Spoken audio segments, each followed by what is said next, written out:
What a week it has been at the USTA National Campus here in Orlando, Florida. The weather has been pristine. The pickleball has been even better at the 2022 PPA Hertz National Championships. And today we expect to be the best of all the days as we have reached Championship Sunday. Hello, everybody. Welcome to Tennis Channel's coverage. Dave Benz alongside Dave Fleming. And Dave, it is going to be 5 matches for 5 gold medals and 2 players with a chance for a triple crown today. Yeah, Leigh Waters and Ben Johns looking to add to their totals from the year. And we're going to start out with the best rivalry in pickleball. Ben Jansen, Collin, the top seed against Newman and Wright. So we're going to start with the 3 doubles matches, which are going to be amazing. And then singles, Ryan Sherry, the Florida Gator, made it through. He's going to be something to watch later today. And he is a crowd favorite. Let me tell you, I'm sure there's going to be a lot of people out here to watch him. And we've had a great week of action already. Dave, you got to be on the mic for maybe the point of the tournament. Near court, Waters and Parenteau, far court, Devidze and Jones, and this thing was just fantastic. It's unbelievable, and the women's game is such a special part of pickleball. This point goes on for 45 seconds. You had offense turning to defense. You see Elise Jones trying to finish off the point. Parenteau just keeps digging balls out. They throw up lobs. This get right here by Leigh is ridiculous. And if it's an Elise Jones point, you know at some point she is going to be on the deck, playing from her knees and then backward somersault. That is why people are excited, and we're going to have points like that all day long. And here, in case you are not familiar with pickleball, and if you're not, time to get familiar with pickleball, but here's the rules for today. The singles will be best 2 out of 3, but the 3 doubles matches, best 3 out of 5. First team to 11 in a game wins, unless they're not leading by 2. Then we go into extra pickleball. You got to win by 2. You can only score if you are the serving team. And Dave, there's some sportsmanship in this sport. The players will make the calls except for the non-volley zone. Yes, and they can appeal a call certainly to the referee. And here we are on Championship Sunday. We do have video review, so that is another option. Must have a timeout, so it changes strategy just a little bit, but going to be an amazing day of pickleball. I can't wait to see it. And we are excited to get it underway. The 1 and 2 seeds going head-to-head in the men's doubles after this timeout from Orlando, Florida.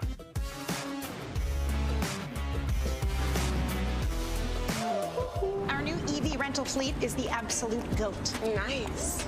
Speaking of goats, is that Tom Brady? Yeah, he comes in to recharge, get software updates, you know.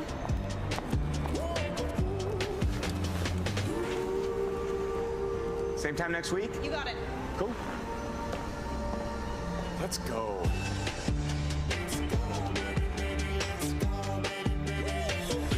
Let's go.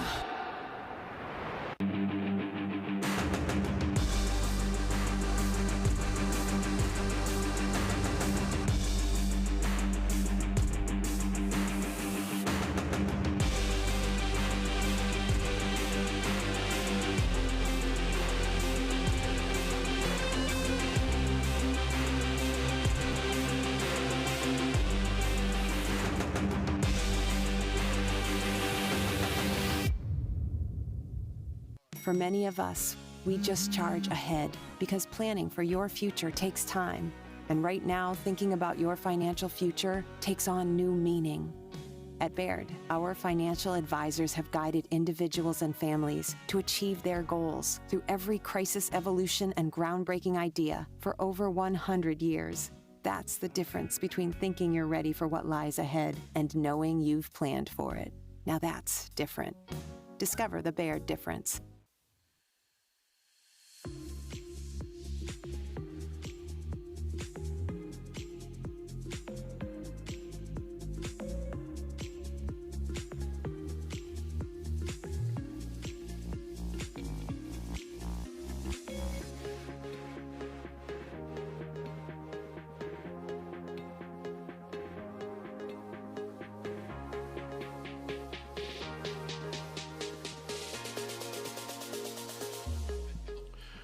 Back in balmy Orlando, Florida, just about set to get our first match of the day underway. Ben Johns and Collin Johns, the #1 ranked and #1 seeded team, taking on Riley Newman and Matt Wright. Riley and Matt, they were the victors in this matchup 2 weeks ago in Newport Beach for gold. They won it in 4 games.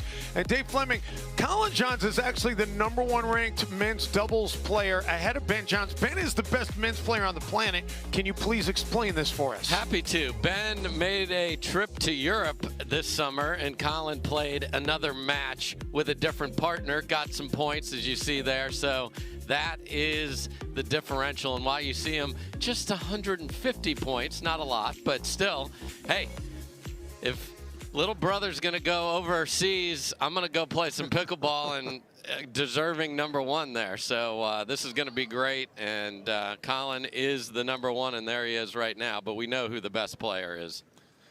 Although, as Clark Benassi and I talked about yesterday, you know, and I think you would probably agree with this, Dave. I think Collin, his pickleball game just continues to get better and better. Ben is so good, I don't know that there's a lot of room for improvement. And not that Collin hasn't been fantastic all along, but the more I watch him, I just keep thinking to myself, man, he's getting even better. He is, and he has to maintain this level against the best players and bring baby brother along. Championship Sunday officially underway. I feel like we're going to see something special here today. You've got Ben Johns trying to get his 5th Triple Crown of this PPA season. Annalie Waters trying to get her 7th Triple Crown of the season. And this match, this thing went 4 games 2 weeks ago in Newport Beach, so this thing could go a while here today. Johns and Johns in the near court trying to strike first here. And that catches the net and then stays in. So a little bit of fortune there for Riley Newman. Yeah, and watch the slump shoulders here by Collin Johns. Like, seriously, this early in this match? Well, and Ben misfires wide. 2 weeks ago in Newport Beach, Dave, it was Ben and Collin. They got out like gangbusters and cruised to an 11-6 win in game 1, yes. And then everything kind of unraveled, and they dropped the next 3. Yeah, Wright and Newman definitely upped their level and really ran through it. Which was a little bit uncharacteristic in a lot of ways, but including historically, I feel like the Johns brothers have been more of a team that they've started a little bit slow and then turned it on. Yes, absolutely. So role reversal. And a little hole here to start this one are the Johns brothers. Newman and Wright trying to see if they can pad this lead. And the flick of the wrist by Matt Wright will do just that. Yeah, the other interesting fact from that last match is that Ben Johns made the most errors of anybody on the court. So we'll see if that continues. I would not expect it. How about this? A quick 3-0 lead for Newman and Wright.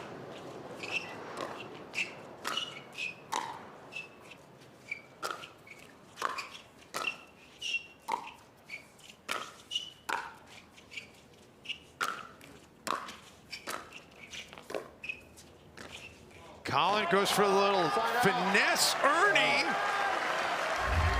Pretty. That was very well thought out and well executed. Yes, and everything he does is just so 0-3-1. chill. And even that shot, just very well done. That's one of those areas, though, where, you know, I was talking about him continuing to get better. I mean, he's gotten so much better at putting that Ernie as part of his game, and now adding that layer to it is impressive. Yeah, and he needs to do that because he knows Ben is coming and sliding over, so that's a way to get more balls to the Ben Johns forehand as well. So it's strategically great choice as well.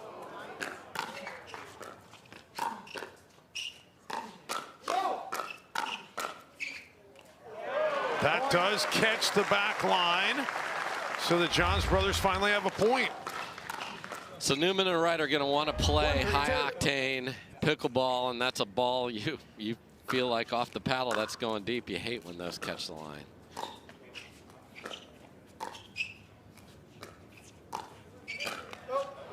Point. Ben speeds it up, able to tag Matt Wright. So Matt's going to sit on his backhand, so 2-3-2. the right side of his body is open, and it's a very narrow margin, but Ben John's able to find it. Side out.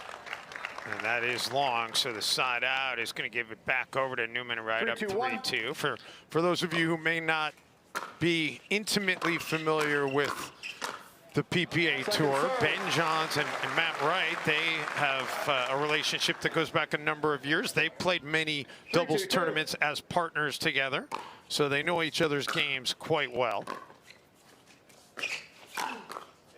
Point.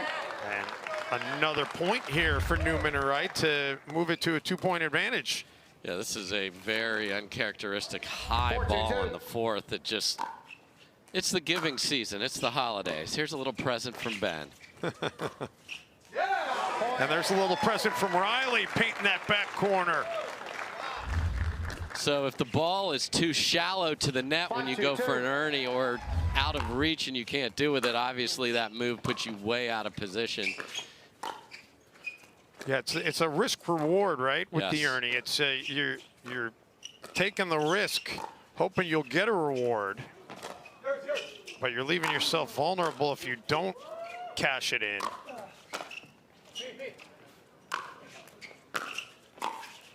Ben and Collin able to get up to the kitchen, and Collin with that little scorpion shot. Beautiful job there. You saw some miscommunication on the lob. It is Newman and Wright who will be looking into the sun, and there's a great look at the scorpion. If the ball's down, get your paddle up and get that sting of the scorpion tail ready. Nice job by Collin. Nice dig out there, but Ben unable to do it twice. That'll move to 2-5-2. 2-5-2.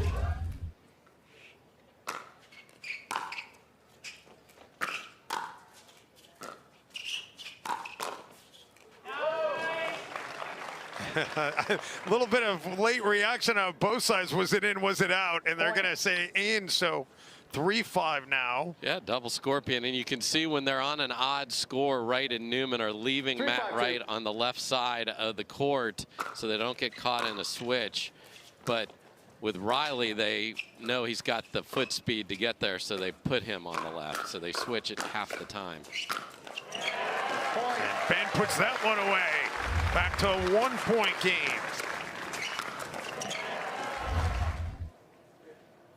4-5-2.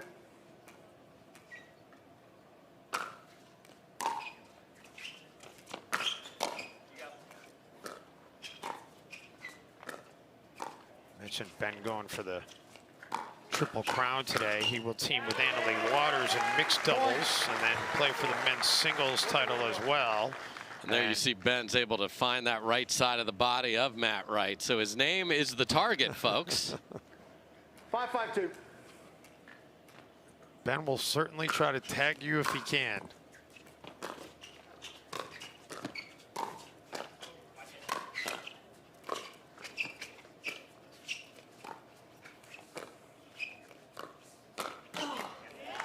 Into the net by Matt Wright. Now the Johns brothers have a lead for the first time. 1 minute. And a timeout is going to be taken by Matt Riley. We'll step aside as well. Good one going on early on in Orlando.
Well, the Johns brothers have found some momentum here, surging in front 6-5.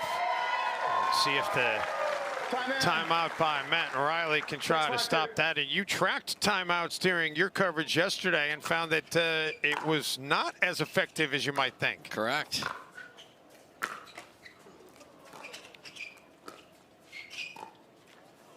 Point. That does not get up over the net, so the timeout does not do its job. Yeah, so 19 of 32 in the semis yesterday of men's and women's. The team that called timeout did not win the next point.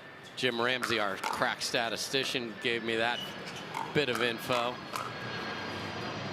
Side out. Riley lets that one go. Yeah, you also saw Newman and Wright switch sides. Didn't like what happened there when Matt was returning, and then went back to that. Puts a lot of pressure on the right return. He handled it.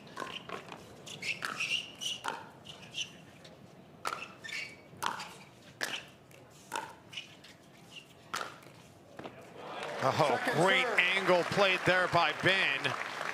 Even Riley, as quick and long as he is, couldn't catch up to that one. Yeah, makes a ton of southpaw saves with that left hand. Just couldn't get there. You'll also see most of the returns go over to Riley Newman as that one does. Collin couldn't handle that one, so tightens it back up to 6-7-2. Riley keeps both hands on the paddle more than any other player on the PPA Tour, so it makes it so easy for him to go to that left hand when he needs to.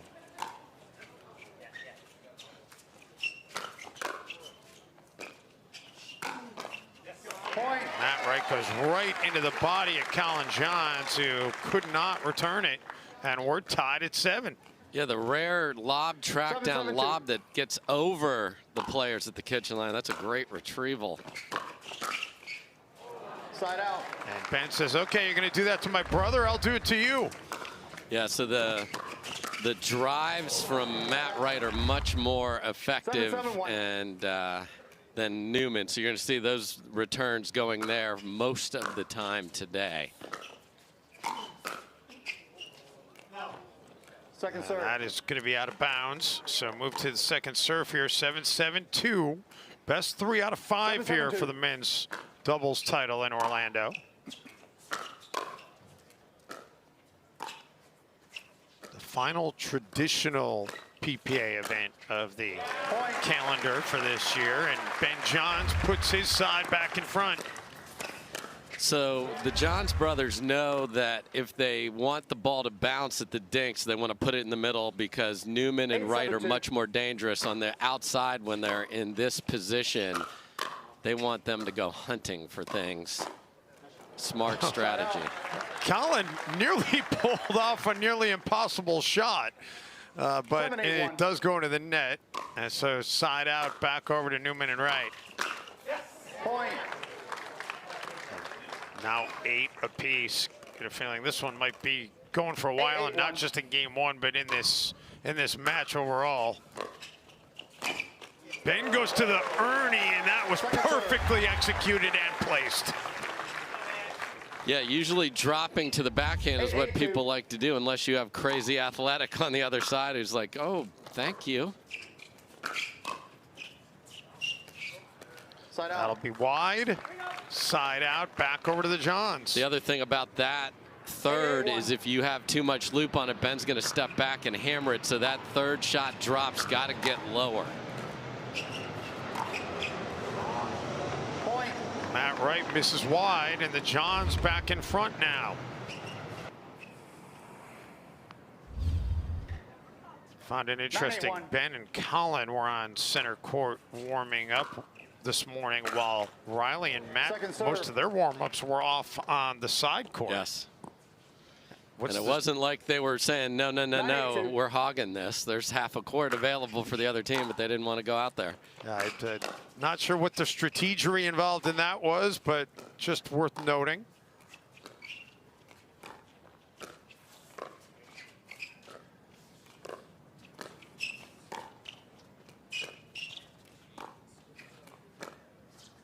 We're also being told that Matt and Lucy were here about an hour before pretty much anybody else, and they were on center court warming up. So Matt did get some time out on center court. Collin into the net. So the side out gets it back to Newman and Wright. They keep the Johns brothers sitting on 9. 8-9-1.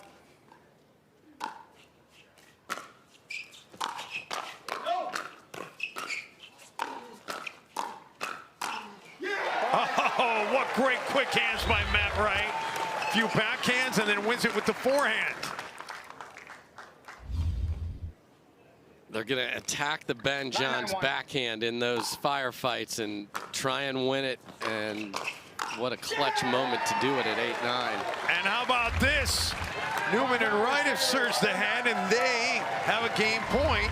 And Ben and Collin are going to use a timeout. What a great first game, going kind of exactly the way we would have expected. It has been a battle, and 1 point separating them. Game point coming up after this timeout. People look at the Orchard security guy and go, what a joke. He's got electrolytes on his chest. He's got electrolytes in his squirt gun. Do I look like I'm a joke? It's not funny to me. Hold on. Hold on. Stop right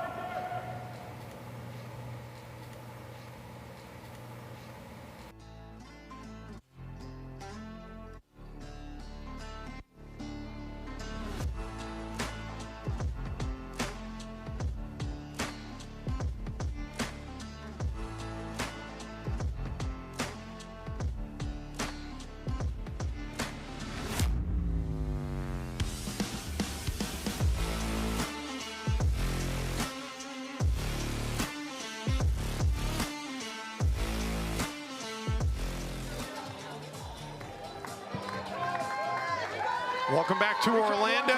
Dave Benz, Dave Fleming, and we have game point number 1 between Ben Johns, Collin Johns, Matt Wright, and Riley Newman.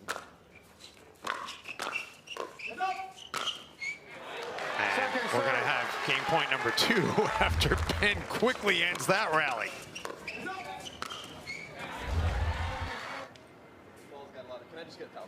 Yeah.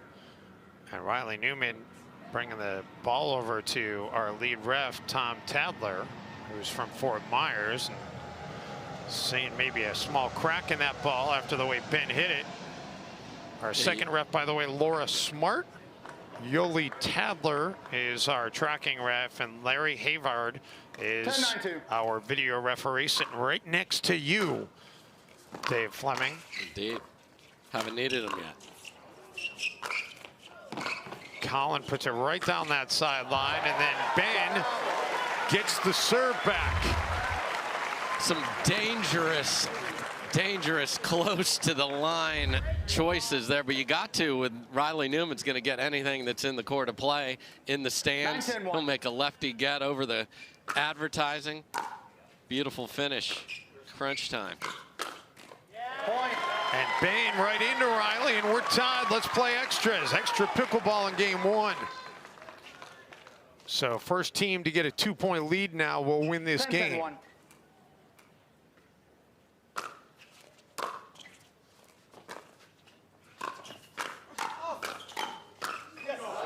Ben into the net, and now Collin will take over. 10-10-2. It had the classic I formation there where Ben wanted to take over and was feeling it, just missed. You know, Dave, a lot of times you might have a feel for like which team is it more important to win game 1. I honestly don't think it matters which team wins game 1. I mean, it matters in terms of then you're 2 games away from the goal, but especially in 3 out of 5. Right, but yeah, with this level, whoever loses game 1, I think still has a great chance to win this match. Absolutely. And how about Riley in the reaction there? That's going to bring up another game point for Newman and Wright.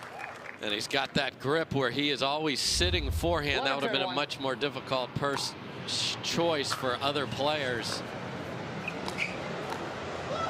Second serve. Into the net to get it to the second server. So game point number 4 now. Left. Reserve. And they're going to say caught the net on the serve, so a redo off the let. 11-10-2. That's what we do on the PPA Tour. It's got to clear the kitchen, which that did.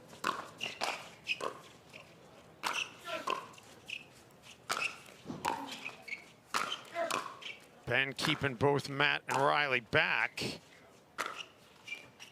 No! And that's going to be long. So Ben and Collin have staved off 4 game points. 10-11-1.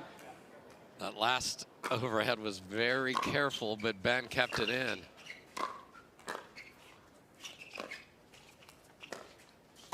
That just did catch in. And then Ben out of the way, and we're tied again. It's Championship Sunday for a reason, Dave 11-11-1. Benz. This is what we want. Best rivalry in the sport, and we're going deep.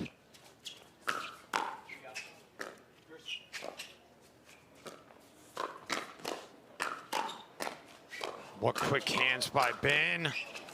That's wide. And now Ben and Collin have gone in front. His favorite movie is Gladiator. Are you not entertained? Look at Ben John's take over.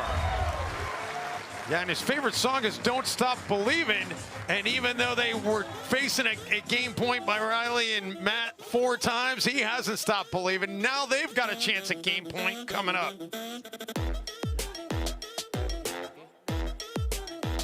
The most important part about Tuesday night pickleball at the Orchard is the net. Every Tuesday, 4:30 a.m. You're sleeping, I'm not. I'm measuring the height, I'm measuring the length, I'm measuring the circumference, and I'm measuring the tension. Who does tension? We do.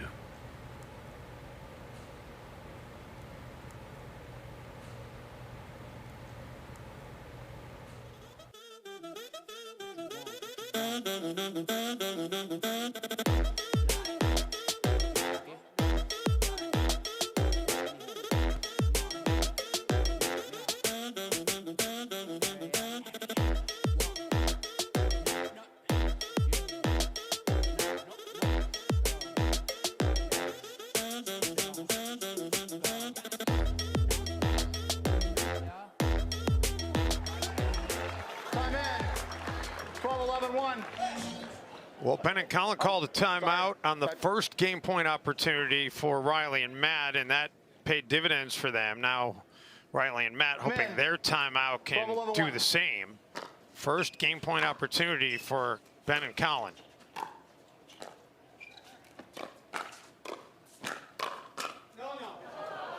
And that's going to move it to the second server.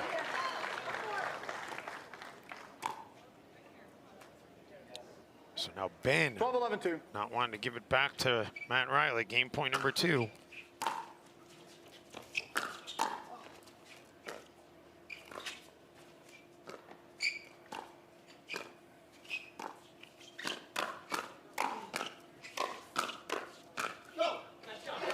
And Riley gets out of the way, side out, back over to Newman and Wright.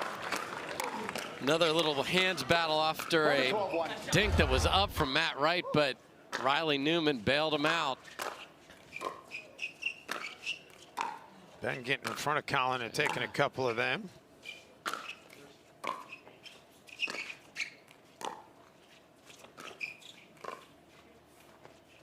Oh, and then Ben and Collin, they both kind of went for it, and then they both backed off.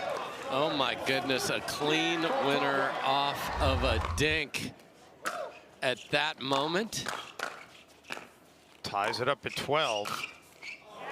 And Ben does keep that one in bounds, so move to the second server, 12-12-2. That's insane that just happened. You don't see that. You just don't see that. I mean, Collin's just expecting Ben to take all the balls in the middle with his forehand.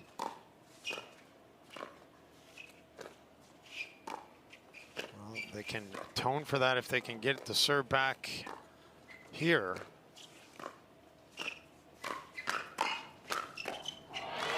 And indeed they do. They win the rally. They get the side out. It's It's going to take 14. Let's go 2018 or something like that, Dave. Let's have some fun.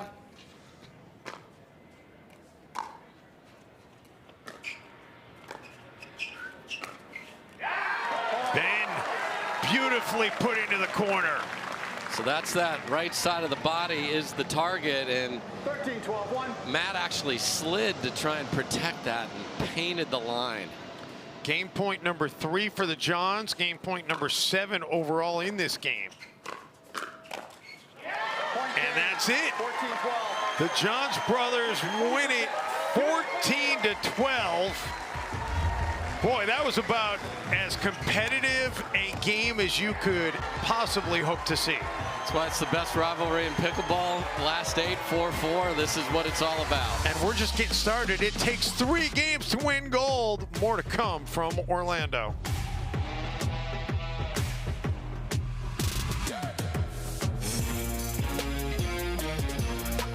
Love 15, 30, 40. Any point won means you win. Because when you bet just $1 on any tennis match, you could win 100 if any point is won. Plus, if you're not in a sportsbook state, you can take a swing at thousands in prizes in our free-to-play pools. So download the DraftKings Sportsbook app, sign up with the promo code, bet $1 to win 100 if a point is won, and make it rain. Podiums are reserved for winners. No one ever said getting there would be easy. So we work, we drill, we train. And while we do whatever it takes to gain even the slightest edge, we found our biggest. Electrum has the most grip for spin and touch without sacrificing any power. Electrum, earn your edge.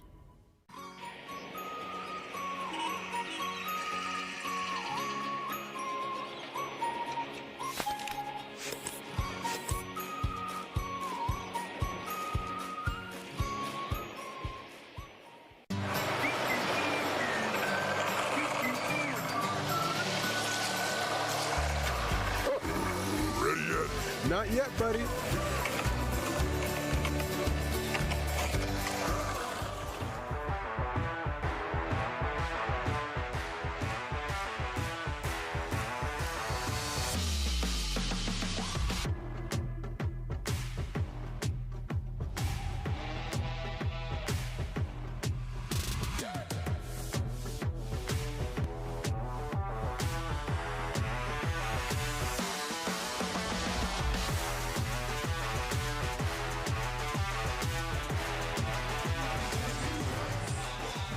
Well, Dave Fleming, that was very entertaining game number 1 between the best rivalry in all of men's doubles. And we still have possibly 4 more games to go here on center court. I hope we do. It's what we want. You know, these boys stared down 4 game points to the Johns brothers, and you saw Collin is so steady with resetting the ball, and then Ben just took over at key moments. Let's see if they can keep it going in game 2. And that's going to be long, so. Okay, and we had our first little look back there from Riley. Okay, let's get some of that going as well. Yeah, because they got to just shrug off the fact that they had 4 chances to be up 1-0. Second serve. And Riley puts that one into the net, and I thought that might have had a slight chance of being wide, so that might be one Riley might wish he had another shot at. Yeah, and went with the lefty reset. Oh, what a great shot by Ben Johns. Yeah, and on that side of the court, it's going to be much harder if Wright and Newman throw up a bunch of lobs like they did at the end of game 1, because you're staring right at the sun. Second serve. The other difference from the match in California is it's a little hotter and humider here in Florida, so the ball's going to play slightly slower. That is an advantage to the Johns brothers. Side out. Ben into the net, so we've had 5 serves so far and no points.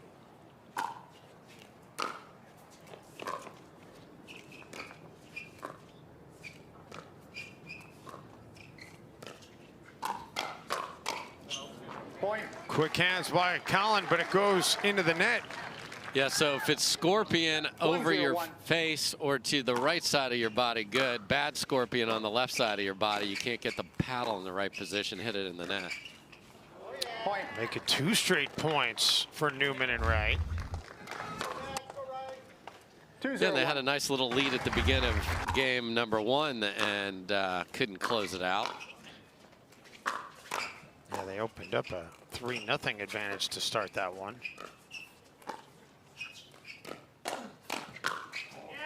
Ben trying to find something down the middle, and Riley puts it into the net. Yeah, that's 2-0-2. usually a problem for the opponent of Riley Newman, so they'll happily accept that one, Willa John's boys.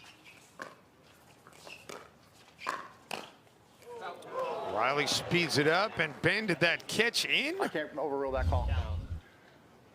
So So you challenge the ball was It's out. challenge time. Have a video challenge. that looked pretty good to me. Team of Jansen. They are going to use the challenge, though. Out.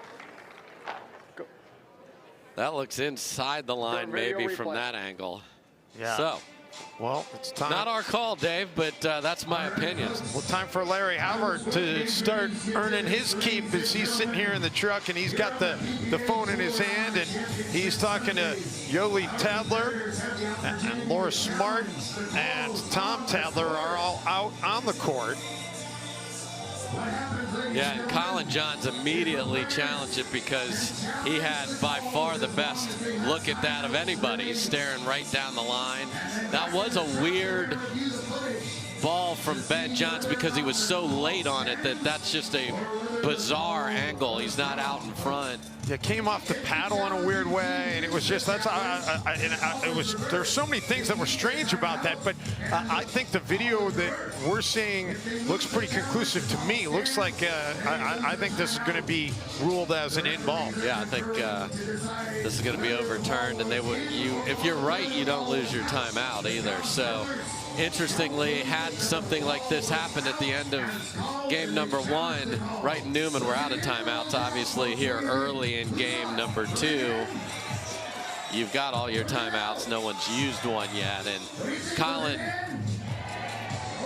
was really sure, and the video from what we've seen seems to back that up.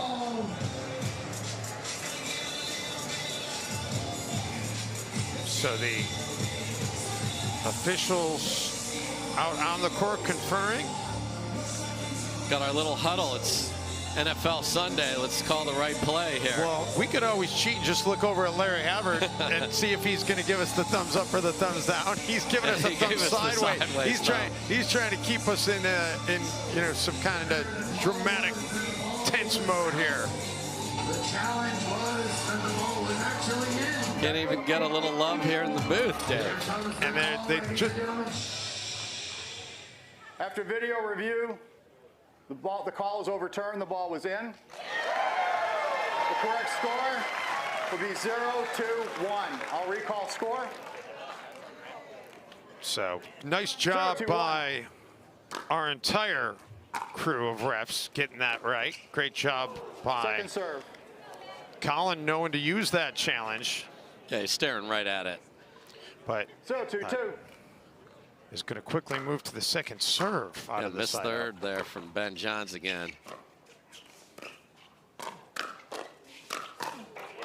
Ben put that one right down near the surface, and Matt Wright had a hard time catching up to it. So the first point for the Johns brothers.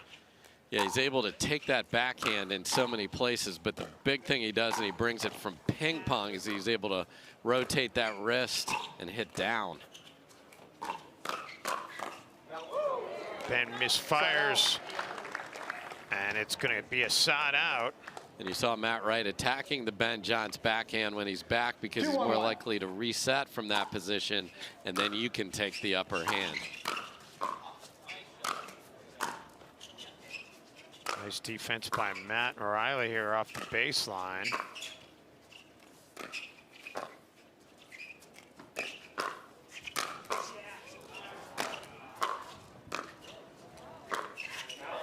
And Riley trying to go at Collin, he misses wide.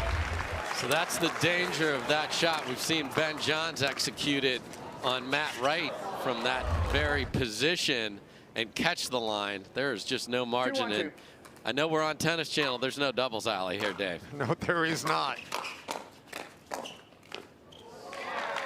Well-placed shot by Matt Wright. Move it to 3-1. And that's the difference. If you don't get it all the way to the right side of his body, he'll turn an angle, and then Matt can hit down on that backhand volley as well. Very well executed. How about that backhand by Collin? Yeah, and Riley saying, how about how high your drive was there, Matt? Yeah.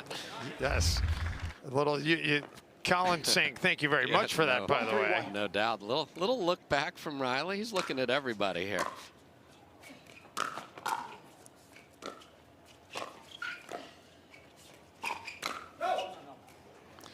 Ben is long as Matt gets out of the way. Yeah, they know their target. They're going to keep going there. 1-3-2. You're going to win some.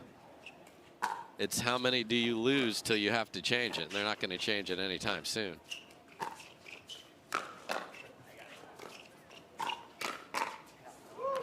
Matt Wright with the misfire. And that'll tighten it up. You know, contrary to what we said about game one, I would say this game pretty much a must-win for Riley and Matt, that you can't fall down 2 games to none against the Johns brothers. Couldn't agree more with that. Side out. And the side out will get it back over to Matt and Riley. 3-2-1. Yeah, the idea of then having to play epic pickleball for 3 games in a row against this team would be a huge mountain. Matt Wright going for the Ernie. Oh, Riley gets a paddle on a ball that looked to me like it was probably going to go out. Yeah, might have caught the back corner there, and he didn't want to risk it. Nice job of filling in. He's the only player that would hit 2 left-handed shots in a row that's a righty.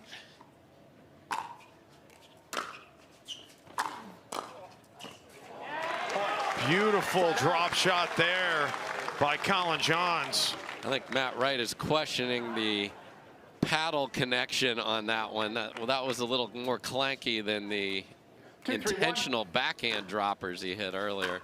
Guess what? He'll take it all day long. Ben and Collin finally do draw even. And the amount of court that Ben is able to take over at this level 3-3-1. with those 2 on the other side is remarkable.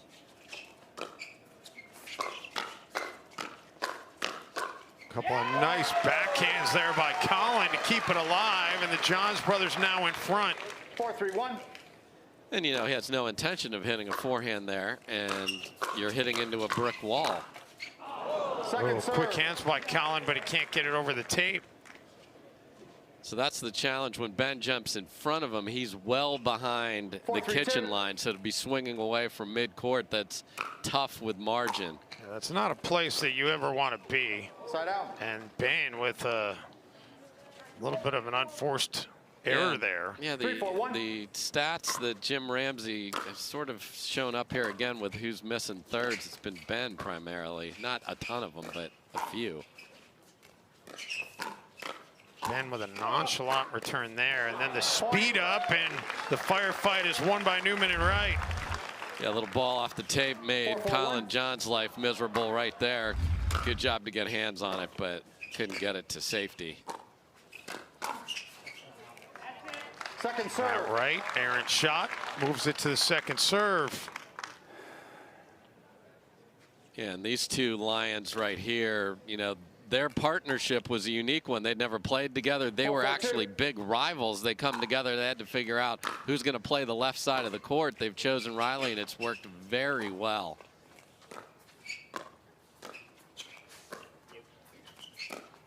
Oh, great misdirection from Ben Johns. And that works especially well with Riley Newman on that side because he holds the forehand, and you saw him flash that pancake. No syrup on that side. Second serve. Collin into the net to move to the second serve. 4-4-2.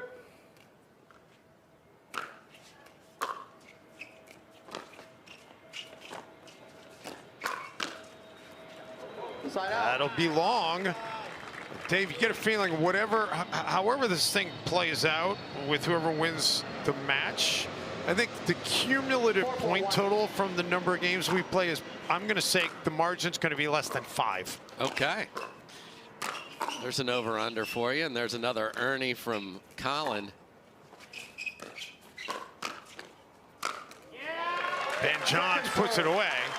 Of course, the only way that couldn't come into play is if there is a 3-game sweep, then that would be impossible. But so that would mean there would have to be at least 4 games played. Yes, because 6 is going to be the lowest number in the other math. Side out. Matt unable to return that shot from Ben.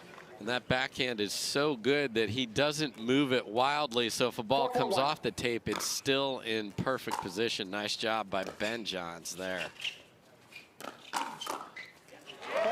then Ben with the backhand. And Ben has had quite a year with tennis and Tennis Magazine. He was on the cover of Tennis Magazine earlier this year. I had the pleasure of writing that article. So it's great to see Tennis Channel all coming together with pickleball. Second serve. Ben into the net to move to the second serve. I mean, Ben is just such a great ambassador for the sport, in addition to being one of its biggest stars. Point. That does not get up over the tape. We'll be seeing that big forehand from Ben in his singles later today against Ryan Sherry. So he will be hitting a ton of those in that match. And there's another one. Ben putting it away. I alluded to this earlier this week. Had been on my podcast, the Press Box Party, a couple of weeks ago, and you know, we asked him a great question, Dave. We asked him, we said, Ben, are you famous? And his answer was terrific. He said, you know, I'm the perfect amount of famous. He said, as they get yet another point, he said, when I'm at a pickleball tournament, I'm famous. Everybody knows who I am. When I leave the pickleball tournament, nobody knows who I am. There you go. That's going to change, though, Ben Johns, over time. Timeout here in Orlando. The Johns brothers with a little bit of breathing room. I'm in the big leagues. Told her don't miss me. Ballin' like Houston.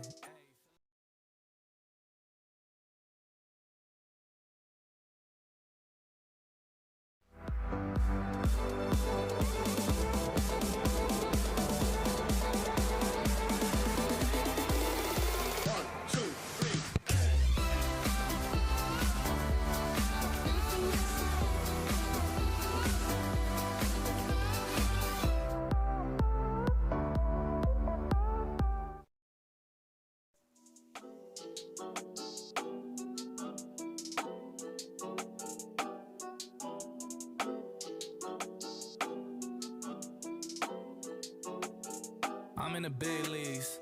Told her don't miss me. Ballin' like Houston. Ayy, feeling like Whitney. I need a bag, bruh. Send it through quickly. I'm making his dog. Like I'm in the big leagues. Told him that I gotta go, dog. I'm riding a road, y'all. I think that I'm back in my bag now. So Beautiful Sunday morning in Orlando, Florida. Dave Benz hanging out with Dave Fleming. So you got the Daves, you got the Johns, and then you got Matt and Riley. And it's going to be a fun day. We're just getting started here in Orlando. The first of 5 gold medals to be handed out at the USTA National Campus in Orlando. It's been such a great host site, a great event. Fans have been out in droves. Side out. Matt and Riley able to get the side out of the timeout.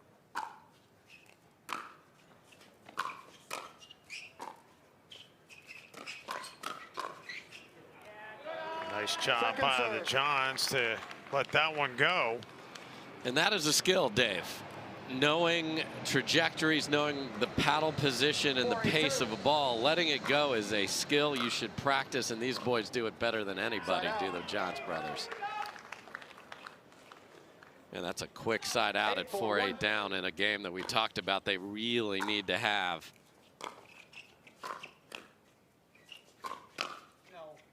Second serve. And that time it's Riley getting out of the way. Yeah, Ben and Collin closed this one out on. Might need to recalibrate that over under. Yes.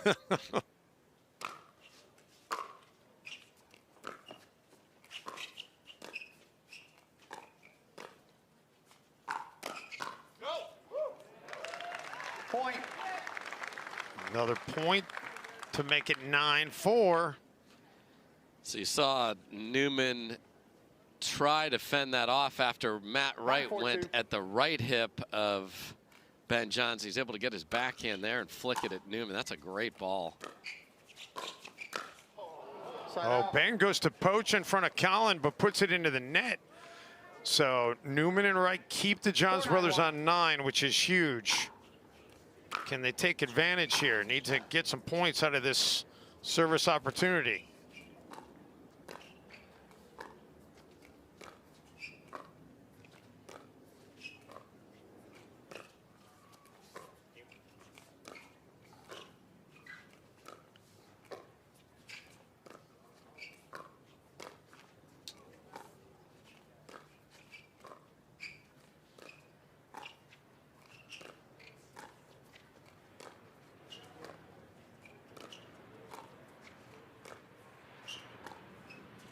Both sides being extremely patient here. Riley speeds it up. Ben puts it away. So that's the reason they're the top seed. Some teams go, well, we really don't want to mess with the firepower. We'll slow it down. Well, guess who 2 of the best dinkers in the world are? The brothers.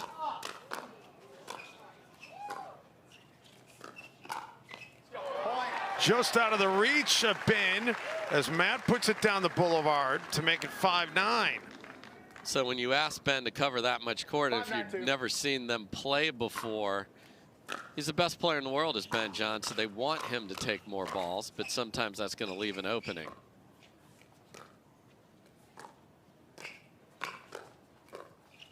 You can live with that as long as your net profit margin is high, which it generally is for the Johns brothers. Sure, that's in the budget.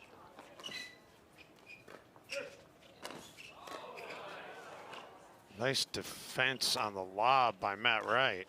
Showing that Michigan tennis background there. That was beautiful.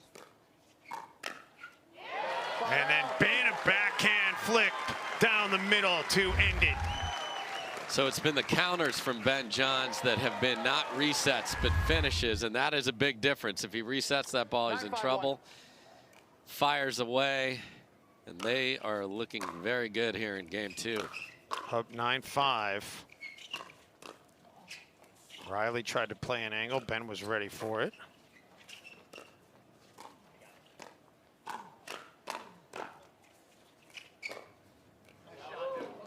And that is going to miss. Going to take us to game point.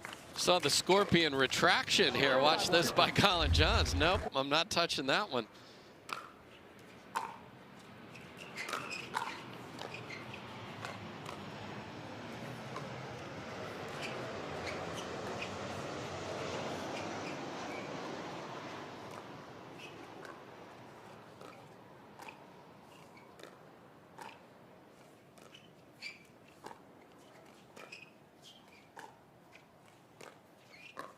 Who's going to speed it up first?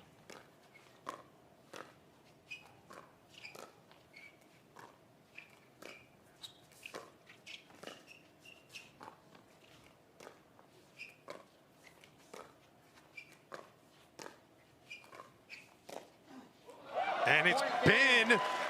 Says, let's just dispense of this dinking. I'm tired of this, and I'm going to win game 2, 11-5. And you have to be so good and make it bounce, and this ball's up just a little bit here from Riley Newman, and swing and a miss from Matt Wright. They're down 2. A huge 2-0 lead for the Johns brothers. Game 3 coming up.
match point.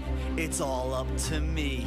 Nothing can get in my way. And when they ask, what are you gonna do next? I'll say, I'm going. Oh.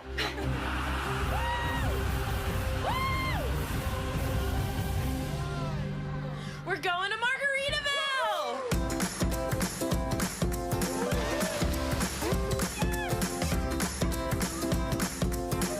You can go to Margaritaville too. Visit MargaritavilleResorts.com.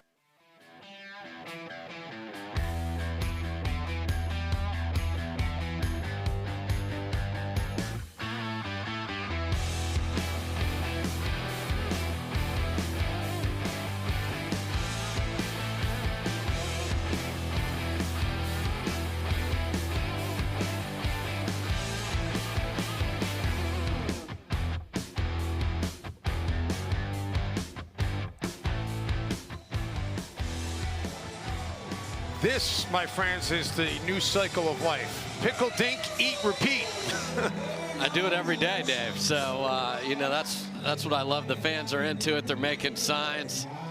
It's, oh, you got to sleep in there, though, too. So we had to get to the other important part of the sign. So maybe an occasional shower I might throw in there as well. But those are the necessities. That's all you need. Let's go. Well, the necessity here, obviously, for Wright and Newman is to find that formula that enabled them to win out in California. They're down in a big hole here to start Championship Sunday.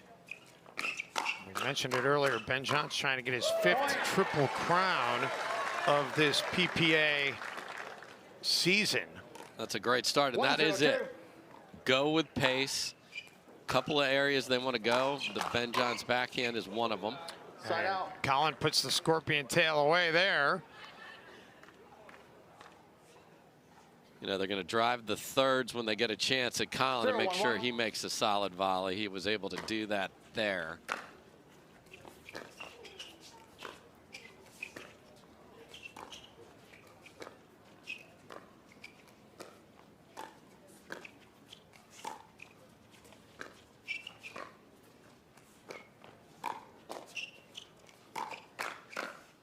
Oh, how about that off the paddle of Ben Johns, the angle that he hit that at. Yeah, the inside out coming across the body of Riley Newman, who's sitting forehand. That's just an impossible place for him to handle. Great shot from Ben. Second serve. Mr. Reset rarely misses that one. You know it's coming from him. You saw the elbows wiggling from Riley Newman on that two-hander. Collin may have actually hit that one with the handle, and we've all had that experience. That's why they sell it to us. Side out. That was a very unusual finish right there. Yeah, the ball was wide. Then Matt hit it just in case. But 1-1-1. So the side out. And now Riley is Second wide. serve.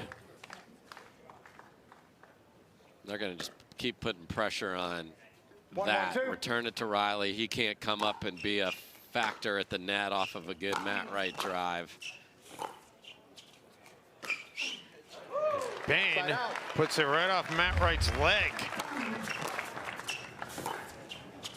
And you can see that get from Matt Wright didn't enable him to be set because he was off balance. And you have to get to that split step so fast, and he just couldn't get there.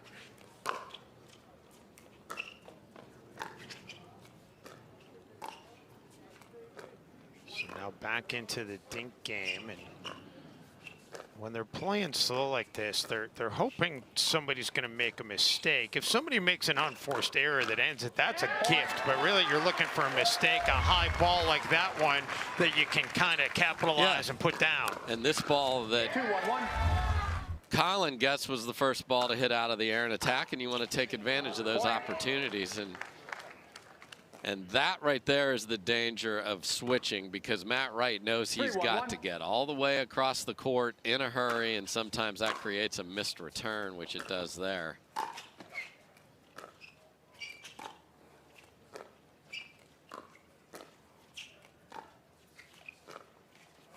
Second serve. Collin unable to get it over the tape. Yeah, he last missed a dink in 2017, so that is a rare, that's a unicorn right there.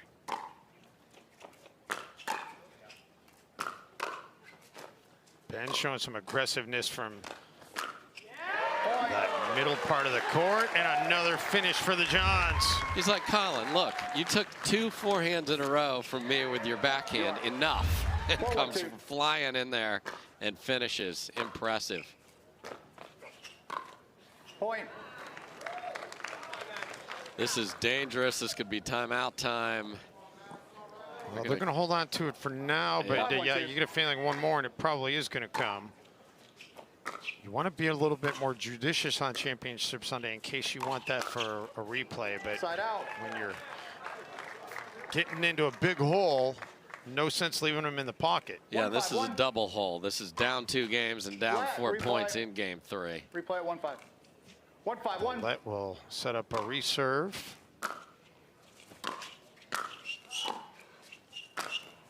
Oh, man, Ben's geometry in this match has been fantastic. Yeah, he's reviewed the protractors. They must have a bunch of those up at Maryland. He's a Maryland Terrapin graduate, and looked beautiful there. That's what you have to do in pickleball. You can't just bounce a Dura-Fast 40 into the 40th row like the tennis players do. And there's ridiculous hands from Ben Johns right there. Riley went for a Burt, which is when you poach an Ernie from the other side of the court, and it was well defended. Yeah, he left Sesame Street wide open, and Ben just easily hits it in to the open court. Ben trying to play the angle there, but does just miss. Yeah, the Ernie was named after Ernie Perry when you go to that side, and then the Burt was a Sesame Street fun way to add to it. So the colloquialisms of pickleball are there. You're going to hear us say ATP on a shot that's hit around the post. So love that our sport has some of its fun, own unique wordplay that we get to use and share with the audience. And we love exposing that wordplay to a new audience, a bigger audience. Side out. Ben hits it deep, and the side out back over to Matt Riley. Matt Riley's first point came on their first serve of this game. They've not gotten a point on their last 5 serve opportunities. Second serve. Make it 6 straight serve opportunities without a point. Yeah, and they're stepping back. The third shot drops from Wright and Newman are high, and they're just getting pounded. That one found a backhand, so it didn't have the aggression. And then a big swing, and body language not very good on the Newman and Wright side. As you mentioned, now they're in a drought, just scoring a point, let alone 10 more that they need to win this game at least.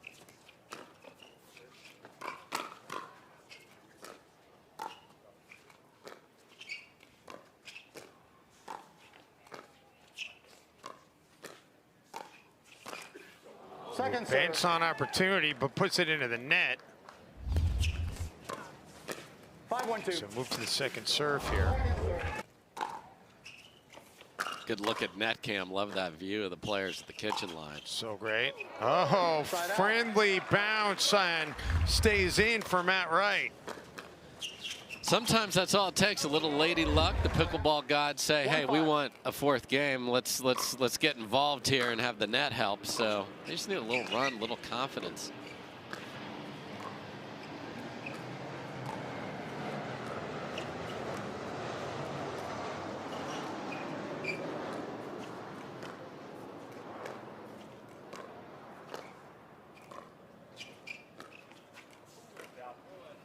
Ben tries to paint an angle there, but he just misses. And playing slow is not what Newman and Wright would prefer to do, but they may have no choice here.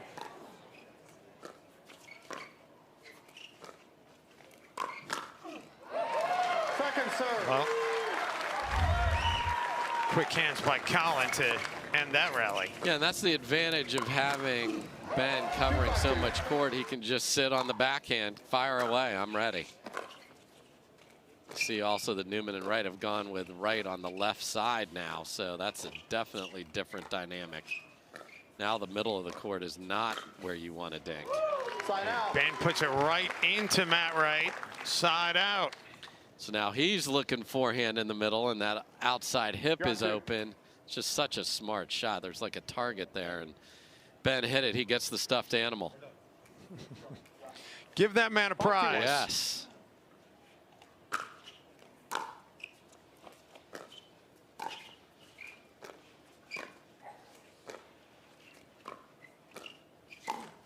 Point.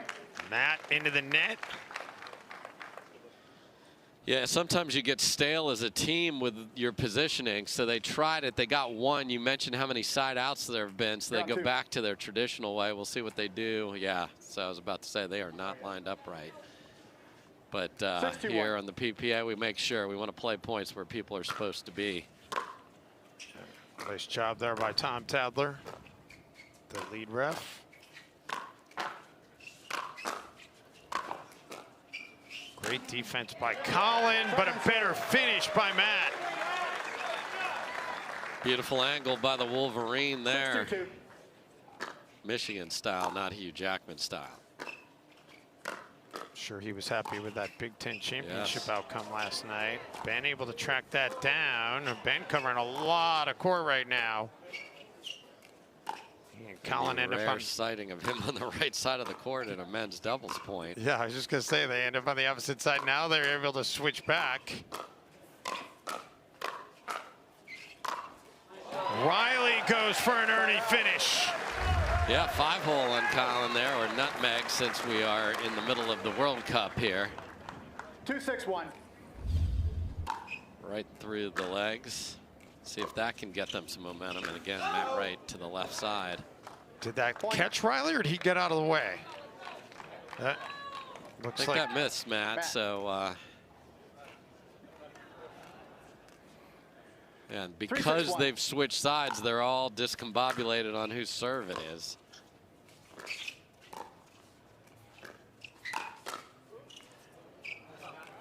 Consecutive points here now for Newman and Wright. And the good news, as I mentioned before, these are two alphas. Matt Wright has played a ton of pickleball on that left side in men's doubles. So this is not like putting somebody in an awkward position. This is very comfortable. And actually, Riley plays a lot on the right side. So not a problem from that standpoint. Just is it the best thing to beat this team? We'll see. Well, you got to be unorthodox when you're trailing 2 games to none. And right now they have a little something rolling. 3 straight points. You're good. 5-6-1.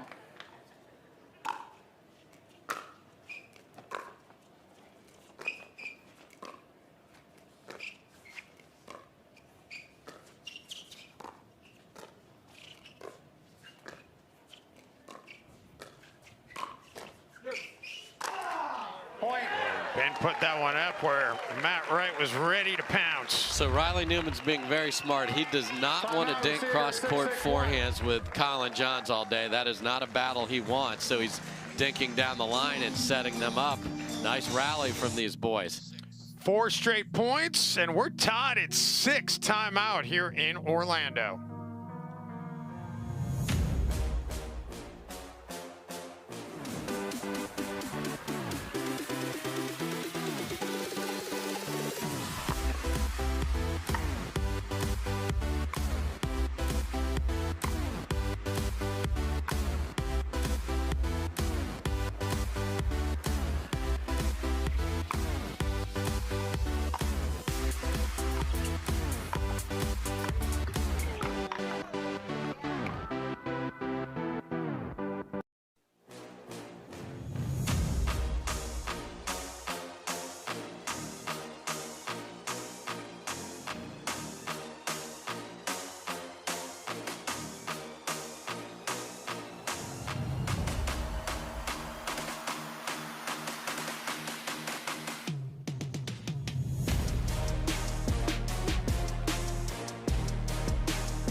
Well, how about this, Dave Fleming?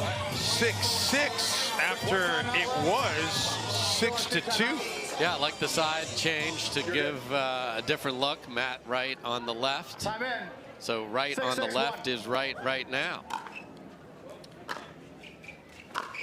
It is the right stuff right now. There's no question. 6-6-1. Second and they serve. are able to get it to the second server. 6-6-2.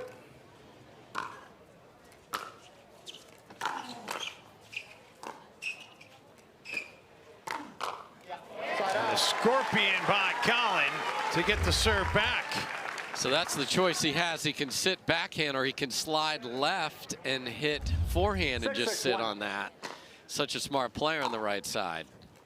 So John's trying to go back in front.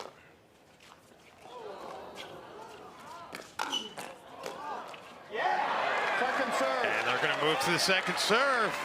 So that's interesting. When someone retrieves a ball that just trickles over, you usually throw it back at Riley here, but Ben actually throws it at Matt, and he was ready. The Johns have only gotten 1 point off their last 7 serves. They will not resort to a side switch, though. That is not happening. But I think, you know, the different look, you just have to reset in your mind. Okay, we've been dropping in a certain place. Now they're in a different spot. Now on defense here in the return, they're going to stay there with Riley on the left. Matt Wright painting the line. That was beautifully executed. And I think just that run of him being on the left upped his energy, upped his aggressiveness, and he's seeing more balls that he has a chance to do something with, and he did it there, and he's back on that more aggressive side now. Chance to go in front.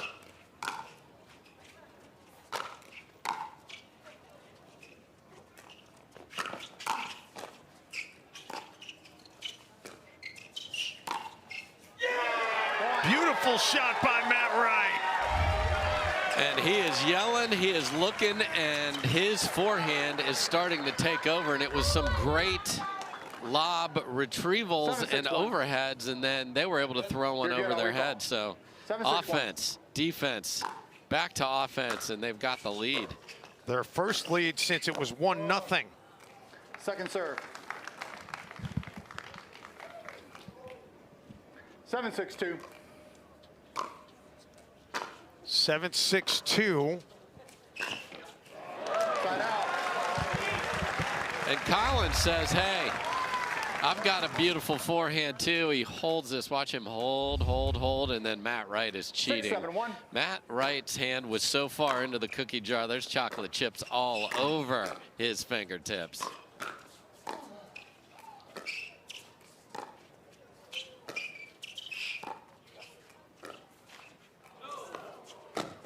Oh, how about the anticipation by Ben Johns?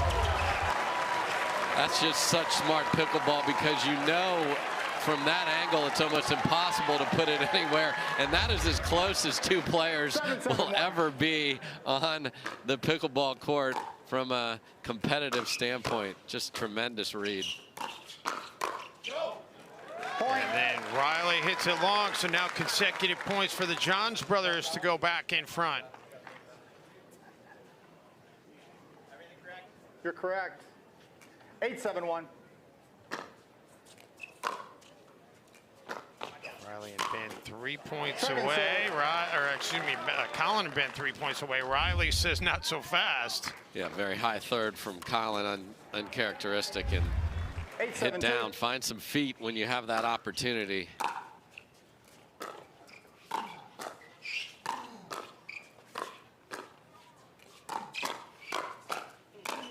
Great defense being played by Collin. Oh, but then finally, he can't get all of them. Yeah, if your opponent is resetting the ball and you are attacking, keep attacking. Keep attacking, leave margin. That's what they did there. Smart.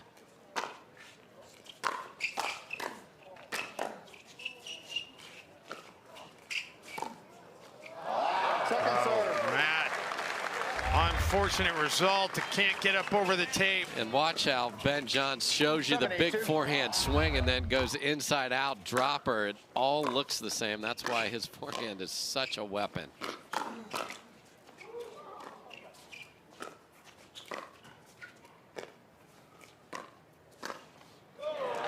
Collin then that time with the misdirection. Matt couldn't get out of the way. And that's the danger of this setup, because Collin is going to outdink Riley cross court. And if he leaves one up, unfortunately for Matt, he's the one that gets tagged. It wasn't his fault.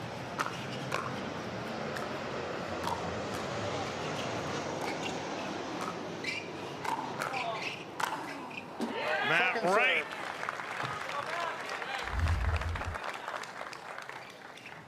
Yeah, I really like the aggression that Matt's playing with here, and he's able to make Collin defend. So 8-7-2. Side out.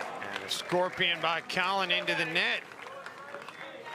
And that's the mark to the scorpion. It needs to be up a little bit. So if the ball is low, you can only get so low to get it over. Smart shots by Matt Wright again here.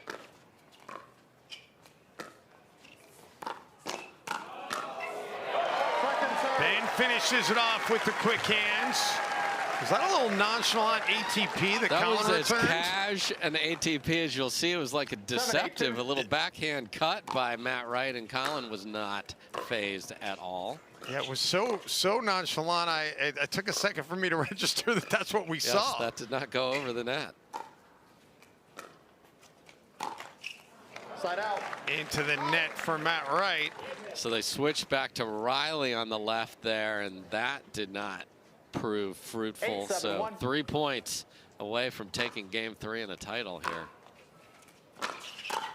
Bad time for a drought for Matt and Riley. They've only got 1 point out of their last 8 serves, and now Ben and Collin are 2 points away. Yeah, and Matt and Riley seem just a little unsure as to where do I want to be. I'm sure both of them want to be on the left at this moment in time. We'll see what they decided. Gonna keep Matt over there.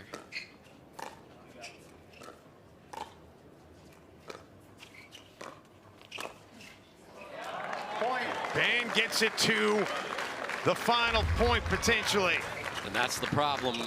This dink is cut and it's high, and it's so easy for Ben to sneak in there. Championship point number 1. Second serve. Riley Newman says, we're not ready to quit playing yet. 10-7-2.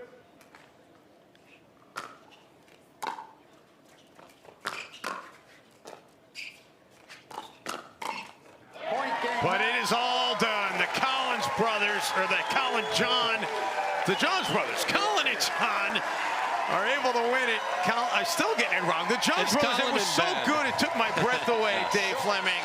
Ben and Collin, the Johns brothers, another title, and I'm a little bit surprised at just how easy they made it look in cruising to that 11-7 win in game 3. Well, I think you saw how badly they wanted it there at the end. That was a lot of emotion as they won that. Big hugs, big high fives, big fist pumps. Well played. And we will hear from them, Ben and Collin, with Hannah coming up after this timeout.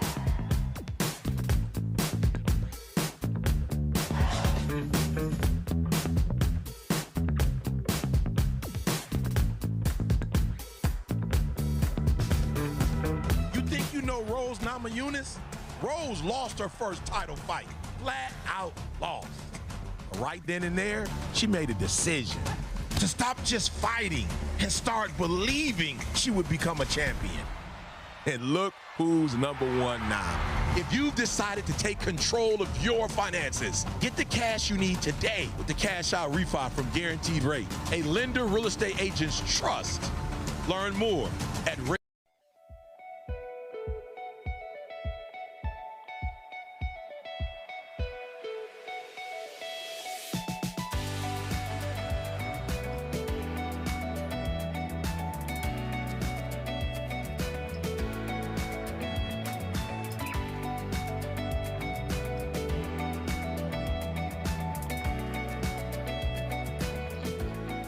Well, the possibility of a triple crown is still intact as Ben Johns and Collin Johns win the men's pro doubles. And as usual, you get a win on the PPA Tour. You get a post-match interview with the spectacular Hannah Johns. Well, welcome to Championship Court, everyone. Ben Johns, Collin Johns have locked up the title here today, and what an electric match. You had us on the edge of our seats, a very tense 3 games. How did you convert here today? Yeah, against that team, we played them so many times. We always know it's going to be a really intense match, and just bringing the fire and matching their energy, I think that was the key. Well, guys, I've never seen quite so much chatter between the 2 teams, particularly between you and Riley. Collin, on the sidelines after game 1, what was being said? You know, there's always chit-chatter back and forth. As they said at the beginning, this has turned into a rivalry for sure. So I think that's good in pickleball. I think you need tensions to run high and the crowd to get involved in the drama. So, you know, I like it because it gets real energetic and everyone's trying their best and usually playing their best. So it makes for a very fun match. Is there ever a time where we could get the players mic'd up? I'm not sure if that would be the best idea, as long as you have live, you know, if it's live, we probably don't want to do that. Well, guys, with this win, you've locked up your men's doubles #1 ranking. This is the last tournament with ranking points attached to it. Now we can look ahead to year in 2023. Are you looking to keep in the same spot, keep this ranking going strong? Yeah, that's always the goal. I mean, we want to win every tournament we play, and the ranking sort of takes care of itself when you do that. But we're just really pumped. I think this is our 12th title of the year. So it's been a tremendous season for us, and we're just super, super happy with how it went. And we're #1 to start the year. That's awesome. All right, guys, big congratulations once again. We're going to bring PPA. One more thing. Yeah, I just have one special person to thank, our Uncle Rich.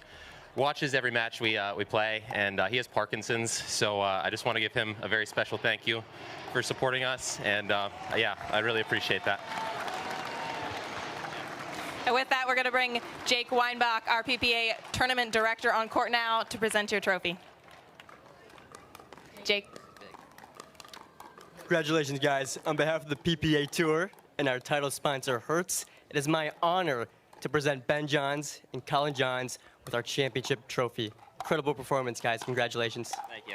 All right, guys, hoist that trophy.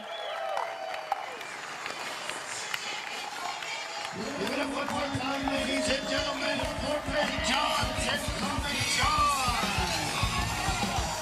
Great stuff from all 3 Johns there, as Ben and Collin hoisting the trophy. Congratulations to them.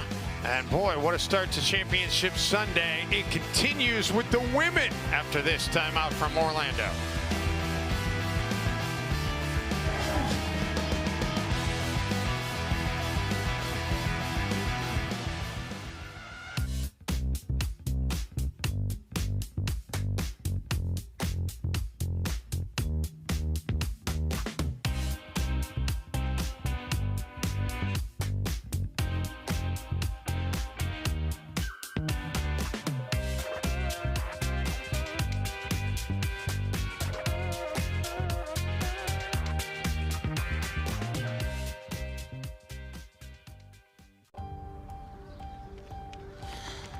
On your 6, ladies.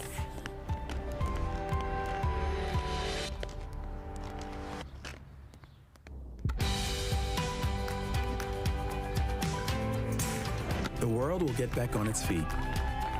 We'll help you stay on yours. What's your secret? Oh, it's no secret. It's the expert help I got at Foot Solutions. Make an appointment at footsolutions.com.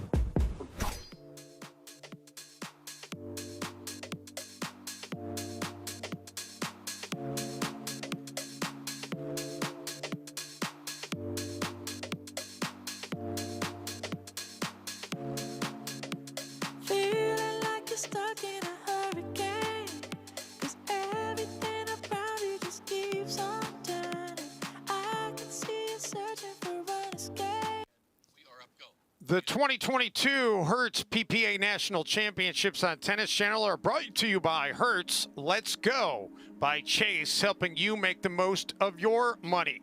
By Baird Wealth, people first, results follow. By our friends at DraftKings, make your daily fantasy come true. By Engage Pickleball, the official paddle of the Hertz PPA National Championships.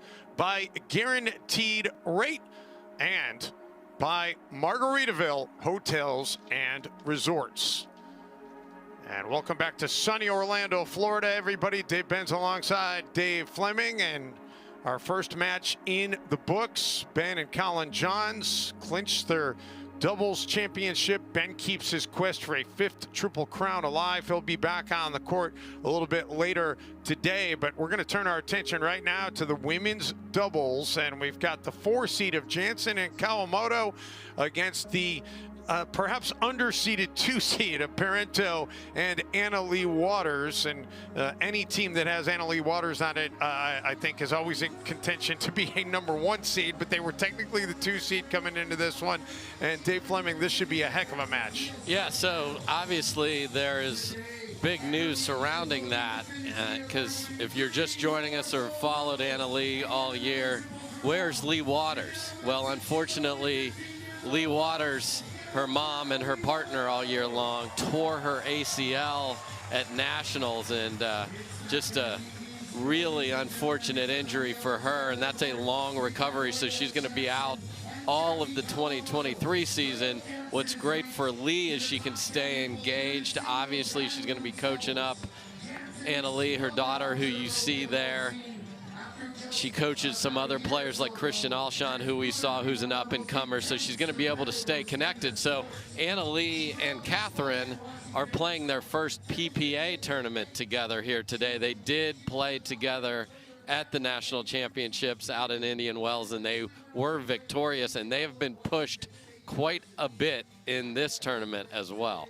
Well, you talk about them playing their first PPA championship together. This is also the first PPA pairing for the other side of Leigh Jansen and Jackie Kawamoto. In fact, Jackie Kawamoto has played almost exclusively with her sister Jade. Yes. So a pretty good result for this pairing to be able to make it to Championship Sunday as well. And a good look at Jackie there. Yeah, Jackie, Dave, was planning to go to Universal Studios today and had to change her plans. So I love when we hear that maybe she wasn't planning to be on Championship Sunday, but she'd sure rather be here than riding the rides out at the park.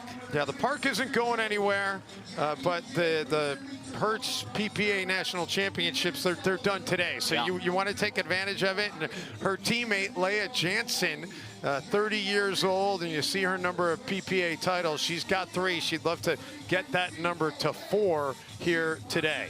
Yeah, and an interesting matchup here, obviously, even in the DraftKings profile switcheroo of the carousel of pictures, you see her on the same side as Catherine Parenteau. They've played quite a bit together, so there is going to be intensity between those two today for sure. And you see the PPA Tour women's doubles rankings. You see Leigh and Leigh there tied atop that. Leigh will surge ahead because Leigh, clearly, as Dave mentioned, is out.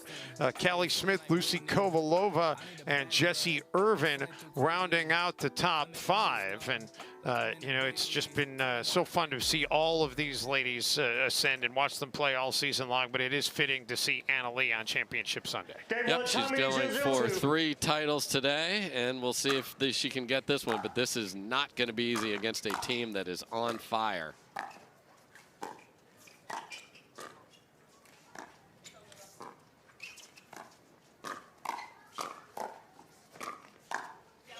Point. And into the net, and an early lead here for Jansen and Kawamoto. 1-0-2. And Leigh talked a lot about Jackie Kawamoto, just doesn't miss, just makes so many balls. Leigh Jansen can then be the finisher for this team. Jackie Kawamoto out of the Indianapolis area, played her tennis collegiately at Dayton. Leigh Jansen puts that one away. And that is their formula. Let the Dayton Flyer set it up and let Leigh Jansen finish.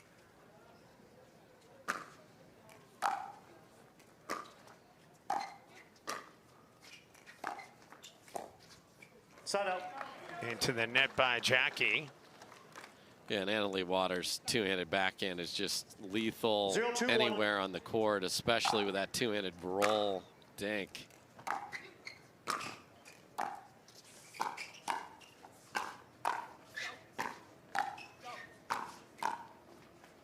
Great defense by Catherine. Annalie with that backhand.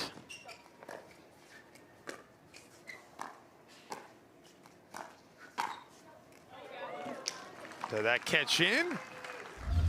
Second serve. Right there. Sure did. 0-2-2. So they moved to 0-2-2. That's with the new partnership. You're not sure who's taking a middle ball like that. That's a ball Annalie could have easily gotten to. Yeah, and I thought we saw a little bit of that yesterday, especially in that design, the Megan Design and Elise Jones match. That as good as Annalie and Catherine are, they're still trying to find that symmetry together as a team.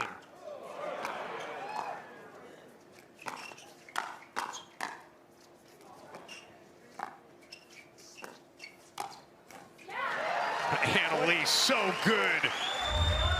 I mean, Jackie Kawamoto hit 4 winners on that point, or at least it looked like they were, and they end up losing the rally.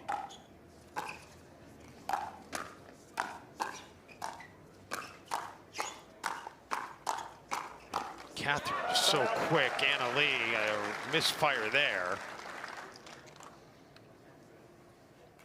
2-2-1. Yeah, great win for Jansen and Kawamoto against the top seed Kovalova and Smith yesterday.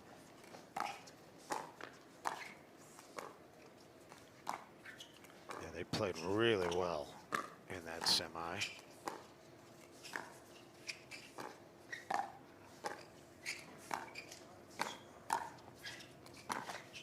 Second Into serve. the net by Kawamoto. And then Waters and Parenteau were in a humongous hole in game 3 of their semi against Jessie Irvin and Anna Bright, who were playing outrageous pickleball, but scrapped their way all the way back and got here. I believe it was 4-8 at one point in that game, and Kawamoto puts that one away to get a point and surge in front. You saw her just pushing Catherine off that kitchen line, and then you're hitting down and they're hitting up, and you are at a huge advantage. Point. And that does not get up over the tape.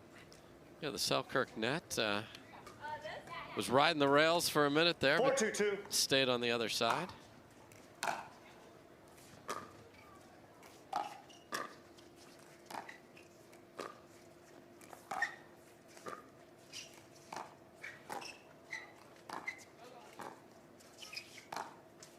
Parenteau goes to the lob. Kawamoto able to track it down.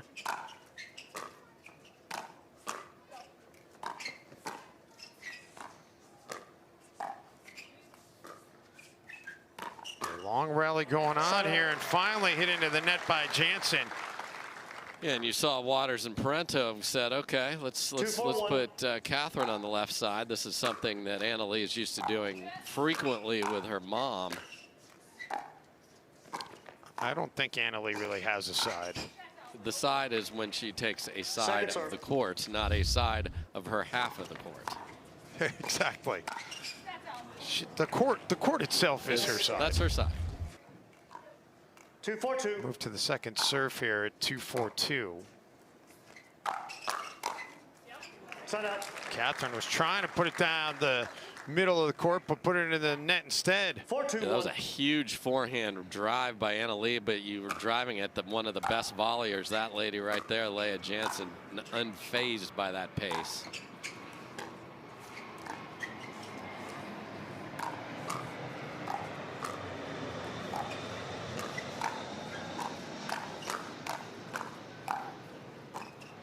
Oh, great defense being played on both sides.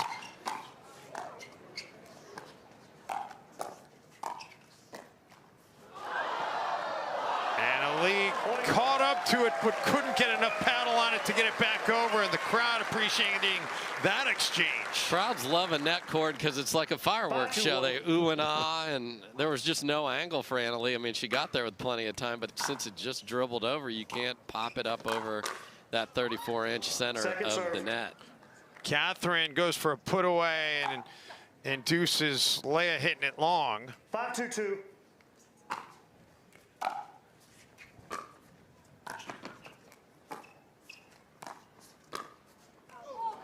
Nice job pulling the paddle back by Anna-Leigh. Yeah, the court's just 44 by 20, so you don't have the ability to go with a cross-court attack too often from that position because you're going to hit it wide. Oh, Leigh.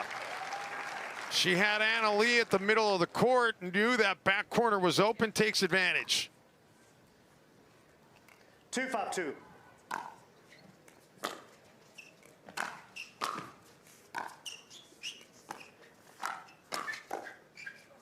Side out. And how about that? The side out. You know, and it's the complementary play. Jackie Kawamoto, so steady, and it's Leigh that finishes, and this newer partnership looks really good here in Orlando. A chance to take a big lead if they can put a couple more points on the board. And indeed, they've got another point. Timeout receiving team, 6-2-1. And Parenteau and Waters have seen enough. They're going to use a timeout.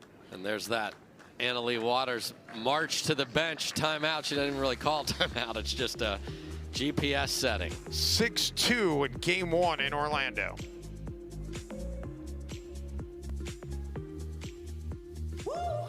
Our new EV rental fleet is the absolute GOAT. Nice.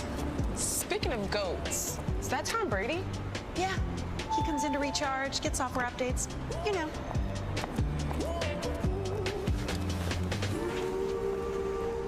Same time next week? You got it. Cool. Let's go.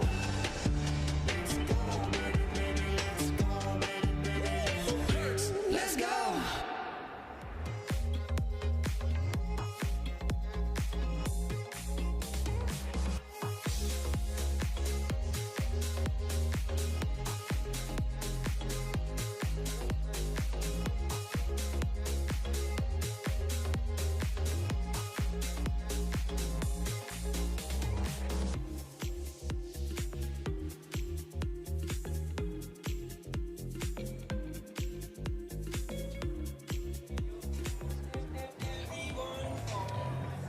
Back here in Orlando, Florida. It's been a fun start to this championship Sunday as our Tennis Channel coverage continues from the USTA National Campus. It's just been such a great host for this event this week, Dave. Absolutely. Awesome to see tennis and pickleball coming together, and the players, the 1,000 amateurs that have played here all weekend are loving it. The timeout does nothing to stop the momentum for Jansen and Kawamoto.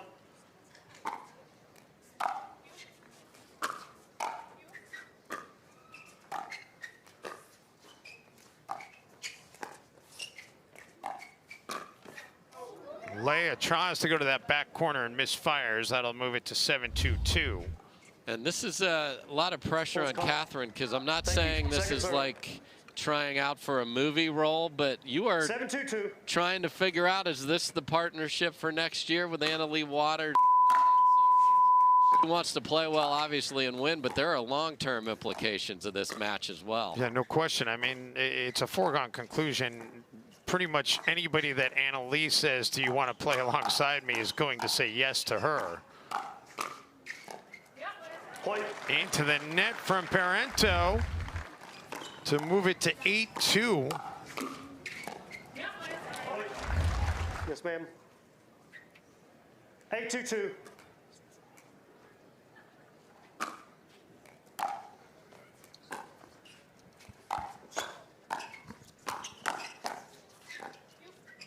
Point. And yet another point to move it to 9-2. 9-2-2. Jansen and Kawamoto have scored a point on 7 of their last 11 serves.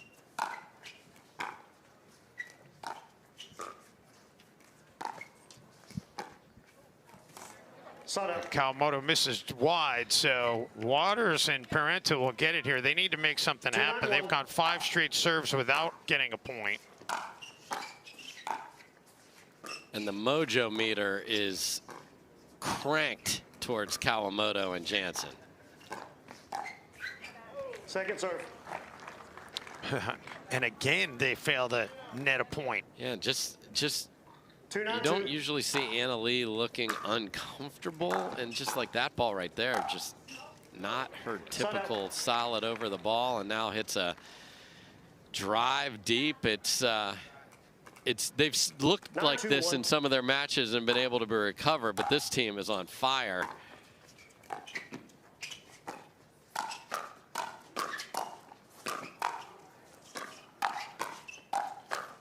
Anna Leigh from the kitchen line couldn't catch them all, and that takes us to game point. Yeah, the dominant person at the kitchen line is Leigh Jansen right now. 10-2-1.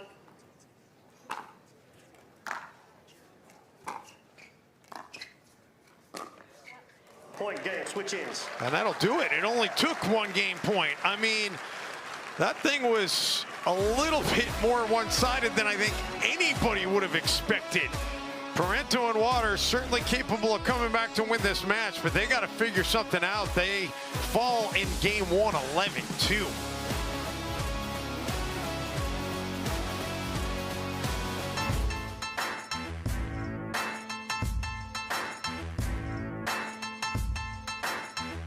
New People Pickleball. The Bubbly Team Championship presented by MGM Rewards is the pickleball event of the season from December 15th through the 18th at Mandalay Bay. You can play there too. Yes, inside Mandalay Bay is part of an epic amateur tournament at your skill level. And if you don't want to compete but still want to have some pickleball fun, there will be events just for you. So go to teampickleballevent.com for all of the details, register to play, and grab your center court tickets. You will not want to miss this.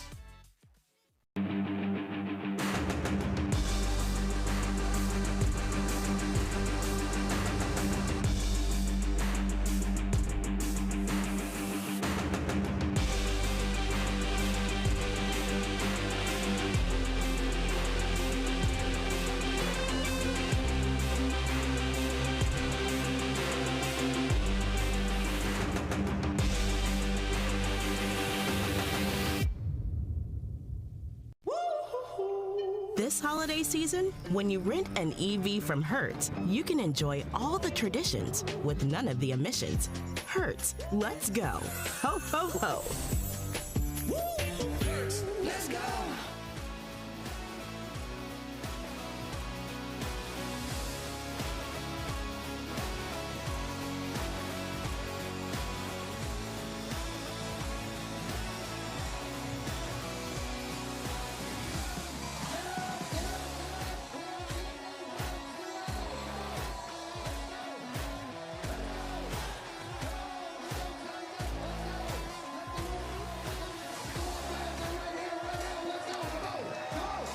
Well, how about this fan wanting Riley Newman in the singles? I don't think she's going to get her wish. Riley does not typically jump into the singles, so we may need some whiteout for that that sign or a new piece of poster board. She can cheer for Ryan Sherry in singles. That would be quite the upset. Oh, it said I'm single. Oh, That's okay. I thought it said Riley in singles. It said Riley I'm single. Well, okay, all right. Well, so is he. So there you go. Well, duly noted. Game 2 here in this women's doubles championship match.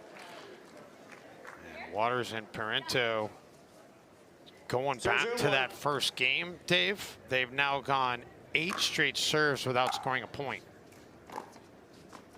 Yeah, the chemistry doesn't look great. Leaving that ball right there, uncertainty. Second serve. So can the talent level rise, which we know they're two phenomenal players, and then find the chemistry? Because the chemistry between these two on screen is remarkable.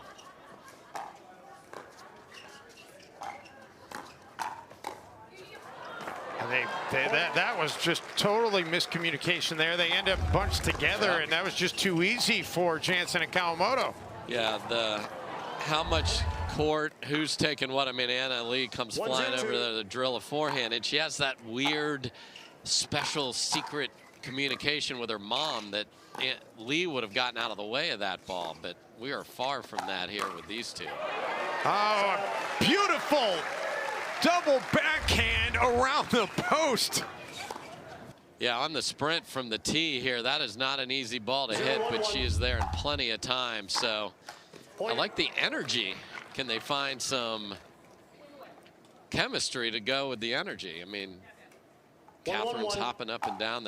These two play incredibly fast when things are going well. Second serve. Leigh puts that one into the net, though. And a loud screech to go with that, like she was on one of the rides at Universal. Wonder if she's extending her trip to go there tomorrow. Probably a little less crowded on a Monday, I would think, anyway. Yes. Leigh taking pretty much everything right now, and for profit.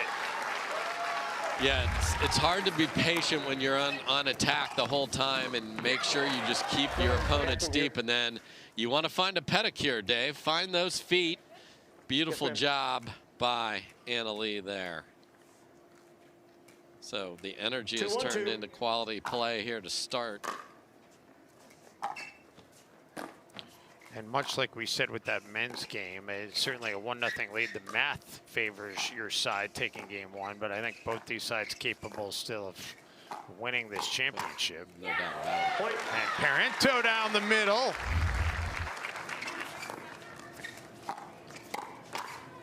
Goes to 3-1. 3-1-2.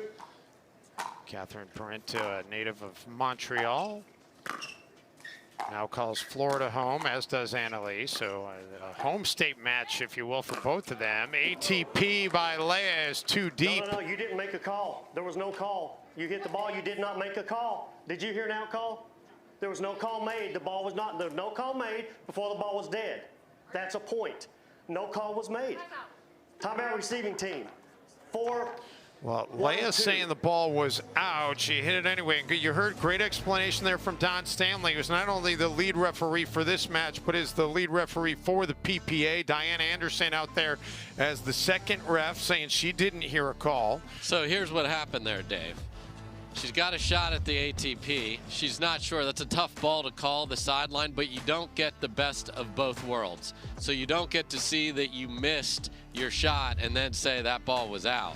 If she would have said out and then hit it, a call is made, and then that next action is irrelevant. And then it looks like that ball was tight, but you don't get to just trick up everything. So that's why Don Stanley said, you did not make a call, therefore you do not get to challenge what's going on there. You hit a ball out, that's a point for the other team.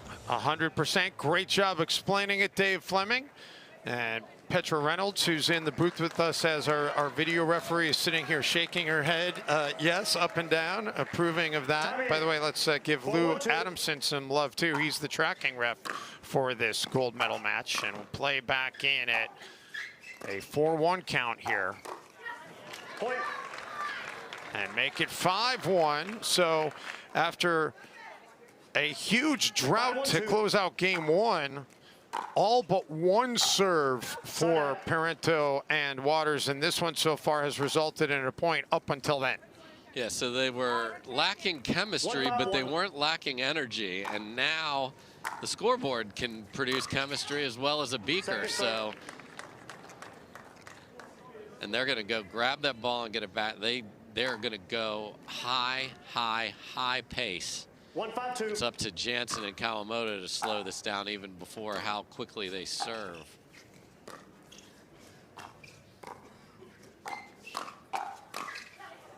Into the net by Jansen, and a quick side out to get it right back. And it was Jansen who took over game number one, unable to finish there.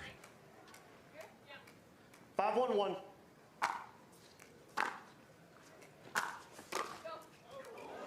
Second serve. Off the net and does just land in. So Kawamoto and Jansen are on an odd returning, so they are going to stick with the placement that they are, and the net is all over the court right now. And Leigh tracks that one down, but can't keep it in.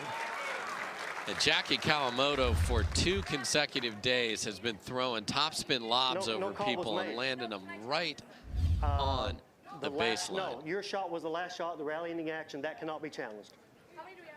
How many So Leigh making the same mistake now that Yes. she just saw play out. I'm a little bit surprised. She hit the shot and then called it out and then asked to challenge, and it's you can't do that. Got to make the call first. And by the way, for the record, I did think that ball anally hit was probably out. Yeah, you can't continue with a point there and then go back. You can't selectively go back. 1-5-2. You cannot rewind while you're on the court and say, hey, that ball 3 shots ago, or in this case 2 shots ago, was out. Call it or move on. Well, and people who are new to pickleball might be saying, well, why are they hitting it then? And the thing I'll say is, from my very limited, especially in relation to the players we're seeing now, my limited time playing pickleball, you're so focused on hitting the ball, you're not always necessarily focused on whether or not it's in or out. And then after you hit it, then you might be like, ooh, that might have been out.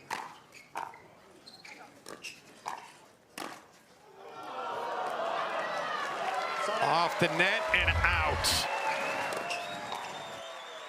Yeah, your job as a pro pickleball player is to play pro pickleball. Part of your responsibility is calling the line. Sometimes you have to do both. That point will move it to 6-1. 6-1-1. The lob by Waters, and Jansen just misfired on that. Timeout receiving team, 7-1-1. And that is looking into the sun there. So you saw her, she didn't try to hit that over her head. She tried to let that come down to the side of her body and took a tough swing at that one. Moves it to 7-1. Timeout by Jansen and Kawamoto.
Back in gorgeous Orlando, Florida.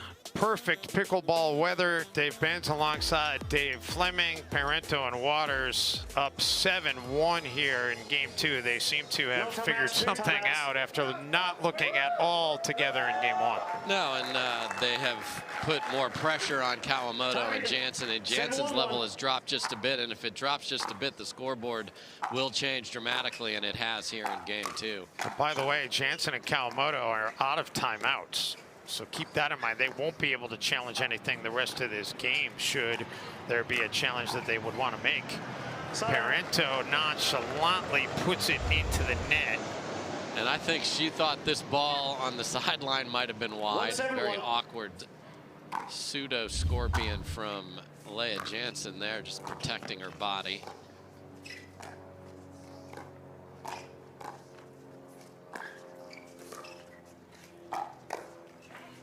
Into the net. 1-7-2. Jansen will take over. They're in dire need of getting something going here. Side out. And indeed, it's a side out, so back over to Parenteau and Waters. And they're going to keep attacking Kawamoto. She's the least dangerous part of that duo, so make her beat you. Second serve. We heard the shriek that time from Space Mountain over at Disney. 7-1-2.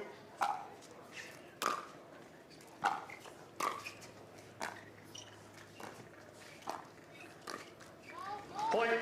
Jansen into the net to make it 8-1. 8-1-2.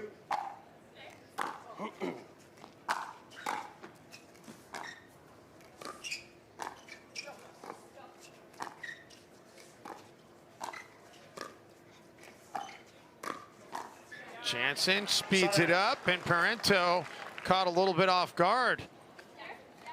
Yeah, and that's what she did so effectively in game one, and the difference here is she hasn't had the opportunities, and when she has, she hasn't made them. That's why they have a huge deficit. Point. Jansen putting that where Leigh was going to have a hard time catching up to it, and they finally have another point. Second serve. Yeah, and that's what can happen in a second game. I mean, every third was made by Kawamoto and Jansen. Now a wild swing there, and the scoreboard puts pressure on you. Please have your tray tables in their upright and locked position, please. We've had that all week. Jansen, all right, she's turned it up a notch here. Yes, ma'am. And you see the energy out of the two ladies starting to pick up as well now.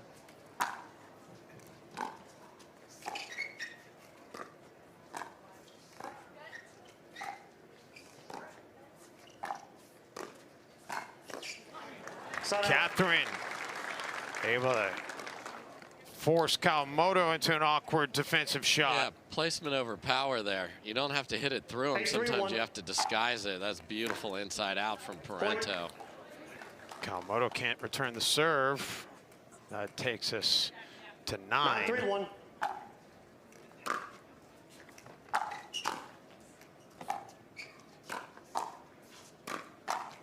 Second serve. Catherine was trying to put it away.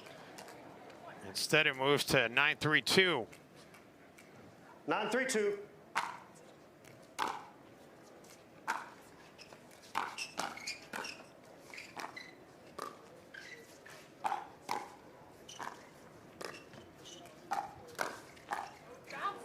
Nice job by Jackie Kawamoto to keep Jansen this was alive. covering a lot of ground on the left side there, but Kawamoto kept him in it, and then nice finish. Big hole.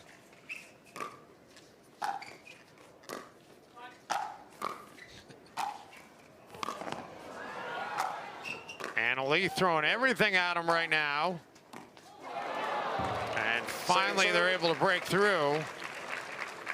And now it's no communication on the Kawamoto and Jansen side there as they were playing defense. 3-9-2.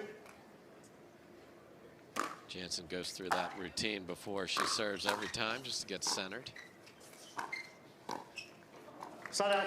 Into the net, side out, gets it back over to Waters and Parenteau. And the level has dropped for Jansen and Kawamoto. Part of that is the improved play from Parenteau and Waters.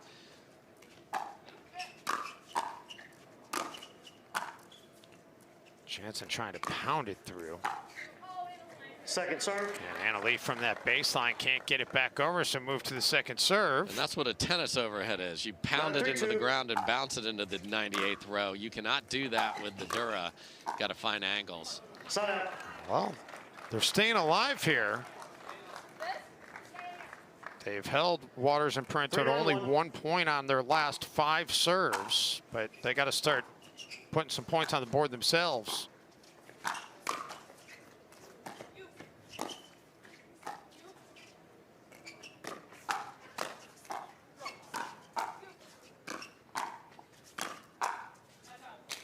Point. And out of bounds.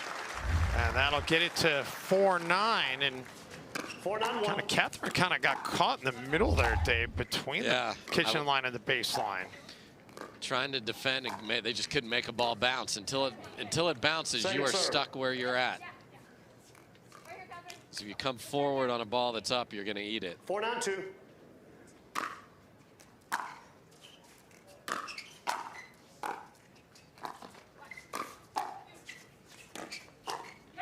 Point. All right, back to 5-9. This looks a lot like game one when it was Leigh Jansen who was dictating play. She's back to that position. Is it too late? So Waters and Parenteau want a timeout. We'll step aside. Good one going on right now in Orlando.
Welcome back to Orlando, Florida. So Jansen and Kawamoto with a little bit of a surge here, forcing Parenteau and Waters to use a timeout. They still do have one remaining, so they could still potentially challenge something. Kawamoto and Jansen are out of timeouts. Yeah, and you saw just a sight who would have ever dreamed of seeing. You saw Leigh Waters and Athena Truo, who is Catherine's coach and partner, strategizing together, Dave. Who would have thought? Right now the strategy is get the side out, and that's what they do.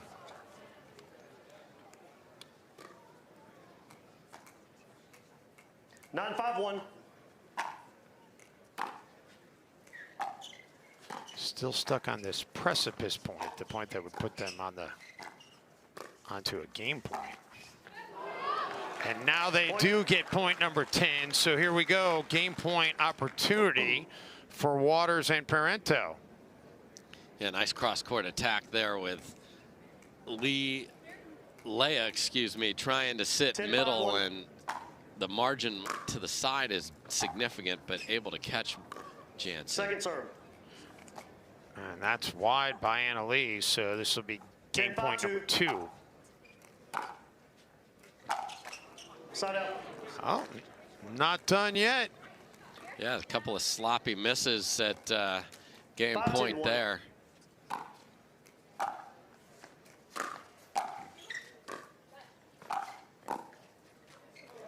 Second serve. Move to the second serve. We mentioned Ben Johns successful in keeping his hope for a Triple Crown alive in the first match of the day.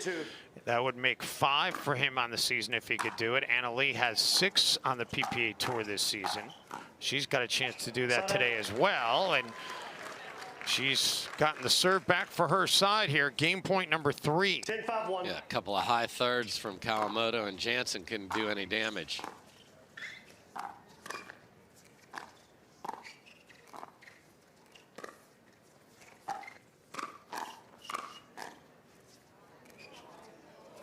Jansen a little dink, and Leigh was able to catch up, but then Jansen goes up top to send it down, and Leigh can't get that one. Yeah, it's a tough lob position there for Catherine Parenteau. Not disguised well, and mashed by Jansen. So how about 4 game points now have been staved off by Jansen and Kawamoto.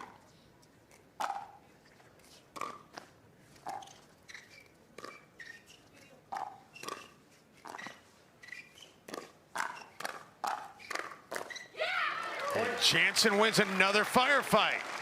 Yeah, she feels very comfortable with Parenteau in front of her from the speed up. She's going to win that hand battle and then finishes cross court.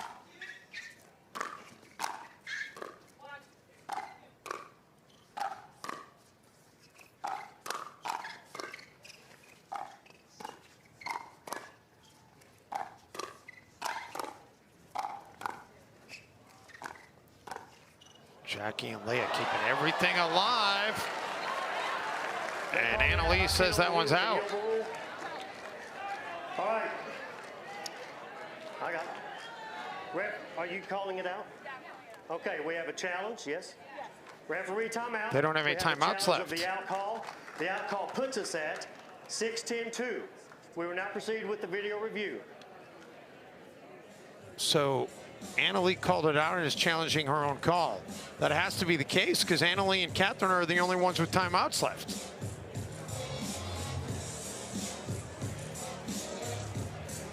And I mean, I don't know if I see enough there to overturn the out call. It's another one of these Kawamoto beautiful flick topspin lobs that's...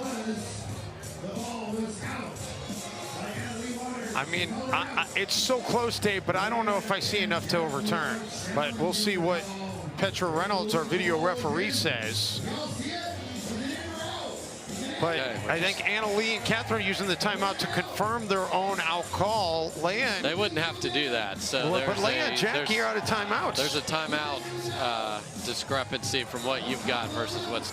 Because if you called it out, you're not going to challenge an out call of your own. They used the one timeout early when Leigh wanted to challenge, and she'd used the timeout anyway. And then they used the other timeout. I don't remember the exact score. I think it was 8-1. They used the timeout when it was 8-1. So they've used 2 timeouts. So we'll see what's going on here.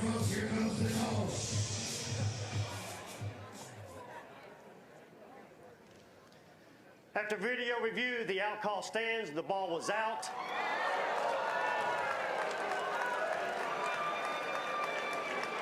The result, second server, 6-10-2. We will resume play.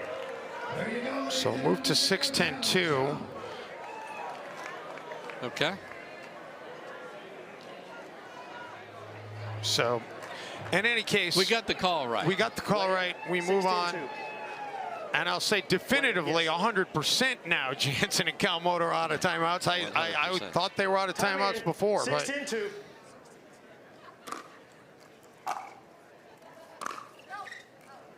And that one out as well. So here we go.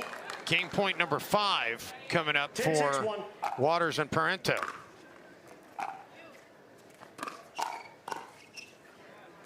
Point game. And there it is. Game number 2 goes into the books for Waters and Parenteau, 11-6. And this best-of-5 match has now become a best-of-3 match. Back to Orlando after this timeout.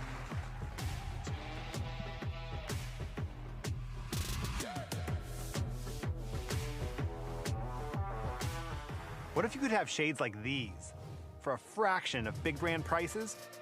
With Shady Rays, you can. We're an independent company, so we do things differently. We offer high-quality polarized shades for a reasonable price. And we personally replace any pair that gets lost or broken. And so far, we've racked up over 100,000 5-star reviews. I founded Shady Rays so that we could have sunglasses that stand up to whatever life throws at us. Order now and get 50% off 2 pairs at shadyrays.com. You don't get the moments everyone talks about without the moments no one sees. Early morning practice, late night drills, running it over and over. You don't get the crowd without the quiet. Everyone sees the glory, the medal, the podium, but every winning shot starts right here. Paddle Tech, let's go again. We owe great times to good friends, to the glasses that spark conversation, to the ideas that then pour out. Ours came from a night like that, and somehow survived the morning after. to make our own tequila. It wasn't meant to leave our house, but since we made this for friends, we thought it wouldn't hurt to make a few more. Grab a glass, amigo. Our tequila is your tequila. Our casa is your casa.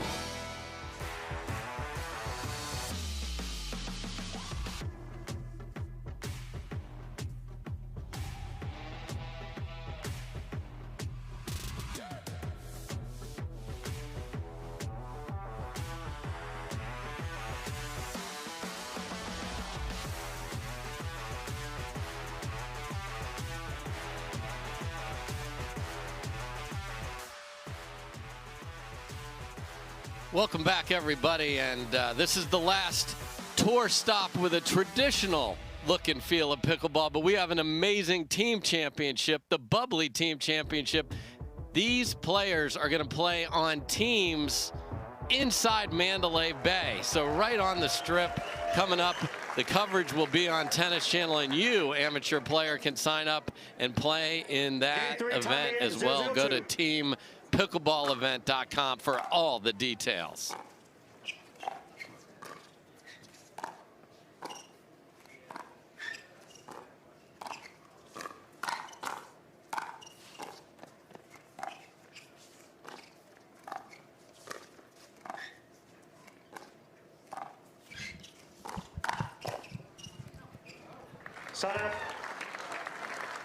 And picking up where they left off here, they win the first rally due Waters and Parenteau.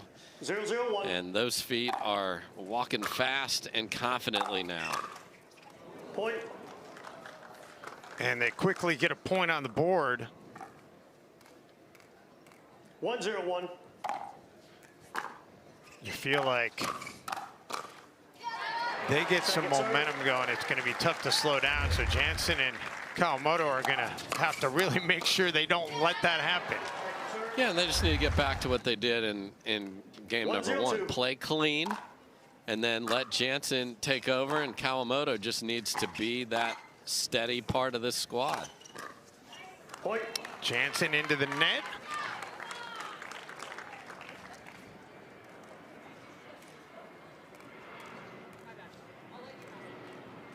Two 0-2.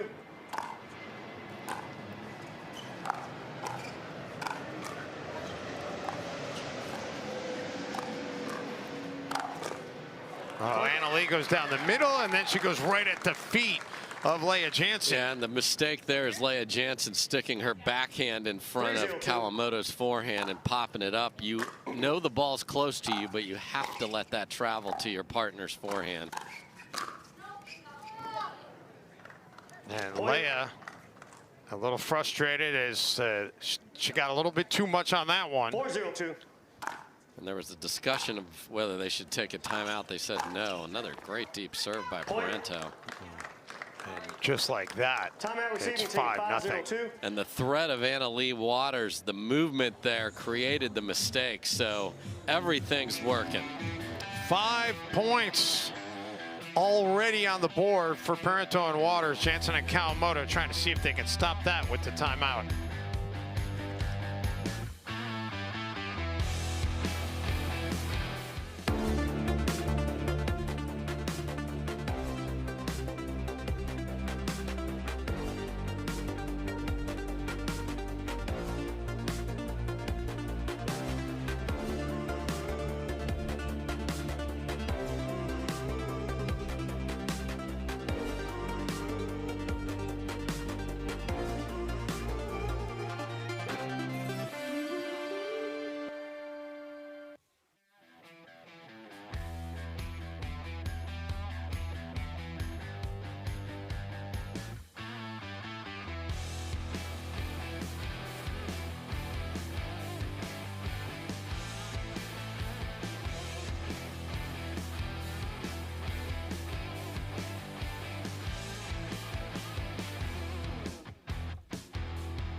Well, an impressive start to game number 3 for Waters and Parenteau.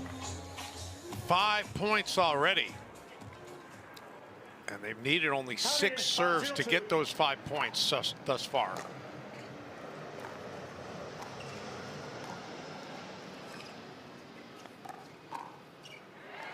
Kawamoto down the middle, though, to finally force the side out. Yeah, just sitting there. Ball off the tape's a tough ball to choose to speed up there because it's going to be lower because it doesn't have any momentum to bounce up, and Kawamoto easily ready to put it in the open court.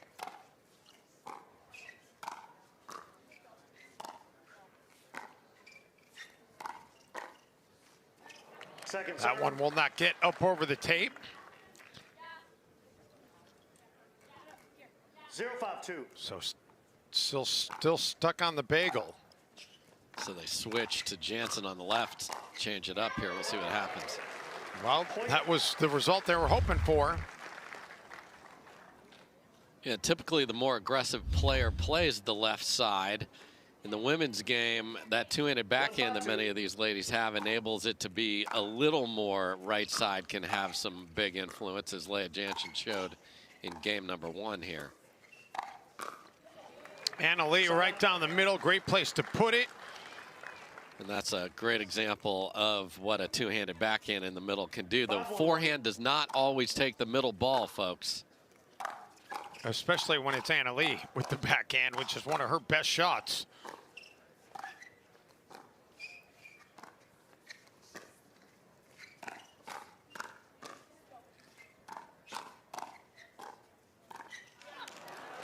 Second serve. And into the net, so move to the second serve. Leigh will take over. Leigh earlier this week was named to the Forbes 30 under 30 list. And you want to talk about excelling at 15 years old. You get named to the Forbes 30 under 30 when you're only halfway to 30. You've done something. Yeah, and this isn't the 30 under 30 in pickleball. This is Joel Embiid. 6-1-2. Yeah, 30 under 30 in the world of sports. Yes. was the category. And tremendous honor for her, and a great look at where pickleball's coming. Nice job by Kawamoto. Gets the side out. 1-6-1. By the way, the next youngest person on that list was 23. Second serve. Kawamoto from that baseline, unable to get it back over. And the scary thing for everybody, especially all the ladies playing pro pickleball, she's only going to get better for a while. Yeah, she's still ascending. She's not at the mountaintop yet. And she puts it on display right there to end that service opportunity. Leigh Jansen, you know, a lot of people stare a hole through their paddle when they miss. She's looking at the ball and flicking it around, just taking a little pace off the serve here, Leigh Waters. Parenteau, a friendly bounce off the tape. And then Catherine able to put it to the right side of Kawamoto, and she had a tough time catching up to it. And why do you want to add that lob serve in? Because players like pace to return, so now Jansen has to generate all the pace. Smart changeup by Leigh. Second serve. Always good to mix it up, give them a different look. Don't let anybody get comfortable. 7-1-2.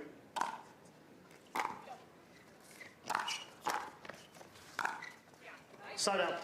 And Parenteau into the net. 1-7-1.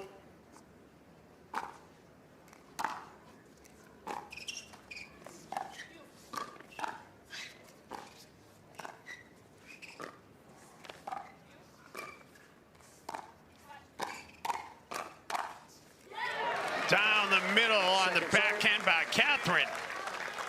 Yeah, Parenteau has a very deceptive game from the kitchen line, and she can be very compact with the two-handed backhand and will take your pace and blow it right past you.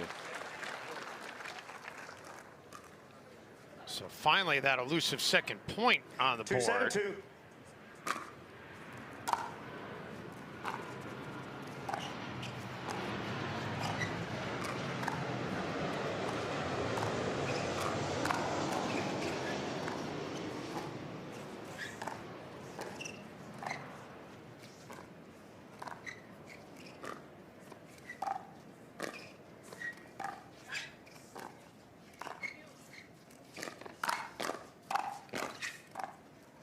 what a point going on right here.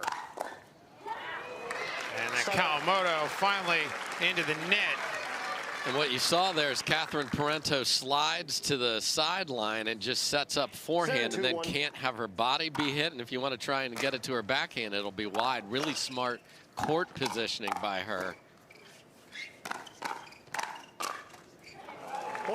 Catherine with the forehand and the backhand in that exchange. And the 8th point. So timeout number 2 for Jansen and Kawamoto. We will take a quick break as well. Back to Orlando in just a moment.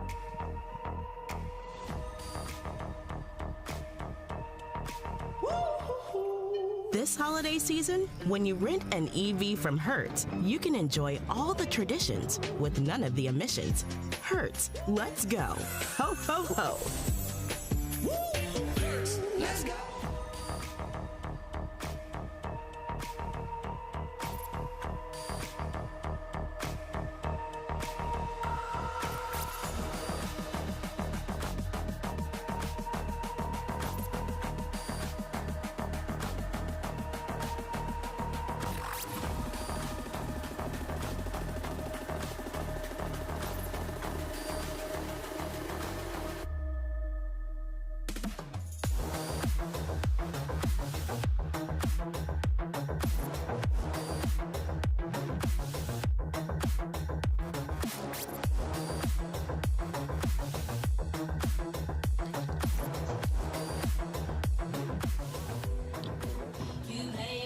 Back in the Sunshine State, and there is nothing but sun at the USTA National Campus here on this Sunday.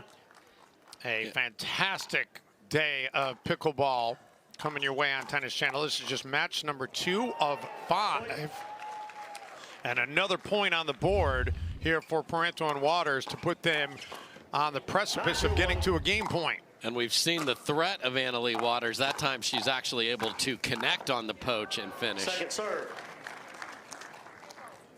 Move to the second serve. 9-2-2. We have not sped up the video. That's how fast they're walking back to the line to serve. Yeah, they're not taking their time. Leigh and Jansen smashes that one home.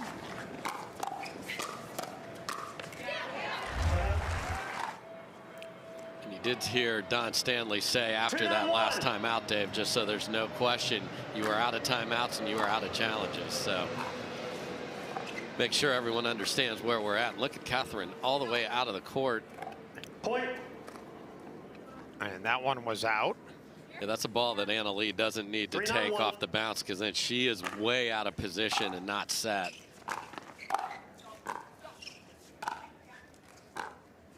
That's part of the chemistry lesson. Second serve. And Kawamoto into the net.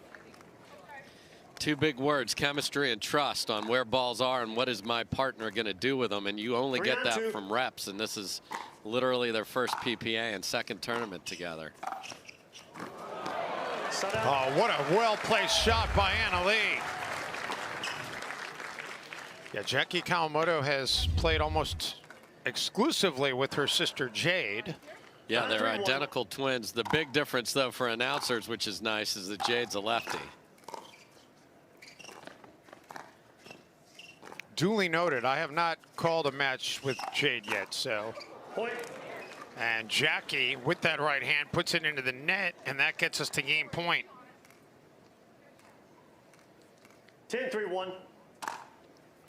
So game point number 1. They needed 5 game points to win game 2, and they're going to need at least 2 game points to win game 3. 10-3-2.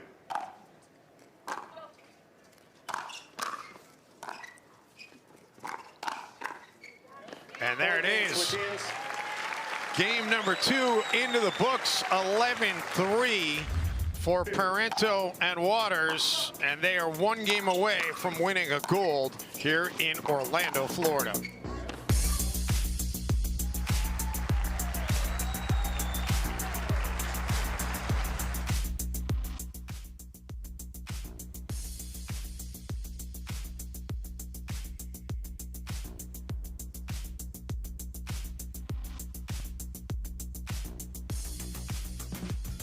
There's never been a better time to get away.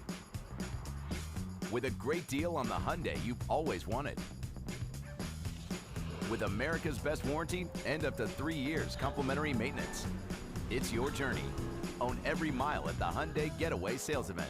Hurry in to get our best deals of the season. Get in and get away. Get 0% APR financing plus 0 payments for 90 days on select vehicles. Now, during the Hyundai Getaway Sales Event. The Pro XR pickleball paddle answers the age-old question of how to get paddle speed and control with the same paddle and one grip, and this is it. Pro XR gives you more spin, greater control, and quicker reloads on every shot in the game because you always have that constant feel for that leverage and control and paddle speed that we're all looking for. Pro XR is the most revolutionary technology in pickleball.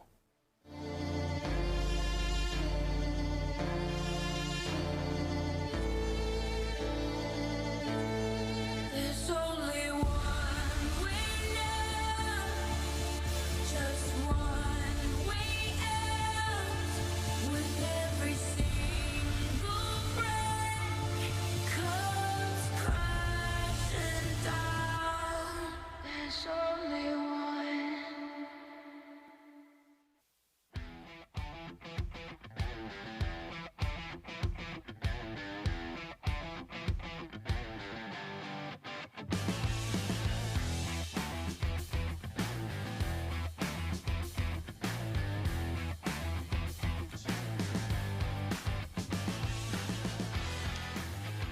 Well, as I mentioned, we are just in match number 2 of 5. The mixed doubles, then the singles for the men and women coming up following this match. All the doubles matches are best 3 out of 5. The singles matches will be best 2 out of 3 here on Championship Sunday. Yeah, so these two are on the same side of the net for women's doubles, but are going to stare each other down in the mixed doubles coming up next. And interesting during the timeout that, you know, they were strategizing together. Absolutely. They have to right now, and then no secrets right now. Lots of secrets in the mixed.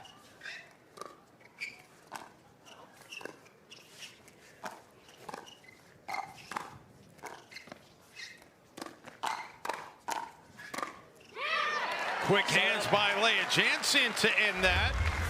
Yeah, and I think the beginning of this game's really important for Jansen and Kawamoto to find that mojo from game 1. 0-0-1. Jansen taking over at the net as she did there was the theme of game 1. They got to find that, and you find that by bouncing the ball, keeping it low, and getting your opportunities. You got to make your thirds, though, too. Got to get to the kitchen.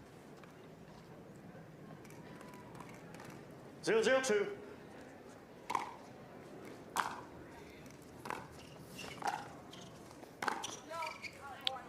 And that's long by Kawamoto.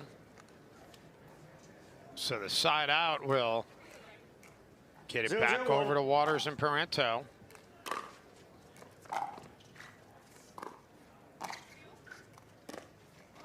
Point. And the first point of the game will belong to Parenteau and Waters. Yeah, got to be clean to 1-0-1. get on this comeback trail here. Can't miss dinks. Point. And you got to get serves returned over the net. Yeah, it's time for a big, deep breath for those two, because it is holiday season, but you cannot be giving presents to these two, especially with them on fire right now. Make it 3 straight points. Yeah, and I saw a much more timid Catherine Parenteau sort of trying to find her way. We talked about, you know, kind of a tryout here, not you know, this is an audition for 23. Looking very much more comfortable now. How about Leigh? She caught up to that one as she was going to the middle to keep it alive.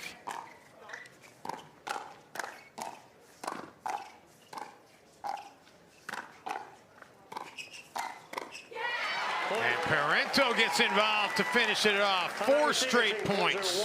And just a beautiful reset clinic. We all love the Leigh Waters fire and blunt force trauma, but the resets are a huge part of her game. And she's fired up.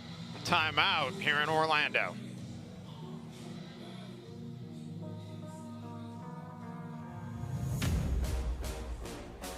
At At Baird, we offer a different, more holistic approach to wealth management.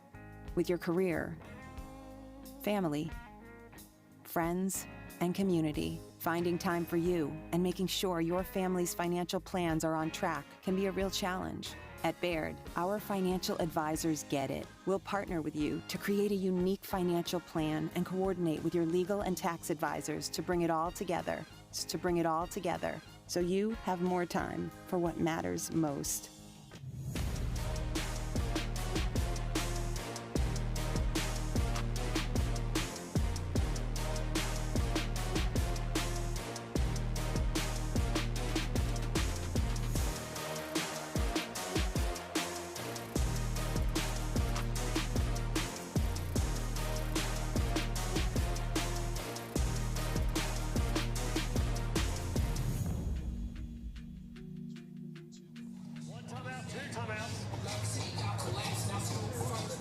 Back here in Orlando, Florida, it's been 4 straight serves, 4 straight points for Leigh Waters.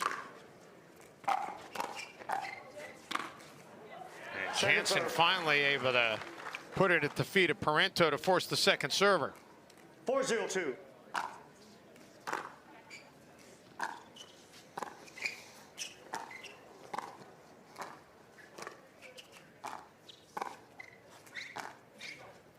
Lob by Catherine.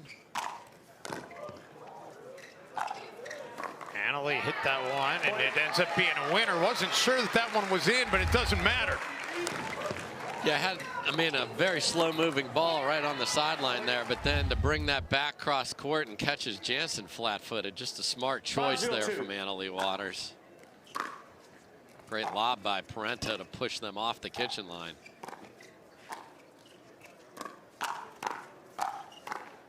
A well-timed lob can be such a big weapon.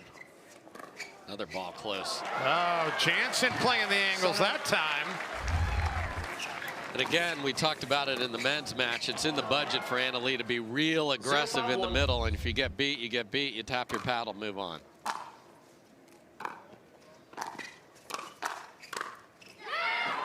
Jansen finally gets a point on the board. Leigh and Jansen, we told you at the beginning of this match, 3 career PPA titles. So I just feel like, you know, she's one of those people that championship Sunday so much, but Dave, so often she has to settle for the silver.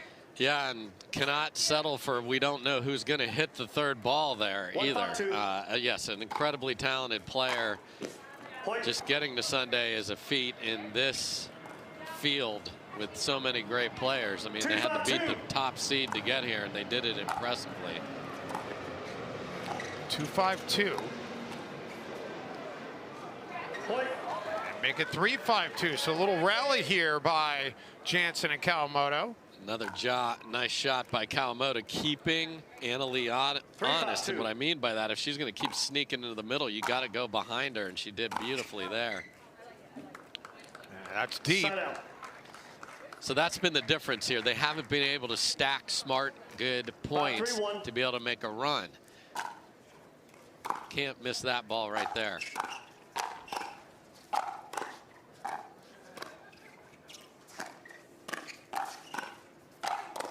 Great action and great defense as all well. Backhands over there. And then finally Kawamoto into the net to make it 6-3. After just under 11,000 consecutive backhands, it's a forehand that finishes it. Some good accounting right there. Yeah, I may have been off by a couple. Kawamoto down the middle and move to the second server. So that's a great example of what the right side player has to do when the ball is in front of their partner. Sit middle with the backhand, and you get freebies if you're ready. If you have the ball, if you have your paddle on your forehand side, you give them something they don't deserve.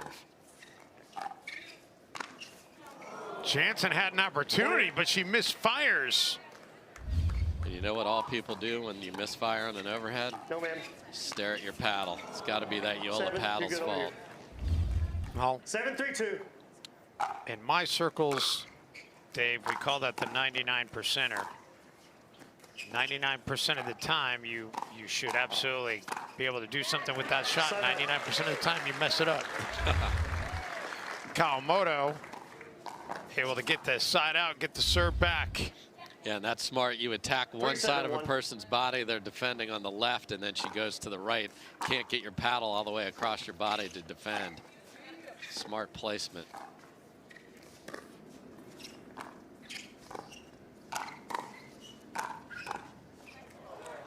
Second serve. Into the net, move to second serve. Catherine on the kitchen line, Kawamoto backing up and defending. That is a losing proposition for her.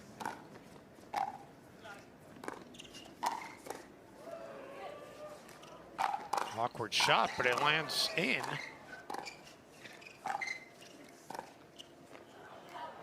And that's going to be long.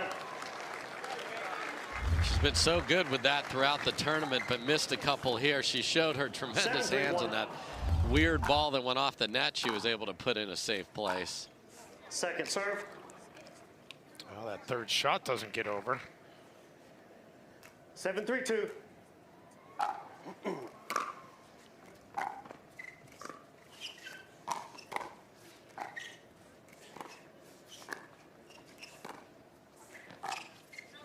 Leigh with the lob, it'll be long. So 3-7, back over to Jansen and Kawamoto. Still very much in this game, but they gotta put something on the board here. Already down 2-1. Second serve. And that's not gonna help. Yeah, thirds percentage, meaning making that third shot drop or drive, was fantastic in game number 1. Hasn't been the same, the scoreboard shows it.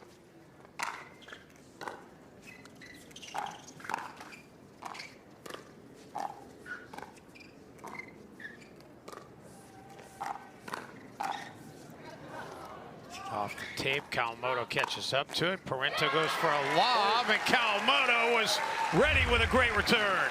The Dayton Flyer flying through the air to make a beautiful overhead after she comes flying up there with kitchen cam. Sometimes when that happens, your feet are called for a foot fault going backwards because you weren't able to clear the kitchen. She did a great job of getting both feet behind the line to hit that overhead.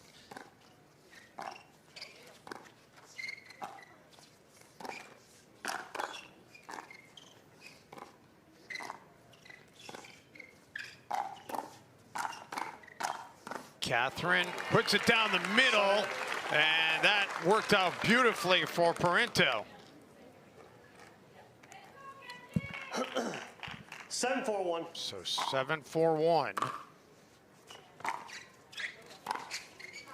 And that's deep, make it 8-4, 3 points away from a championship. So you got to be worried about trying to do too much when you're this close to defeat.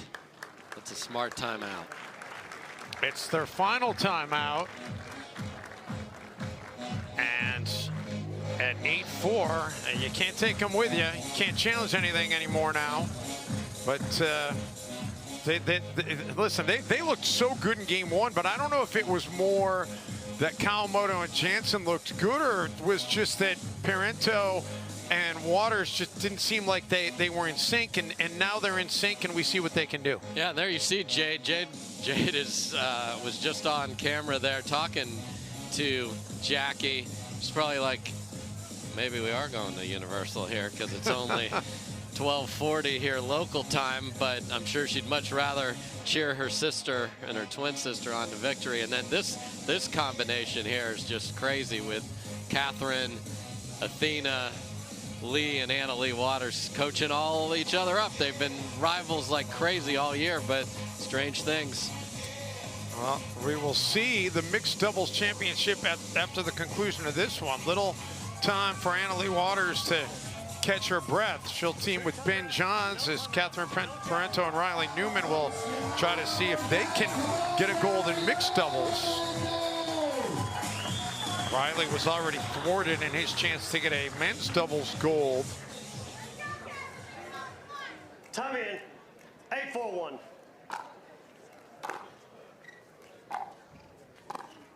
Point. And out of the timeout, another quick point to make it 9-4, so 2 points away from a championship. 9-4-1. Dipping third right down at the feet of Kawamoto.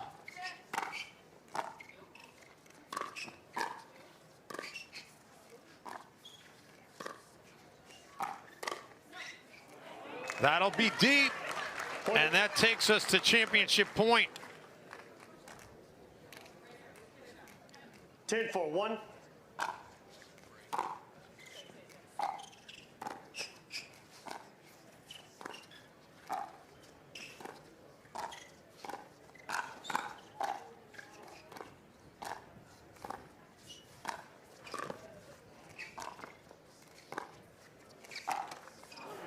Water's into the net, so we'll have to have at least 10-4-2. 2 championship points.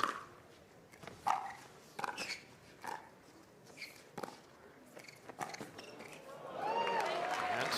still breathing. Beautiful angle. Yeah. To be able to get an angle on Leigh Waters where she can't get there and hit an ATP, it's got to be the right pace and the right roll. Great job by Jackie, down match point. Second serve. Just so smart by Leigh Waters. She knows they're out of position. Just throw it into a safe place. You might get a miss there. You're definitely going to get a great ball on the next one. 4-10-2.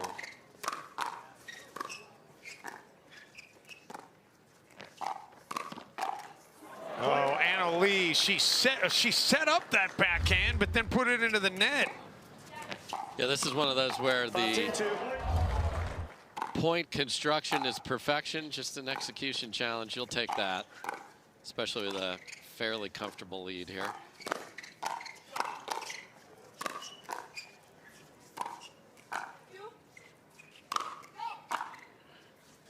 Parenteau and Waters both now back on the baseline. They get up to the kitchen.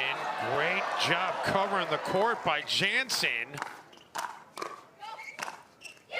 And then Parenteau puts it away.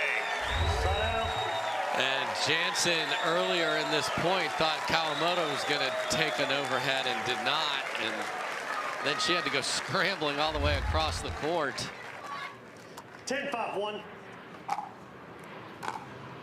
So championship point number 3. Second serve. Well, we're going to need championship point number 4. 10-5-2.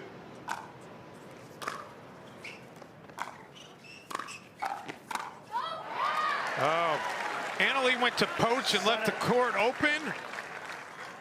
Yeah, she thought she'd get something deeper into the court. If it's that shallow, which is a great, smart fourth ball, you're stuck, and then you just pop it up and hope they miss, which, of course, they did not.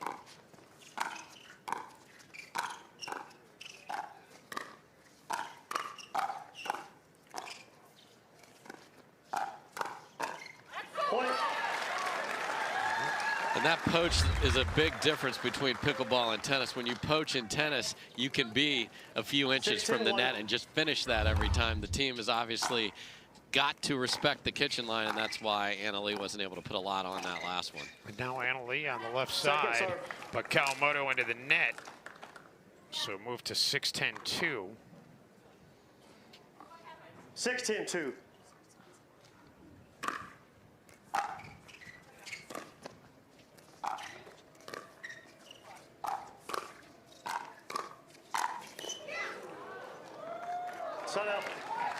And the side out gets it back over to Waters and Parenteau, championship point number 5. Timeout serving team, 10-6-1. And now the serving team of Parenteau and Waters decides to use their first timeout. Might not be a bad idea. They've been unable to cash in 4 times, so they're going to talk it over. We'll step aside as well.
Well, the pickleball fans here in Orlando are very dialed in on Their what sign exactly game is happening.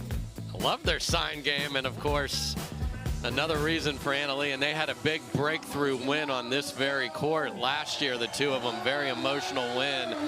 Can she do it for Mama right here? Well, championship point number 5.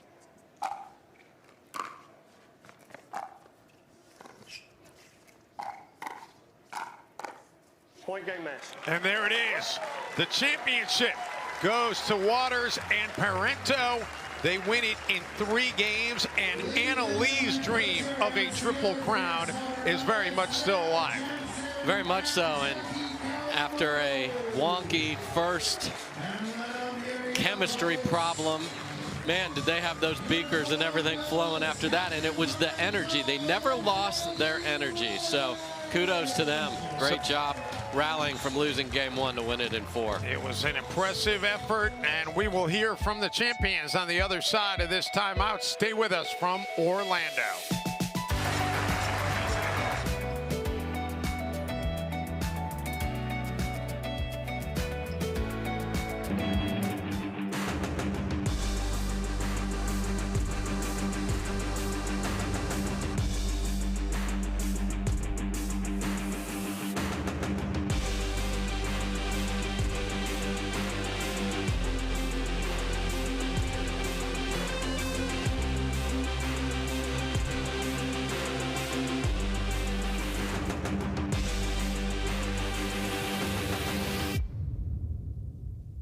For many of us, we just charge ahead because planning for your future takes time. And right now, thinking about your financial future takes on new meaning. At Baird, our financial advisors have guided individuals and families to achieve their goals through every crisis evolution and groundbreaking idea for over 100 years. That's the difference between thinking you're ready for what lies ahead and knowing you've planned for it.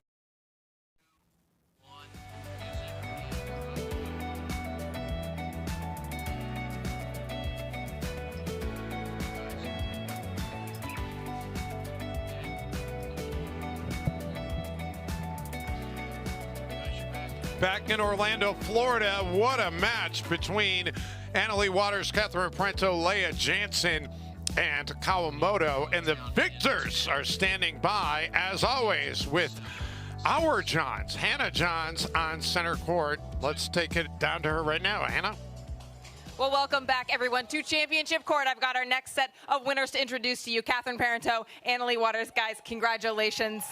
Your opponents really came out firing in game 1. They won that decisively, but you were able to work your way back and win the next 3 games straight. Did you just need that minute, that first game, to work things out?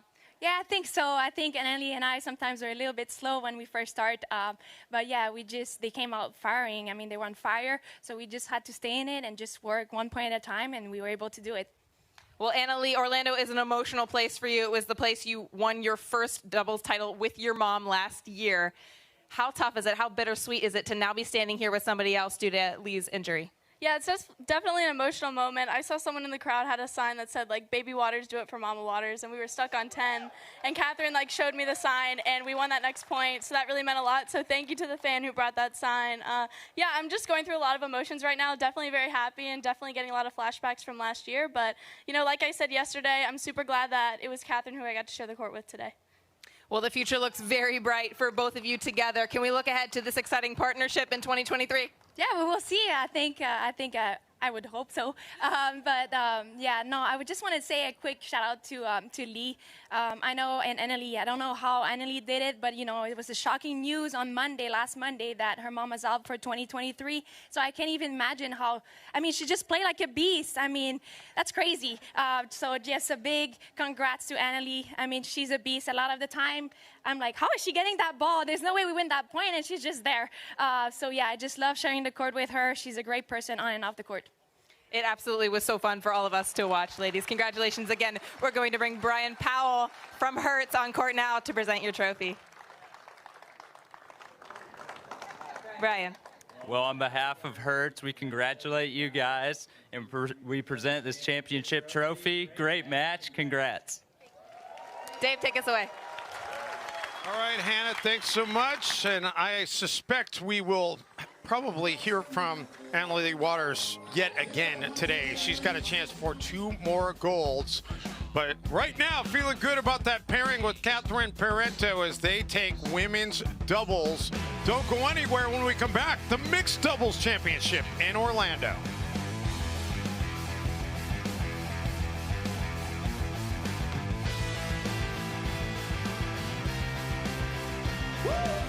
Our new EV rental fleet is the absolute GOAT. Nice.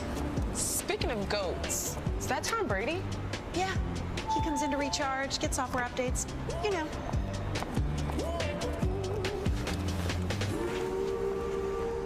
Same time next week? You got it. Cool. Let's go.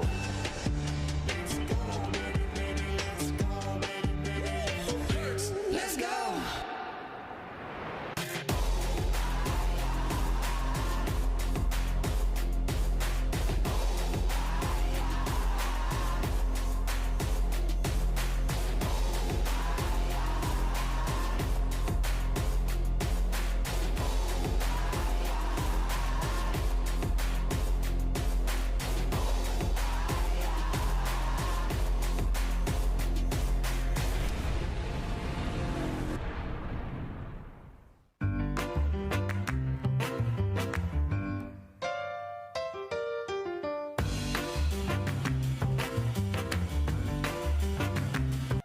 Mishit the ball. I know I mishit the ball a lot.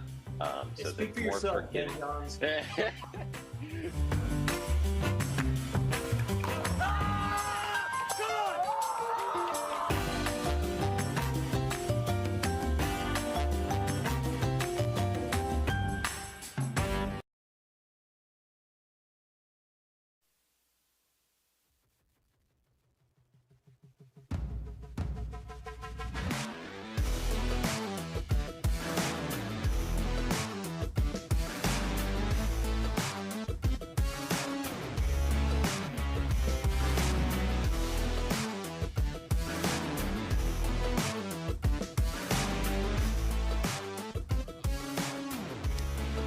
Welcome back to Orlando, everybody. We got 2 golds in the books. We still have 3 golds to hand out. And we're going to go to our Mixed Doubles Championship next. Our final best of 5 gold medal match of the day. The men's and women's singles will be best of 3. But what a matchup this will be. The 1 seed against the 2 seed, Leigh Waters and Ben Johns against Catherine Parenteau and Riley Newman. And both Leigh and Ben still have a chance to be able to get a triple crown, and they'll both be 1 step closer if their chemistry is on point, as we expect it probably will be in this match coming up. Yeah, they definitely want to hoist that trophy right there 2 more times each. This is the match everybody wants to see, because guess what? Ben Johns and Leigh Waters have lost 1 time all year. That's it.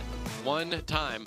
That 1 time they lost was much earlier in the season, but it was to that man, Riley Newman, and Catherine Parenteau. And you see Athena Truo there, Catherine's partner and coach, helping warm up a solid player herself. So what are we going to see here? Leigh and Catherine, all chummy, all we're working together. What strategy do we want to do? Oh, wait. I'm not telling you anything about what's happening now, because you're going to be on the other side of the court. So you've got that going on. And then Riley and Ben have had the same amount of rest, obviously. Both played in the men's, watched the women's. Here they come. The only difference is Ben walks on with a gold medal from today. Riley desperately wants this one. Leigh had to go 4 games in the women's doubles, as did Catherine. Will that play a role? We'll start getting answers to some of those questions when we continue our Tennis Channel coverage from Orlando, Florida.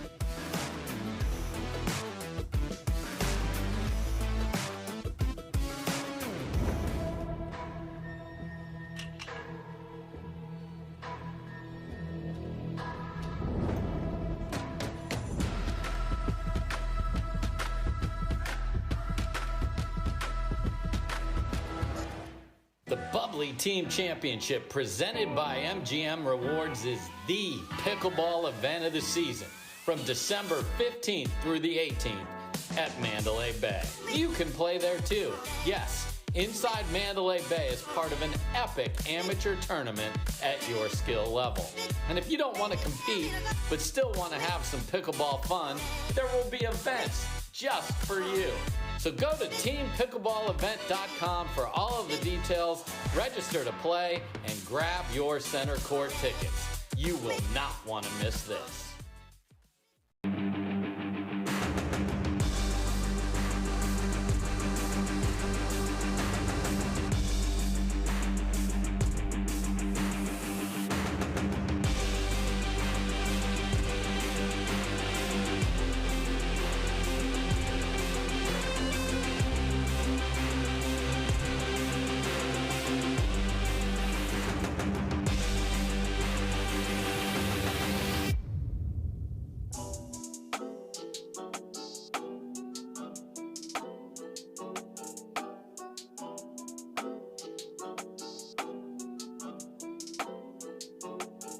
I'm in the big leagues, told them don't miss me.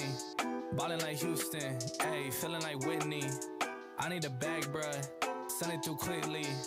I'm making his dog, like I'm in the big leagues. Told him that I gotta go, dog. I'm riding the road, y'all. I think that I'm back in my bag now.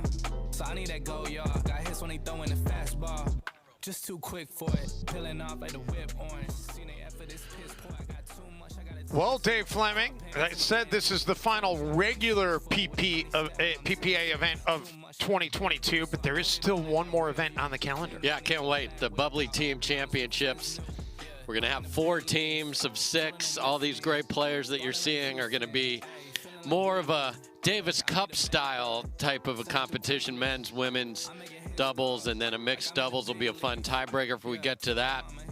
So that's going to be a lot of fun. And we are playing in the convention center at Mandalay Bay, like inside. Like you're walking down the strip, you go inside Mandalay Bay, and that's where this is going to play. So you can get your tickets. And you, as an amateur, what better place to spend the week before Christmas than Vegas on the strip? So you can sign up and play.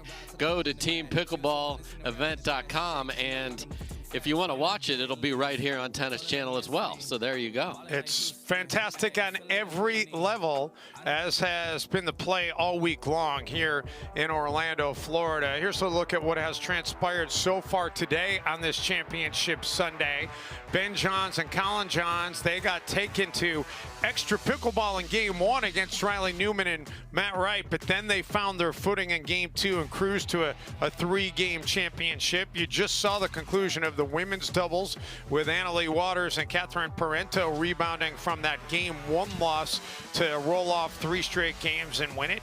And now we are waiting for Leigh and Catherine and Riley and Ben to be back on center court, as we are going to be bringing you the mixed doubles championship, and should be a fantastic mixed doubles championship. Should be a great match, and we've got a great afternoon with a good crowd on hand here at the USTA National Campus. The coverage continues after this quick timeout.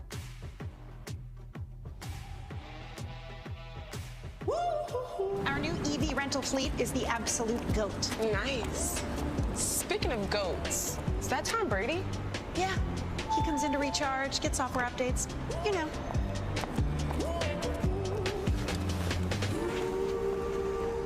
Same time next week? You got it.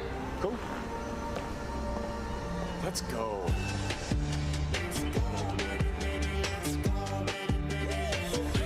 Let's go.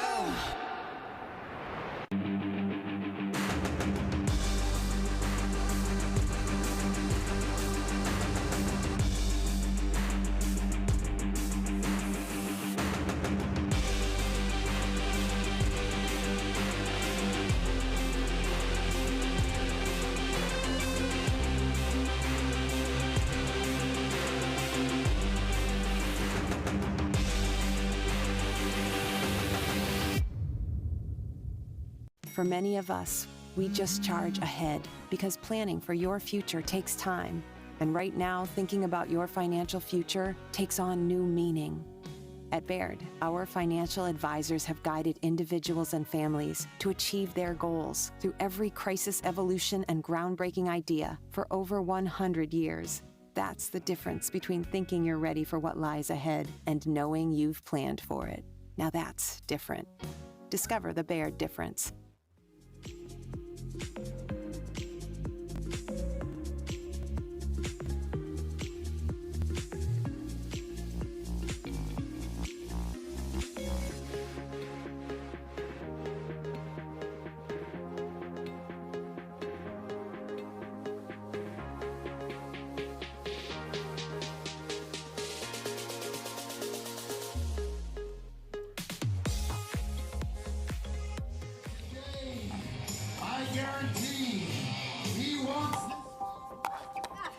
What a way to end it.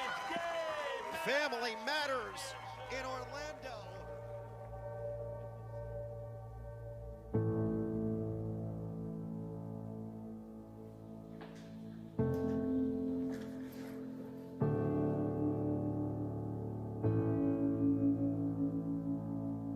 Pickleball to me is a lot of things. I mean, I've been so up and down with my emotions through pickleball through my whole career. Annalie is sometimes my coach, I'm sometimes Annalie's coach, but we always have that common goal of winning. I feel like pickleball is helping people with mental health because it's a way for them just to not think about anything and just go out and have fun. You know, helping each other emotionally, and we're a true team. We don't argue, we don't fight, and I think that's why we've been so successful.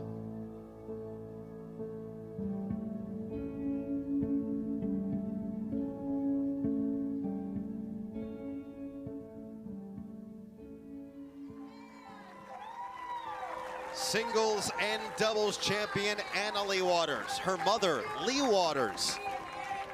Brilliant, brilliant pickleball from the mother-daughter combo.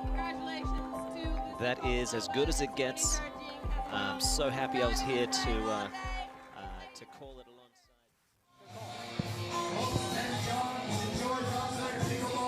alongside. And back here in Orlando, Florida, we are just about set. Our combatants have made their way into the arena. Dave Benz alongside Dave Fleming, and we are excited to bring you this mixed doubles gold medal match here on Tennis Channel. Thanks for making us a part of your Sunday afternoon or Sunday late morning if you're out there on the left coast. Yeah, and even though it appears that Catherine and Annalie are still on the same side of the net, and clearly they are. They will not be playing on the same side of the net when we come back. Just getting a nice warm-up there. Obviously, the ladies just played, so get the fresh outfit and get out there and just... Now you have to reset. So the difference here for the ladies is Annalie likes to be that alpha running around. We saw a lot of poaching. Well, guess what? Now she has to be the one that lets her partner be the alpha. So the difference is at the beginning of the year, they almost lost to AJ Kohler and Callie Smith, and literally their second match is a partnership, and everybody was like, uh-oh, can the best two players? Then they won game 3 when they were pushed 11-0 and have been on a rampage all year long. As I mentioned, they've only lost once, and that is to the team that's on the court against them.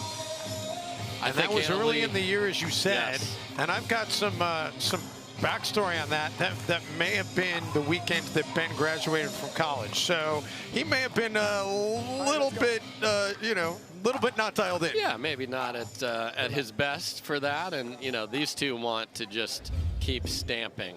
We are the best players in the world when we come together. When they put out a mixed draw, everyone else is playing for second. I mean, that is the mentality. And Annalie has done a great job of saying, I understand the balls you take and what you're going to do, but she is so good at setting Ben up in a mixed doubles match of going after the female on the other side and letting him finish, and then doing plenty of finishing her own. So big task for Riley and Catherine. They've done it once, so they can go back to that regardless of how much partying was done with the graduation. This is a new day, and we're here in Orlando to see what happens. And if you just happen to be tuning in right now, you are in for a treat, because the team in the near court of Johns and Waters, they're individually the two best players in the entire sport. And Catherine and Riley, they're a good team, though, as you mentioned. So we'll see how this thing plays out. 0-0-1. The side out to get it started.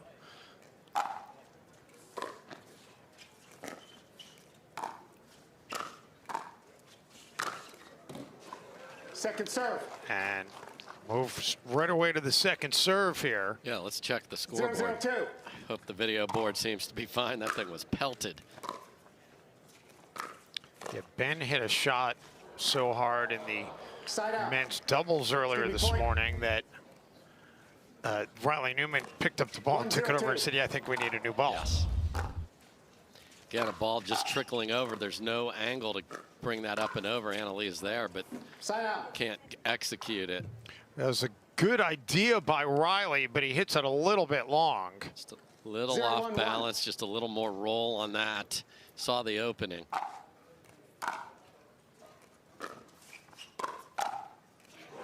And Annalee comes in with the backhand to finish it off. Yeah, and the interesting thing about the Riley Newman style of mixed doubles is most guys would never want to play on the right side in mixed. He has that ridiculous two-handed backhand, so they're very comfortable in this formation. Ben into the net. 1-1-2.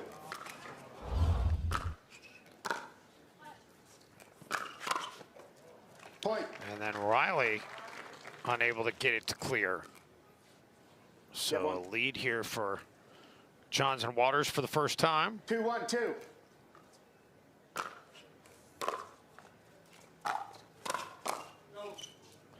Side out. Ben a little bit too much on that one.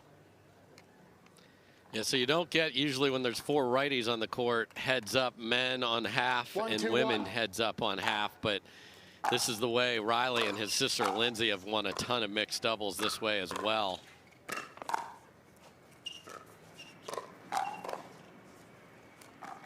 Second serve. Out of bounds, move to the second serve.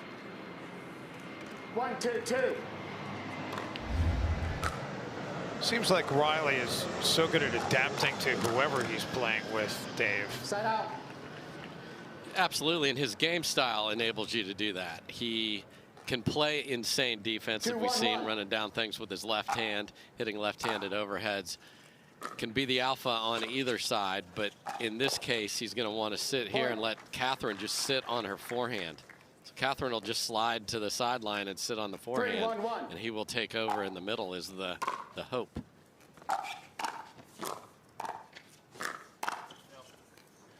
Well, Catherine trying to take advantage of Ben being on that right side, and she hits it wide. Yeah, and that's the pressure of movement. Again, it just makes you try to do a little too much. Riley perfect on that exchange. Move it to 4-1-2. Yeah, Annalee may be having a little meeting with Ben about the height of 4-1-2. his drive.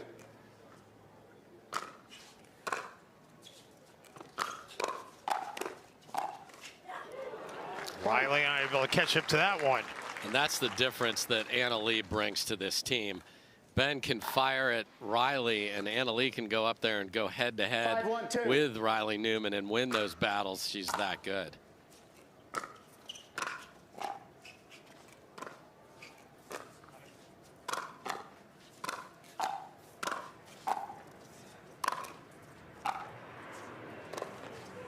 Off the net, Annalee. And then Ben finishes it off. I love that Annalee. There was nothing finesse about her when she caught up to that one on the net. No, full blunt force trauma, and then 6-1-2. Ben finishes down the middle. Even saw the lefty overhead there from Newman. Maybe not necessary. And right now, this lead has ballooned to 7-1. One more, and you got to think Newman and Parenteau might have to take a timeout. Did that catch the line? Side out, just long. But the great footwork and movement of Annalee, she's looking for it, just didn't get the paddle. You got to have that on top of the ball, not sliding below it. Second serve. Annalee might have induced that by faking like she was going to set up for an Ernie. Catherine hits it into the net. Yeah, and the Ernie isn't just so I can hit the ball, it's so I can get a ball hit to Ben's forehand or make a mistake because you see the movement. So Ernies that look like they're failed are actually not failed because they're doing something else to your opponent or to the point construction. Second serve. Riley with a quick return there to get to the second serve here. Side out. Ben into the tape. 1-7-1.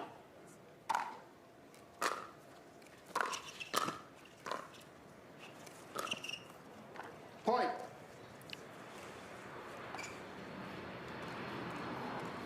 Two, 7-1.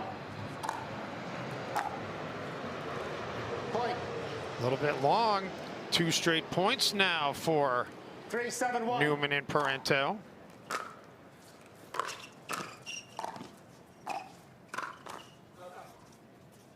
Make it 3 straight points. And suddenly it's just 4-7.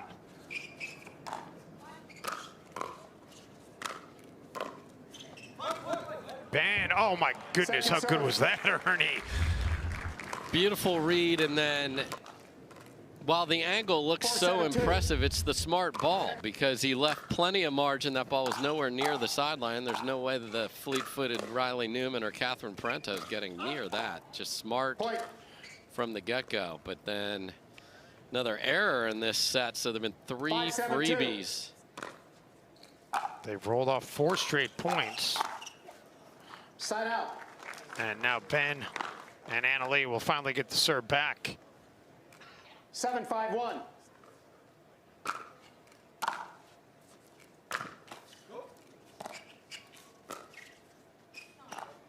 Second serve.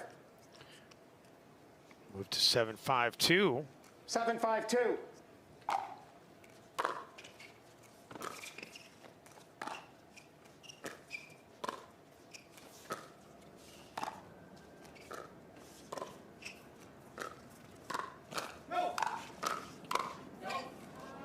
Good decision by Ben to let it go.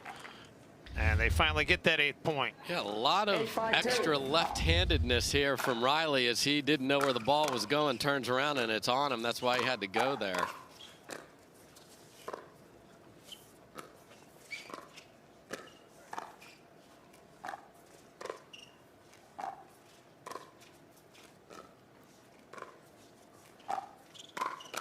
Leigh cross court, Ben down the middle. That's a great job of Leigh Waters. Usually you hear keeping the guy honest because you're putting it behind him because he's in front of you. In this case, you have to roll it cross court to do that, and that's a really smart shot by Waters. Side out. Newman finally able to force the side out. 5-9-1.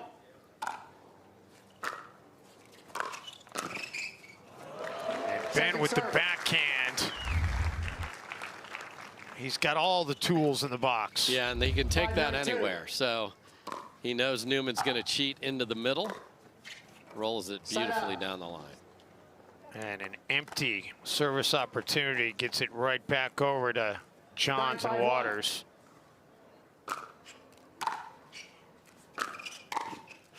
Point. And we've got game point.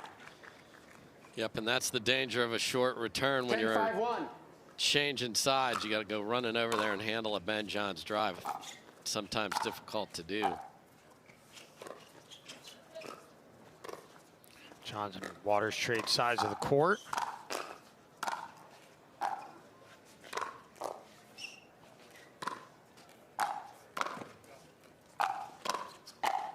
And Leigh attacks Riley and ends up winning the exchange. How about that? Hey, Ben, I can play on the left side. Stay over there, dude. Look what I can do. Great finish there. They win at 11-5 and 2 games away from a gold. Game 2 coming your way after this timeout.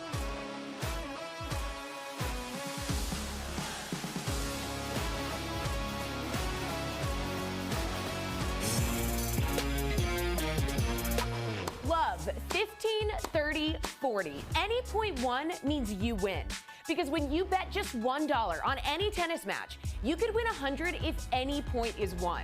Plus, if you're not in a sportsbook state, you can take a swing at thousands in prizes in our free-to-play pools. So download the DraftKings Sportsbook app, sign up with the promo code, bet $1 to win $100 if a point is won, and make it rain. Podiums are reserved for winners. No one ever said getting there would be easy. So we work, we drill, we train. And while we do whatever it takes to gain even the slightest edge, we found our biggest. Electrum has the most grip for spin and touch without sacrificing any power. Electrum, earn your edge.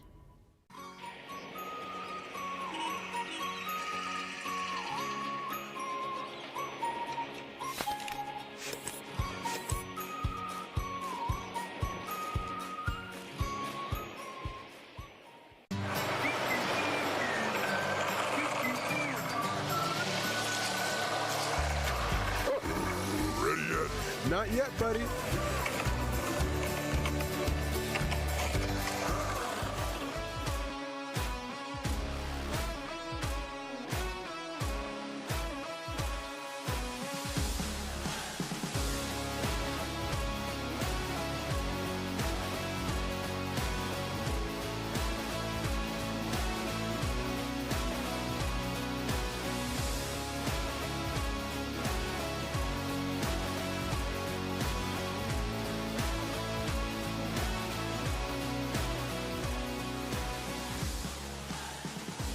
Well, the crowd here in Orlando enjoying the sun, enjoying the pickleball. It's been a fun week here at the USTA National Campus. Just such a great venue, not just for tennis anymore, though. No, it's great to see tennis and pickleball all together this weekend and see them packed all the way around the court. And in fact, this entire area of Orlando, not an area that I really was all that familiar with, like Nona, is so much to do over here. I've really enjoyed my week out here, mostly at the court, but the time off the court's been really fantastic as well. And a side out to get this thing started. I'm a former resident of this great city, and my first daughter, 001. Gabby, who's watching, was born at Arnold Palmer Hospital for Women and Children, downtown Orlando. That's fantastic.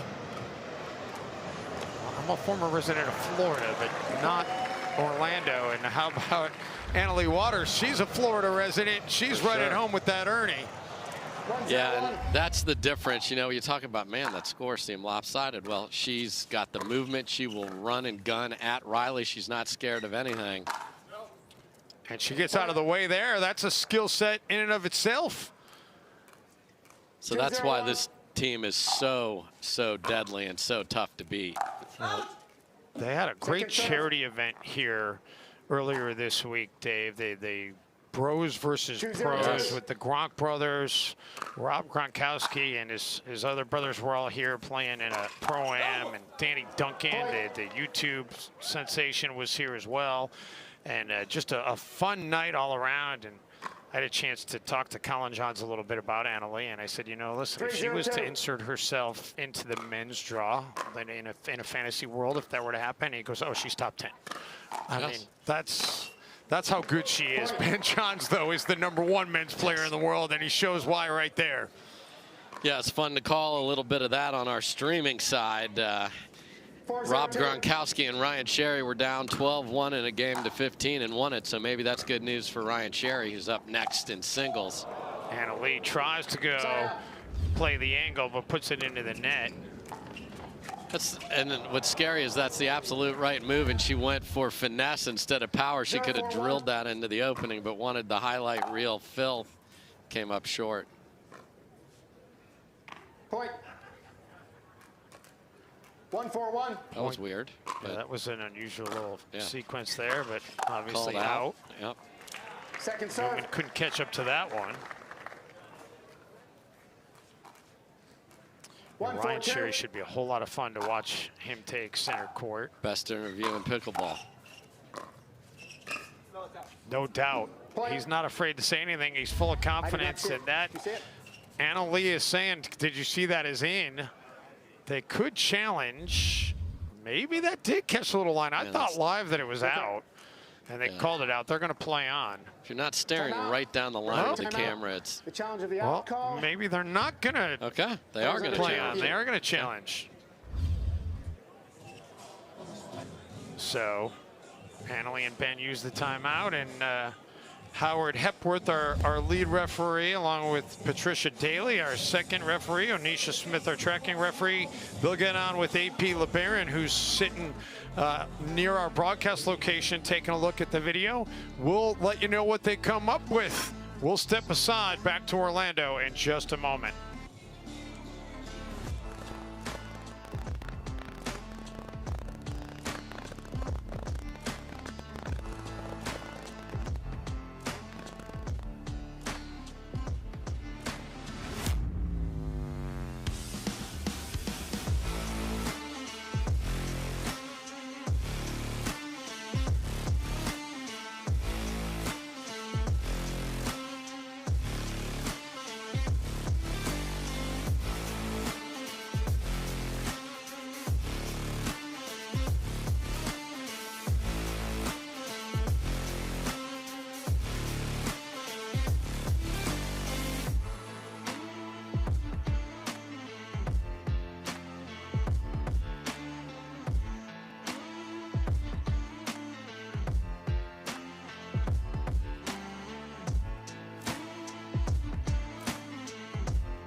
Back in Orlando, our officials having a conversation, still awaiting the official ruling here.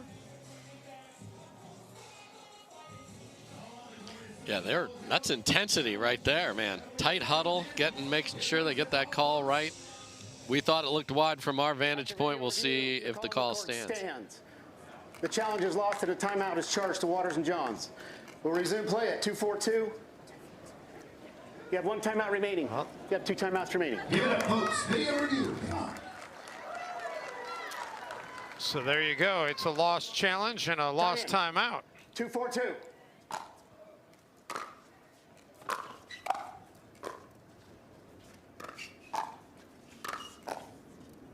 Catherine unable to catch up with that one. And again, just the placement of the attack. She's digging. She's got her paddle down on the left side of her body. You go to the right side of her body. You can't use that same approach to reset the ball. Smart play by Ben.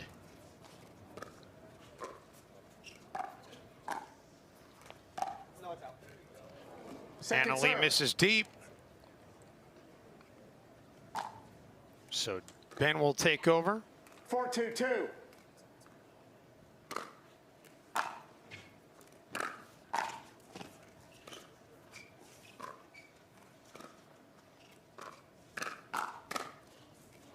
Ben flicks the wrist, paints that back portion of the court. Ben Of course, Johns. we can see Riley playing on the left side of the court now, too, so trying something a little different. Riley hits the return long. 6-2-2.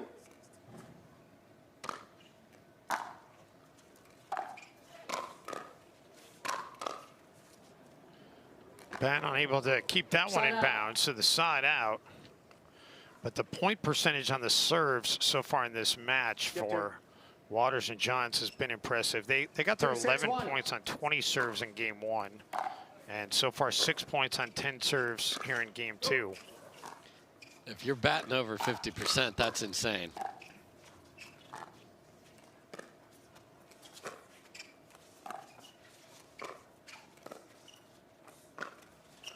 Second serve. Riley into the tape.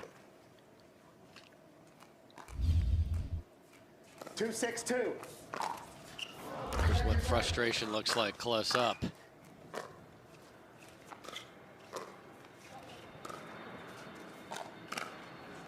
Point.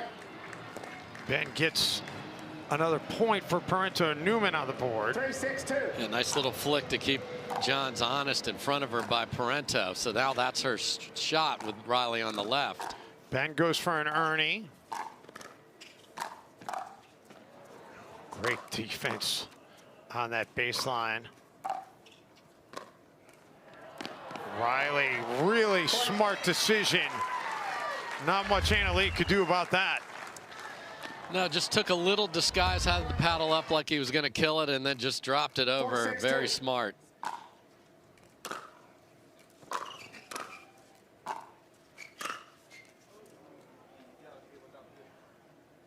Point. And that is just wide. Ben thought maybe it caught the line, but back to just a 1-point game now.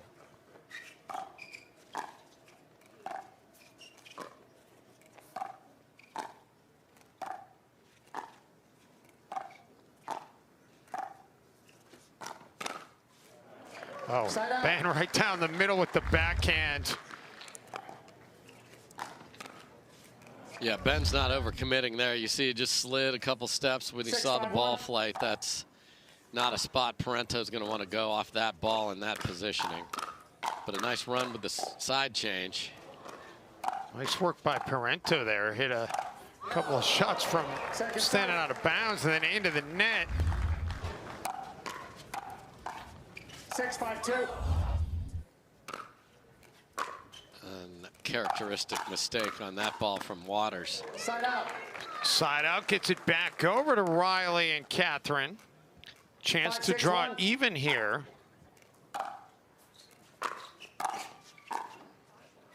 Second serve. There's no doubt this game is a must-win for Riley and Catherine. The likelihood of them rolling off 3 in a row here. Against this opponent, I can't imagine. So this is go time. Side out. A big side out, though, forced by Anna Leigh and Ben. They don't give up a single point there. 6-5-1.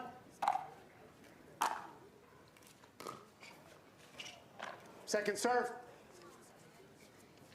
They've now gone 5 straight serves without scoring a point. Yeah, so that percentage impressive dropping a little. percentage is going down, Dave. Side out. Make it 6 straight. And they've had opportunities, made mistakes that hasn't even been winners.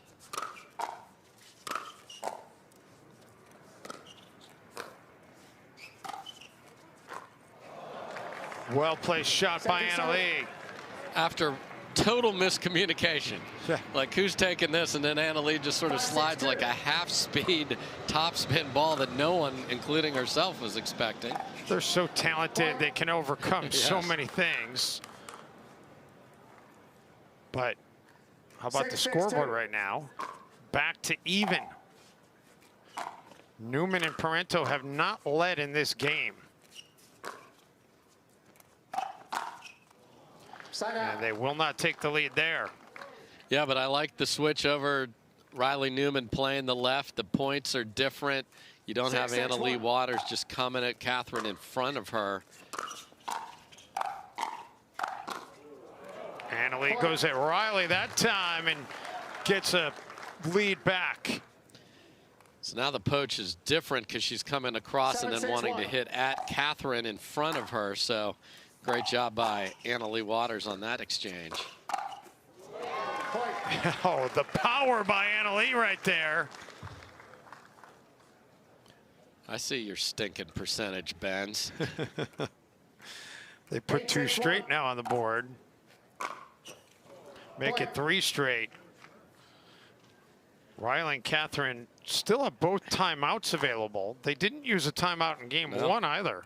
No, not heavy timeout users. They're usually paired with people that call timeout, and 2 missed returns, and that's the danger of the switch, because you know you're in a hurry with the huge drives on the other side of the court, and it creates mistakes. Second serve. Newman able to get it at least to a second game point. 10-6-2.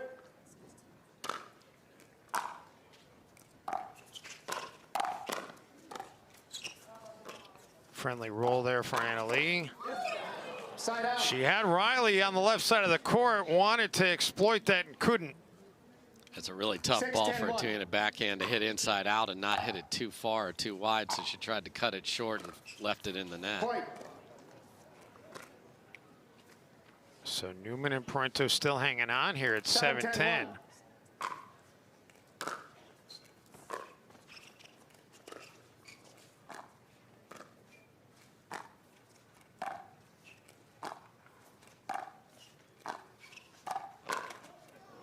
Second serve. Move to 7-10-2. 7-10-2.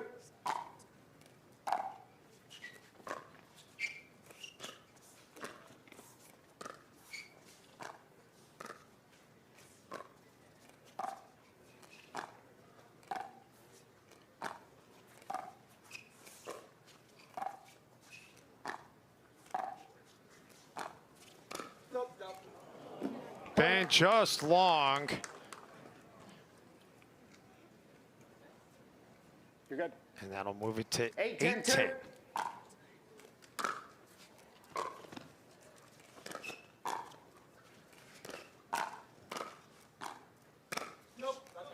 That one is not long, however. That's a tremendous roll. Again, that ping pong backhand serving him well here. Get that roll on it that the ping pong players bring to pickleball. He's got a well-rounded game, obviously, and here's another game point. Game point number 3 to be exact. Newman willpower. Oh, Bennett, unforced error. So game point number 4. 10-8-2. This would be a big side out if Newman and Parenteau could get it back. They're only trailing by 2.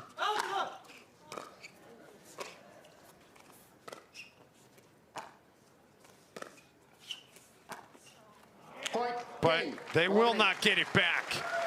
Game 2 goes to Waters and Johns, 11-8.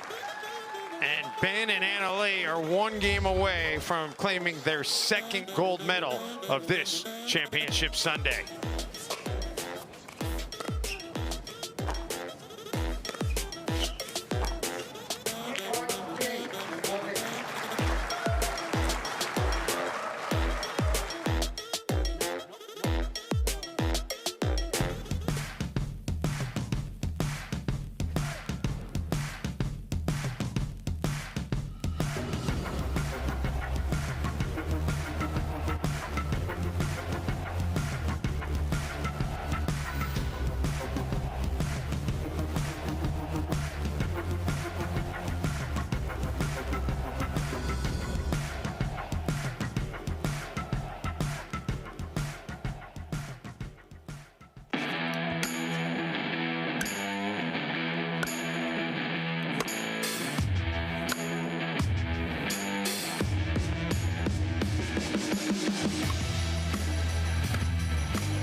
It's all up to me. Nothing can get in my way. And when they ask, what are you gonna do next? I'll say, I'm going. Oh.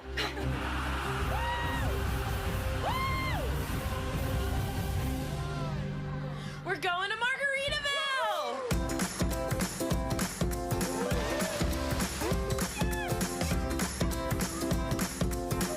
You can go to Margaritaville too. Visit MargaritavilleResorts.com.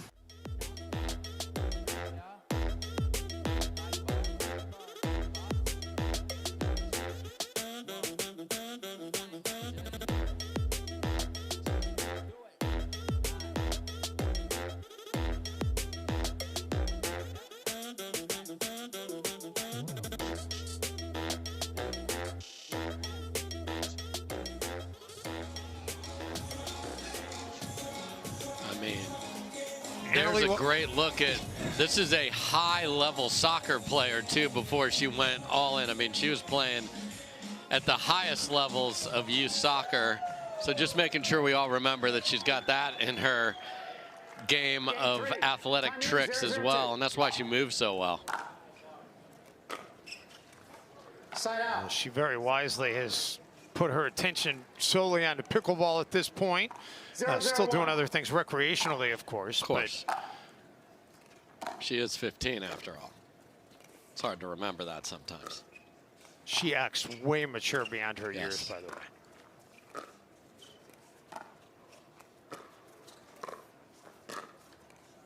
Ben painting it down in the corner. Yeah, just sneaks in there and then holds that paddle face in the same position where you think he's going to crack it at Catherine, and just tilts the paddle head back a step and puts it inside out. Gorgeous shot.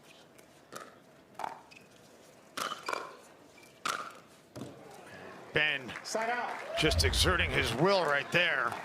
Our poor video board. What did it do to Ben? 0-0-1. I don't know if it happened, but I did hear some rumblings that Ben was very interested in hooking up a gaming console to that video board and getting in some gaming in his downtime. 0-0-2. That's what that is, a series of screens all tied together. You could do it. 0-0-1.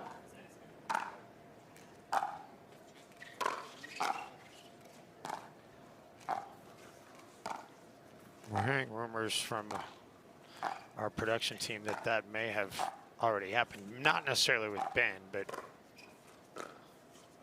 with some others associated with the tour. Oh, Riley sticks to it and finishes it off.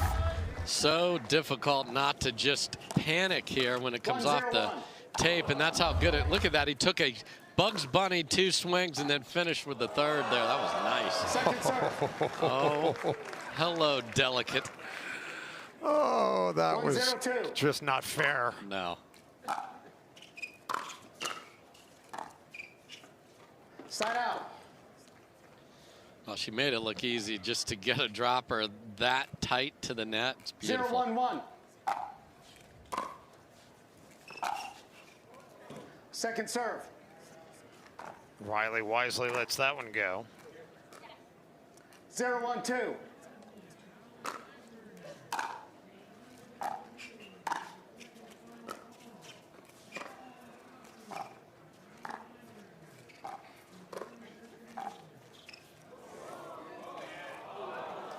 Riley tries to return the favor, can't get it over.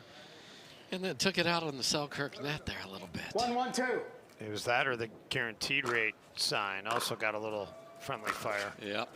Side out. Now Ben into the net. By the way, that 1-0 lead that 1-1-1. that Parenteau and Newman had, that matched a 1-0 lead they had in game Second 1. Serve. That was the only previous lead that they've had in this match. Yeah, and they can't even get to the kitchen line here. The thirds are high, they're missing them. That's a transition ball that Catherine's so good in that area she usually makes. Well, Riley able to get them back in front. 2-1-2.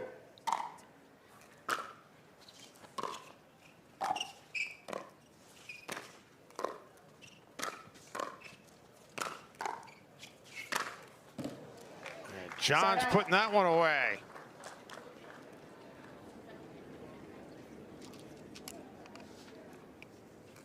1-2-1.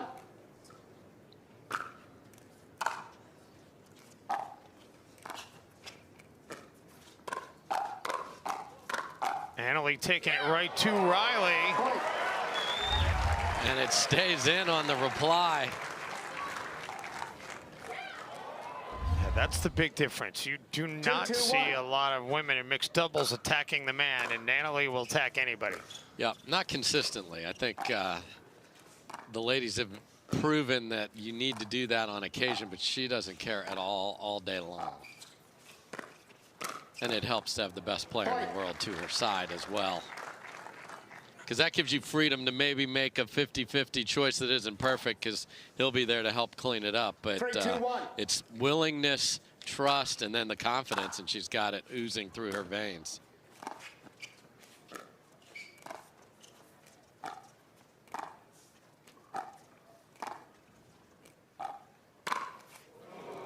Riley kind of fooled Ben a little bit there.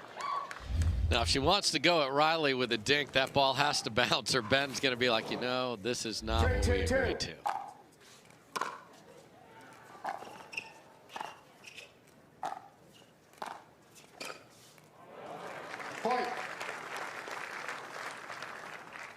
So that's the precision that's harder to see at home, where if Catherine hits that dink just a little too far, Ben can get in there. He's got the lateral quickness. Side out. Whereas Leigh straight up, a lot less room to bounce that because you don't have that flight of the ball going cross court.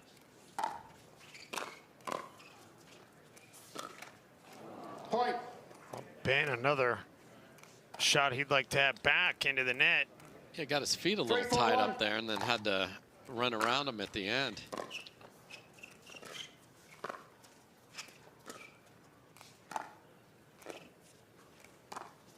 Both Leigh and Ben would love to end this thing in 3. They both still have singles matches to follow this.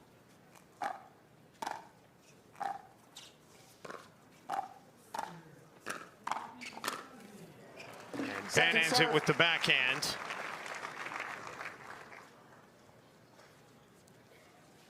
Three, 4-2. Point. Couple errors here have gotten Parenteau and Newman even here.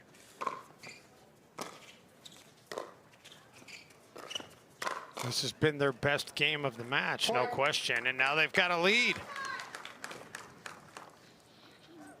You know, I think it's time for Riley to just go. I mean, empty the tank with any ball that he thinks he can attack. Just got to be in the right place. He attacks one there. Side out.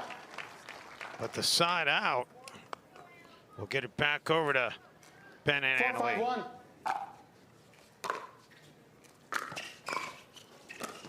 And then Ben and Ernie. Actually, it's a dead ball. You hit the post. Foot.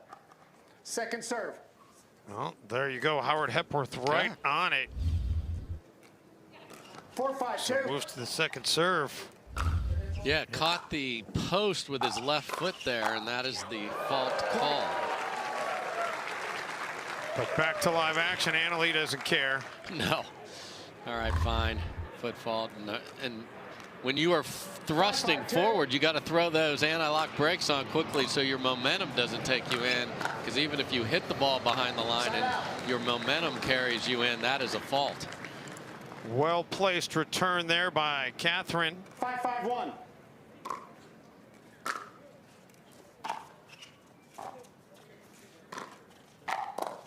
Oh, that one was up way too high. Leigh had time to even think about it. Yeah, Riley went for his elbows out trickery with the two-hander and hit the top of the tape, and that's just not going to be a good result. Oh. Ben probably thinking, maybe I should have let Leigh have that one.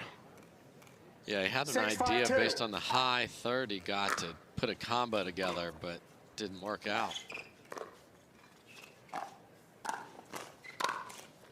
Point. Well, Waters and Parenteau now with their biggest lead that they've had in this match. 7-5-2. Good job by Catherine of making Ben hit a ball on the full stretch.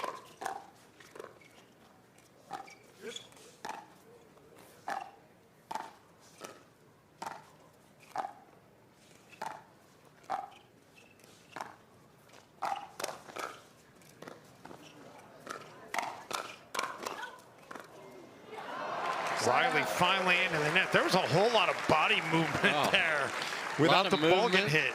Double lefty in the middle of that.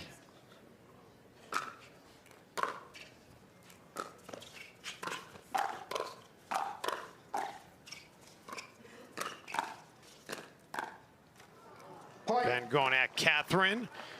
Gets it back to a 1-point game. Yeah, so she's sliding to only have the backhand, but it's just tough to keep resetting that when you're just under siege. Riley goes for the ATP. Leigh was ready, but ultimately Catherine and Riley win that rally.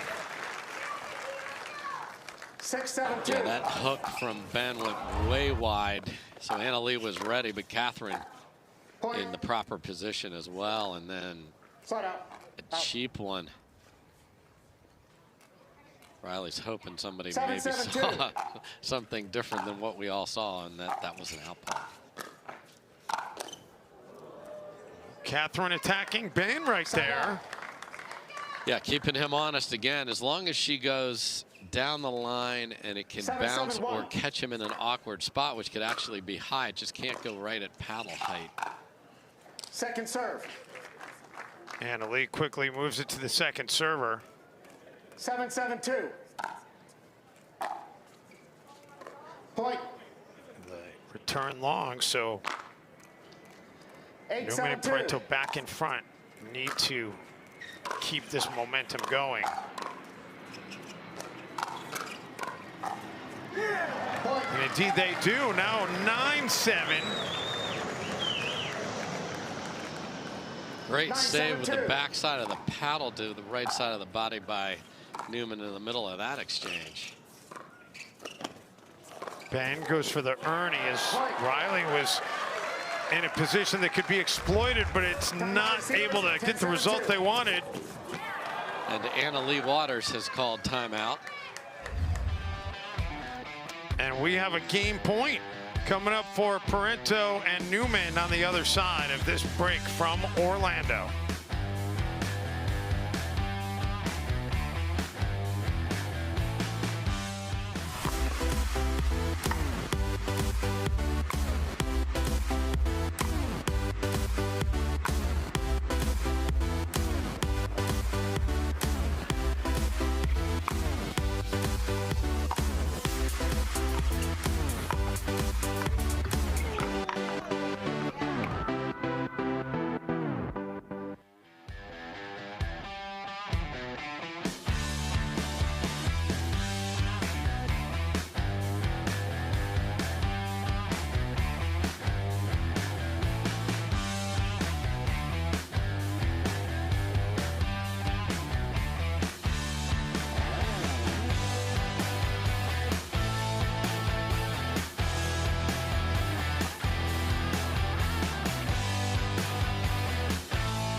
Back in Orlando, Florida, Dave Baines, Dave Fleming, our Tennis Channel crew along with you. Glad to have you along on this championship Sunday as the #1 seeded team of Waters and Johns facing a game point, and they're able to force a side out though out of the timeout. So still alive here at 7-10. 7-10-1.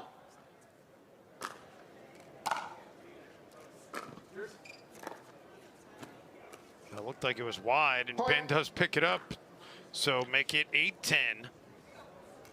8-10-1. Ben and Anna Leigh coming out of that timeout with a little bit more focus, perhaps.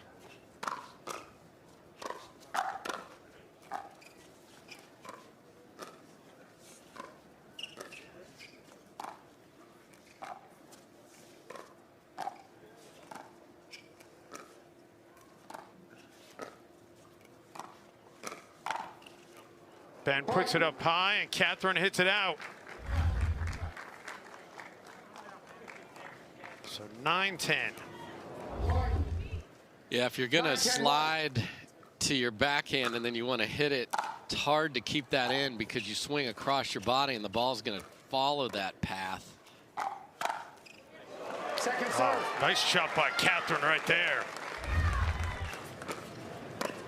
But if you are in the middle of the court with the two-y, you can smoke it and take a full swing and not worry about the sideline. Nice job by Catherine.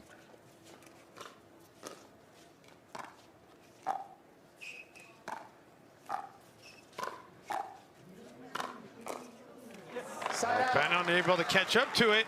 So we'll get game point #2 for Newman and Parenteau.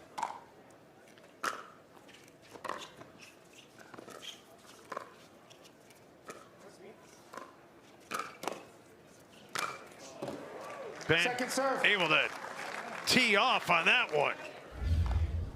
Game point number 3. 10-9-2. Dave, I have a feeling if they don't get this one, I don't know if they're going to get a game point number 4. You are probably right. They won't need it, though. Catherine closes it out. All right, we got a match. Parenteau and Newman get one back.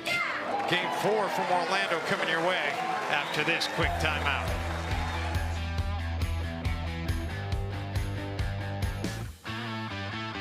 You think you know Rose Namajunas? Rose lost her.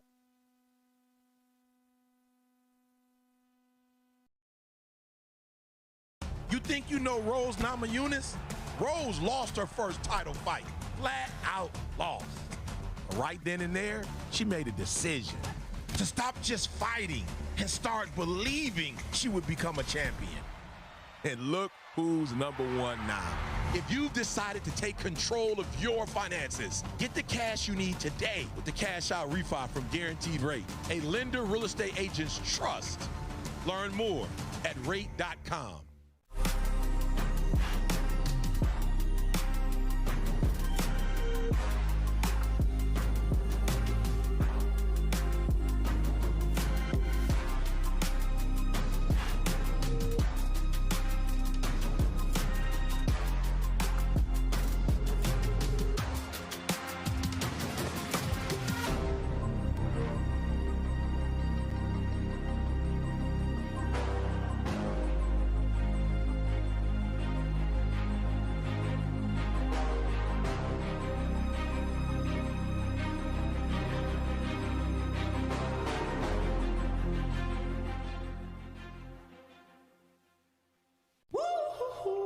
This holiday season, when you rent an EV from Hertz, you can enjoy all the traditions with none of the emissions. Hertz, let's go. Ho, ho, ho. Hertz, let's go.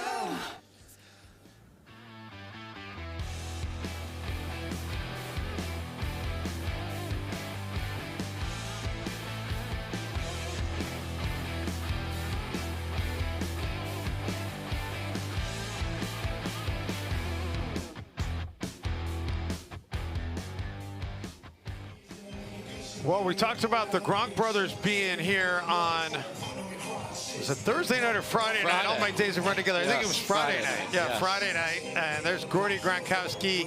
He's here in attendance this afternoon. His brother Chris, his brother Rob, they were here on Friday night as well. And Ryan Sherry, who is friends with the Gronk brothers, going to be playing for a gold in the men's singles coming up. Yes, he and Rob were called the Steel Squad and had one of the best comebacks in Pro-Am pickleball history, down 12-1 in a game to 15. So we got a game 4, though, here, Dave. Rob can play a little bit. Yes, he can. As can Danny Duncan. Yes. Who actually played in this tournament at the 4-0 level, I was told. And yes, we do, speaking of 4, have a game 4. Point.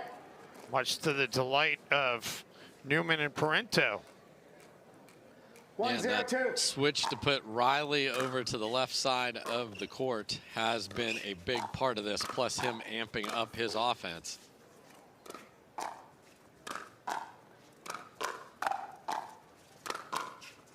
Ben and Annalie throwing everything they can at Newman and Parenteau and finally do break through. You can see Catherine gets her paddle down whenever she's trying to defend, but sometimes it's just too much. When the ball's up, your paddle's got to go down.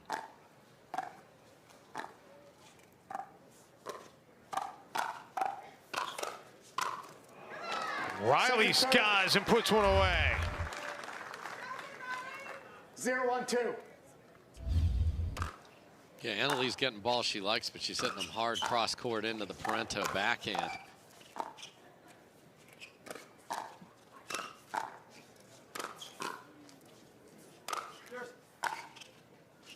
Ben getting some balls he's liking right now, but not able to put any of them away. Goes for the Ernie. And then Annalie is long. Two great defensive players, and plus you're staring into the sun on the side that Ben and Anna Leigh are on. That's tougher to hit a clean overhead. A two-handed backhand by Anna Leigh right there down the line. Riley couldn't do anything with it. 1-0-2.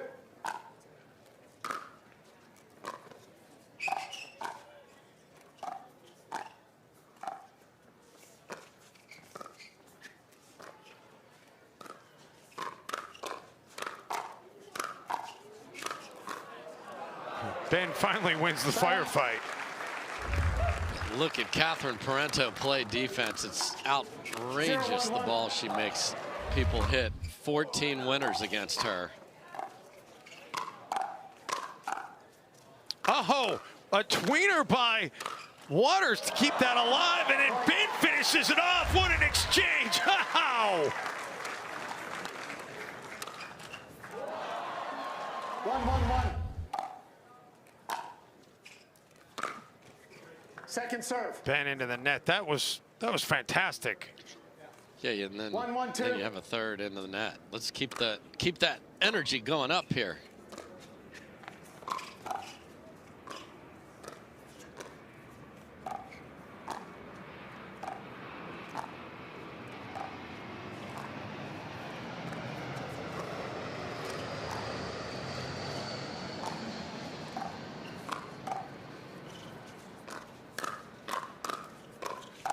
Riley trying to throw everything at Waters and Johns, and they're taking it all now. Ben finally able to win it. Yeah, and Riley's a little frustrated because he's one of the best yellers of out to his partners. Saw one that was going deep. Parenteau couldn't get her paddle out of the way. That was middle of that particular rally. 2-1-2. Also got to be frustrating for Riley, and you're throwing everything you got at them, and they're just sending it right back.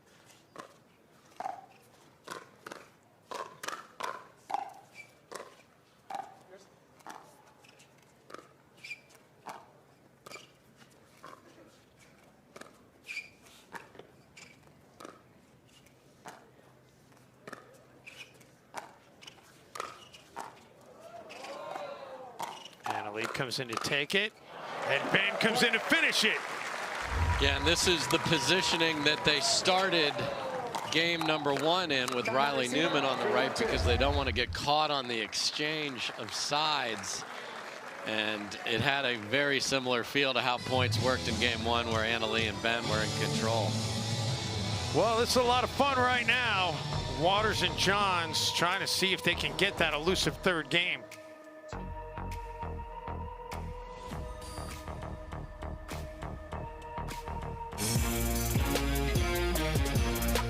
Love 15, 30, 40. Any point won means you win. Because when you bet just $1 on any tennis match, you could win 100 if any point is won. Plus, if you're not in a sportsbook state, you can take a swing at thousands in prizes in our free-to-play pools. So download the DraftKings Sportsbook app, sign up with the promo code, bet $1 to win 100 if a point is won, and make it rain.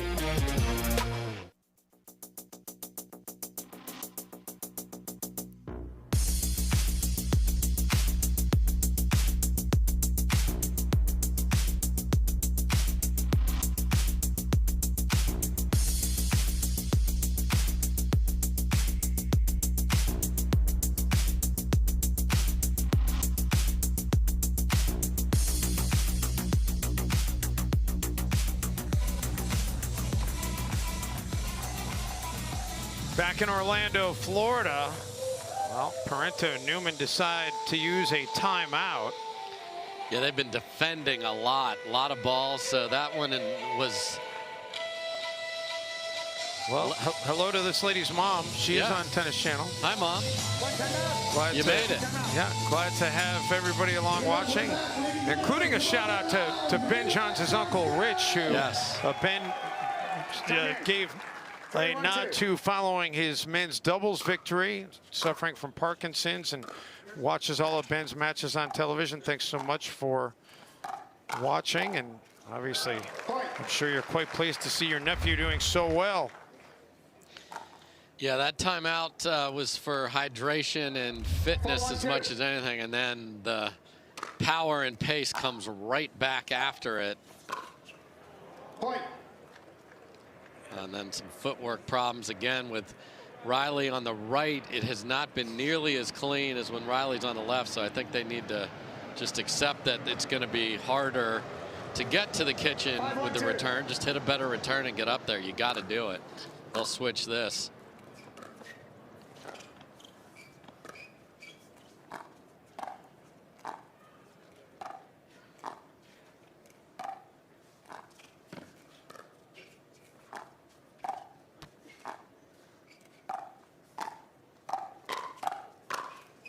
Riley had one that he could do something with finally, and he puts it away to force the side out. Yeah, because Leigh just can't put a half-pace ball into that backhand of Riley Newman. I mean, that's no-go zone.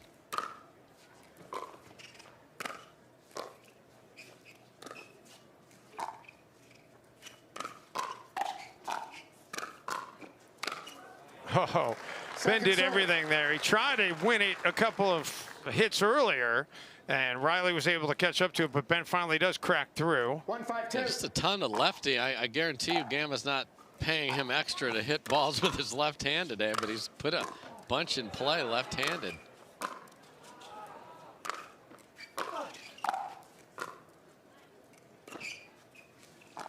Ben finally gets Catherine involved.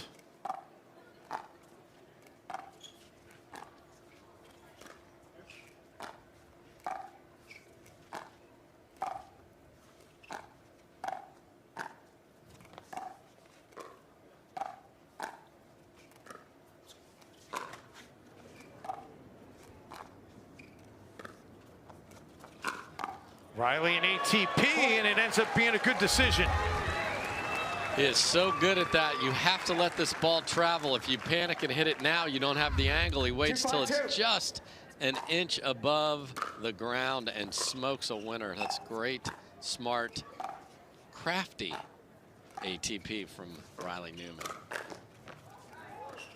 Does just get back over. And 2 straight points now for Newman and Parenteau. Again, Catherine staring down Ben Johns and winning that exchange. 3-5-2.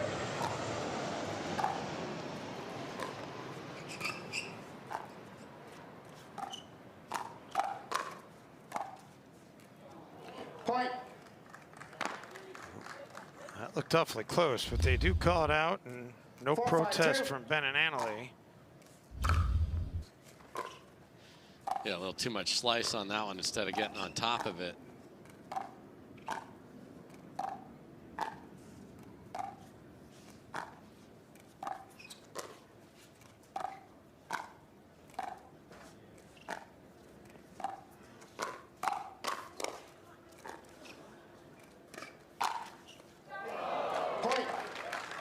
And that ends up tagging Leigh off the net. So how about 4 straight points now for Catherine and Riley? Got to the side that they like here after a run when they switched and they were playing a ton of defense. Back on the offensive.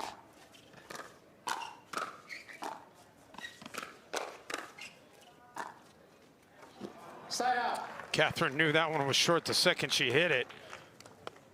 Yeah, good run there, though. Tried to will it over. So can Ben and Leigh get back to their game, which they were getting some short returns and driving it. Leigh was running around a little bit.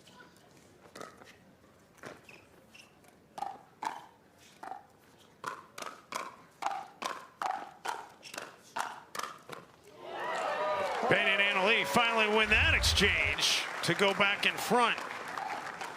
Yep. We're just going to swing as hard as we can, all 4 of us.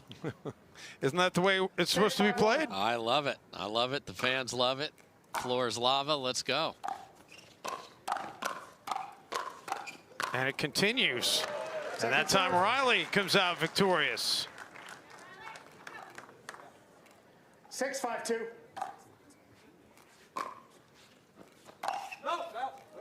Side out. Misfire by Leigh. Yeah, so just not quite as precise in these last two games as they were in the first one for sure, and the second one. And a lot of that has to do with the threat of Riley Newman. Second serve. Well, Ben able to force it to the second serve here. And that woman right there just playing obscenely good defense. Side out. Well, that one she could not catch up to. So 6-5-1 back over to Waters and Johns.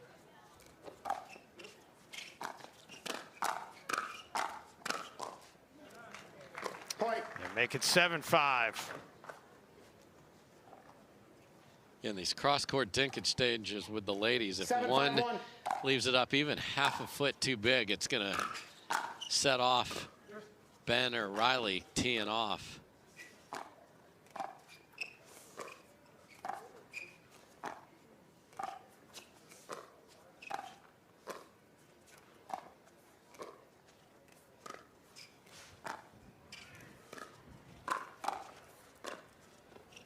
Great defense by Leigh there.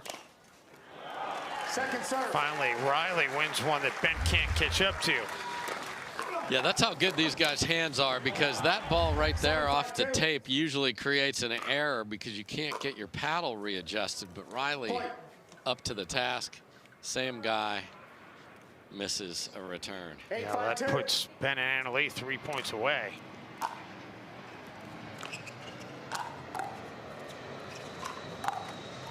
Side out. The side out keeps Riley and Catherine in it. 5-8-1. So they figured out, yes, I want to be on the left, says Riley.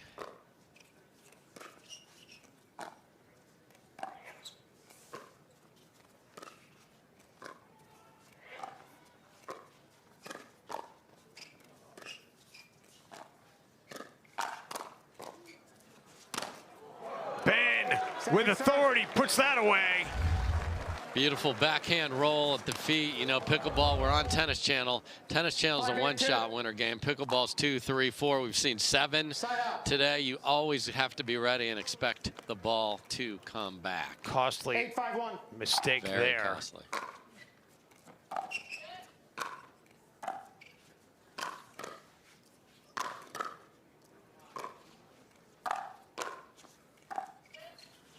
Ben and Annalie unable to get up to the kitchen. Now they finally do.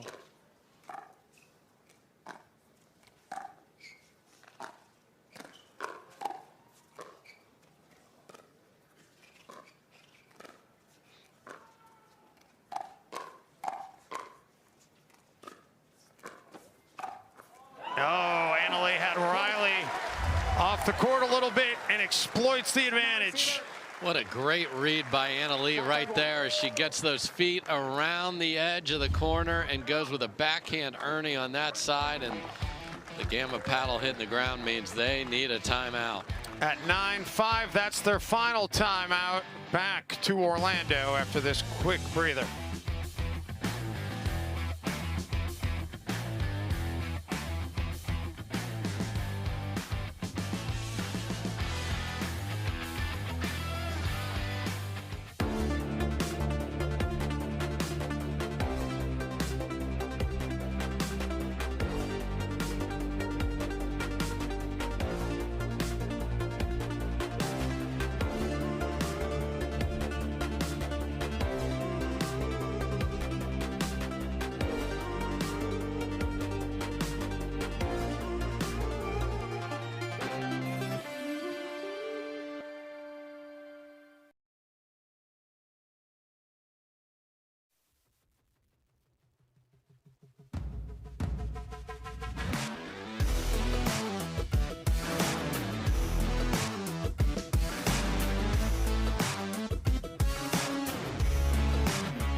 Been a fun week here at the USTA National Campus. A lively crowd on hand on this championship Sunday. And they have seen quite a show here in our matches so far today. In sync with the dance moves there in the crowd. I love it. And it's so much fun. You're playing, you're watching the best players, great energy on court. Weather's pretty good too, Dave Fleming. Incredible. Second serve. Yes, our replay official to my right had 6 feet of snow in his front yard up in Western New York. So 9-5-2.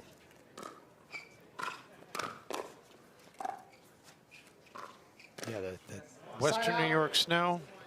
It's no joke. I'm not missing any upstate. I'm from Syracuse. Our replay officials from Buffalo. I'm not missing that snow. But kudos to those people who are able to dig their way out of such stuff.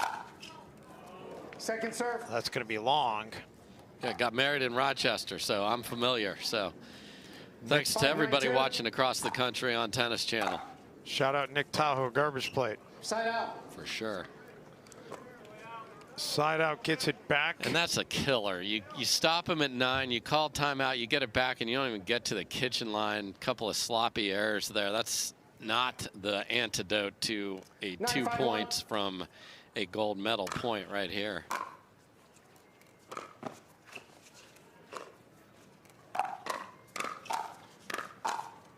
Ben puts that away, and that will take us to championship point.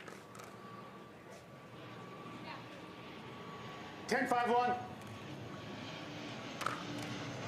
Oh my. All right, championship point number 2. Let's blame the airline. Why not? We blame the paddle and the ball. Why not the airline?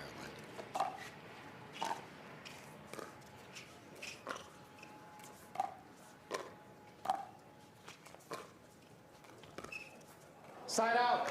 And then Ben unable to get it over the net, so still alive, our Parenteau and Newman.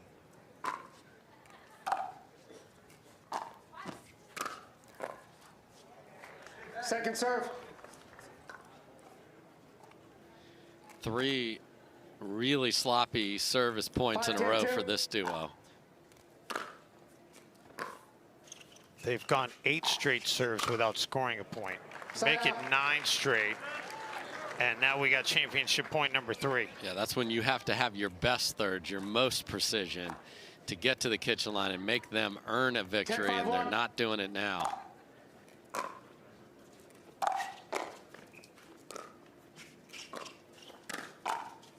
And that'll do it. The #1 ranked team on the planet, Waters and Johns. They needed 4 games, but in the end, they take gold here in Orlando. You know, they're the top seed and the most dominant duo on any part of the court, men's, women's, or mixed. This is the team to beat, and they will be the team to beat in 2023 as well. And probably 2024 and 2025. We will hear from them on the other side of this timeout. Stay with us in Magic City.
Back here in Orlando, Florida, here's a look at what has transpired so far today. Ben Johns and Leigh Waters, each with 2 gold medals, each with a chance at taking the Triple Crown today. and they're feeling pretty good about the way they wrapped up that mixed doubles. They did stumble their toe in game 3, but ultimately they get the ship righted and they win it best 3 games out of 4. Let's get it down courtside right now to Hannah Johns. Well, welcome to Championship Court, where these two have locked up their next title. Ben Johns and Leigh Waters. Guys, congratulations. You played a team that's dangerous. You know you can never really take a breath and take a step back. You have to stay there and fight for every point. What did you come in here knowing you need to do well? Yeah, of course. I mean, I feel like Ben plays Riley in a lot of the men's finals, and I'm either playing with Catherine or against Catherine in a lot of the women's finals. So, you know, all 4 players on the court are top tier for sure. So, you know, going out there, it's always going to be like a really fun match, really good points. And I think that's what we try to do is, you know, play really good points and use our strategy. And me and Ben play really well when we're playing aggressive, and I think we did that. Well, guys, you both are in 3 finals here today. You have the chance to go for the Triple Crown. So far, still alive in terms of that. But talk about the mental reset, having to go from one division to the other, knowing there's an extremely different game plan for all 3. Yeah, you know, it's definitely, I think, a little bit unique to pickleball because, you know, you're doing different divisions in the same day, and that definitely feels pretty different. It's different strategically. So, you know, after each one, it's kind of like you go back, you think about the game plan in your next match, and you just try to focus on that one rather than any of the other ones that you have to play today. Well, guys, you've been in the winner's circle so often this year, and you're both so young. Do you foresee yourself continuing to play at the highest level as long as you can, or is there some other area you'd like to end up in? I mean, I could play professional pickleball for like 20 more years if I wanted to, so you might be seeing me for a very long time. But there are definitely a lot of other things I can do for the sport, for sure, like growing the sport, getting a lot of younger kids involved. I'm trying to do that as I play, so right now I'm along for the ride, and hopefully me and Ben can keep, you know, staying at the top. How about you, Ben? I'm taking it a day at a time. Short and sweet. All right, guys, congratulations on your title. We're going to bring Brian Powell from Hertz to present your trophy. Brian. Well, amazing match, guys. Congratulations on behalf of the PPA and Hertz. We present this championship trophy. Congrats, guys. So happy for you. Congrats, guys. There's a good look at the most dominant team in all of pickleball. Lost but 1 time in 2022, and they will be the team to beat in 2023. Parenteau and Newman, quite a run to the semifinal and through to the final, but couldn't get there, but a good silver medal. So we've had the doubles. We're now going to switch to the singles, and Ben will stay on the court. This will be best 2 out of 3. Ben Johns and the Florida Gator Ryan Sherry coming up.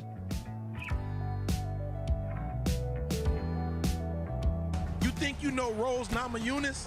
Rose lost her first title fight. Flat out lost. Right then and there, she made a decision to stop just fighting and start believing she would become a champion. And look who's #1 now. If you've decided to take control of your finances, get the cash you need today with the Cash Out Refi from Guaranteed Rate, a lender real estate agent's trust. Learn more at rate.com.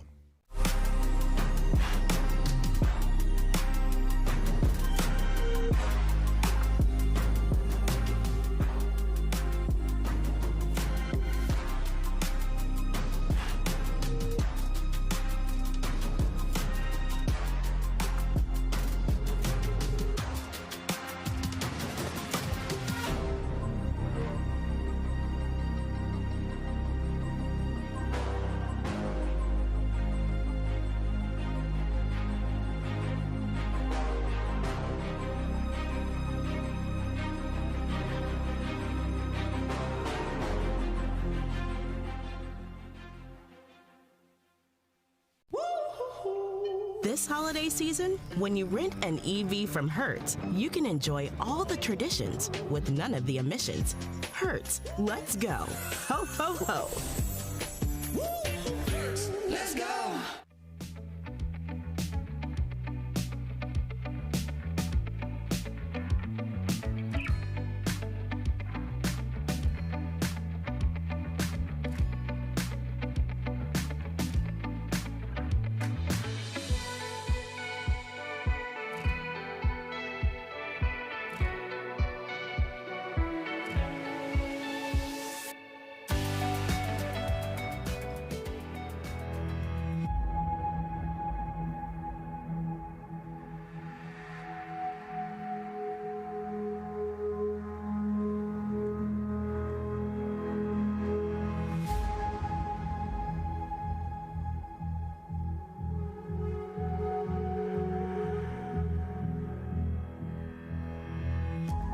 guess I'm sort of unique in how I was introduced to the sport because I was sort of watching from the sidelines for years as my brother was ascending to the top of the sport. Pickleball was kind of funny in that it crept up on me in terms of what it was to me. So I started playing in early 2016, and in that time there were a couple professional tournaments. I didn't have any plans with it. I just thought it was fun. I played the US Open for the heck of it. Ben and I are both competitive. We like to win all the time. And of course, in a gold medal match, there's more on the line, so you want to win those. Ben Johns having a moment. It was all Johns brothers in control from the start. They had their foot on the gas pedal and did not let up.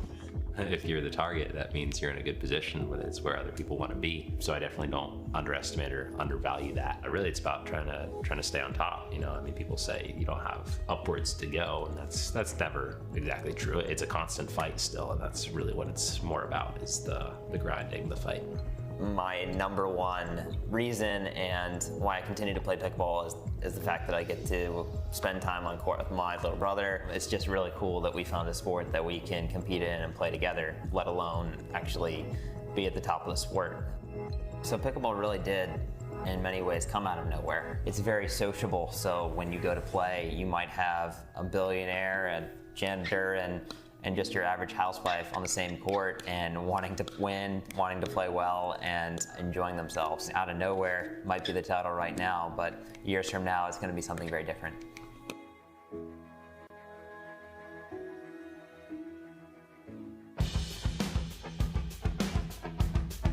Collin Johns, they have really ascended this sport. Ben continues to just be a dominant force, and he's one win away from taking his 5th Triple Crown of this PPA season. He'll have to defeat Ryan Sherry for the men's singles title. And, you know, Dave, it's going to be really, really difficult, I think, for Ryan Sherry, as good as he is and as much of a crowd favorite as he is. I just feel like Ben is so locked in that he wants to finish 2022 on a high note. If Ryan is able to pull an upset against the #1 ranked player, it is going to take a Herculean task. Yeah, I mean, he had a great win over Tyson McGuffin in the semis to get here. He won the North Carolina Open, so he's got a PPA win this year. You can see the top 5 in the rankings. Ben Johns and Tyson McGuffin have had their share of showdowns. Jocelyn DeVilliers, J.W. Johnson, and Hunter Johnson, who's an ascending singles player. But Ryan Sherry, I talked to him for a while. He's like, hey, I caught a heater and I was on fire against McGuffin. Can he do it again here in his home state? Well, we will begin to find out the answer to that. The men's singles title coming up here on Tennis Channel. Stay with us from beautiful Orlando, Florida.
The 2022 Hertz PPA National Championships are brought to you by Hertz. Let's go.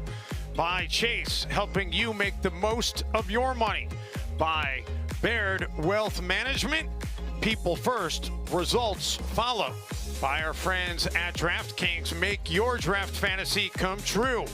By Engage Pickleball, the official paddle of the PPA National Championships. By Guaranteed Rate, work with the best. And by Margaritaville Hotels and Resorts. Back here in Orlando, Florida, Dave Benz alongside Dave Fleming. And while we have a minute waiting for Ben to get his little bit of a break between these matches, I just want to Talk a little bit about what Ben and Annalie just accomplished. And, you know, Dave, I don't know about you, but it makes me think about kind of the lineage of how we got here, right? I think back to the early stage of Ben's career, right? And Kyle Yates was the big force at that point.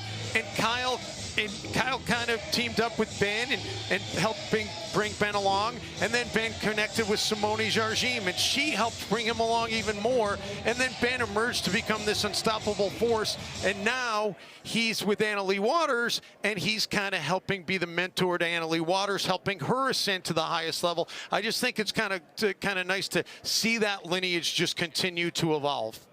Yeah, it's an interesting combination, these two. And what's especially different here is that, as we were saying at the end of this, and here's championship point, as Ben again is just pushing Catherine back off that kitchen line. 15 years old and 23 years old. Only getting better. There's no better student of the game than Ben, and Ben has Collin. Collin John's his brother, so how much fun is it for him to be playing with his brother, to be winning with his brother? And those two know more about the game than anybody. They have unbelievable data. They have diagrams. They have where to hit the ball on specific people that nobody else has. So we know as more money comes into the sport, as more opportunities come into the sport, the target is on these two, and they welcome it. And that is why you are rattling off how many Triple Crown opportunities they are going to have. And it's not going to stop anytime soon. Now, they're going to get pushed, and it's going to be fun to watch that. And this year, we talked about our first match of the day became a rivalry. That's what's great for sports. Here's a look at the draw that got us here to the upcoming championship. Ryan Sherry making his way through as the 3 seed with that big win over Tyson McGuffin here on Thursday night. And you know, he played to the crowd. He outplayed Tyson McGuffin at his own game, because Tyson plays to the crowd like the best of them, but Ryan did it even better and fed off the crowd, and it was just a fantastic match, and we're expecting Ryan to bring that same energy here this afternoon. We are going to take a break. The crowd anticipating a good one. We'll have it for you shortly from Orlando.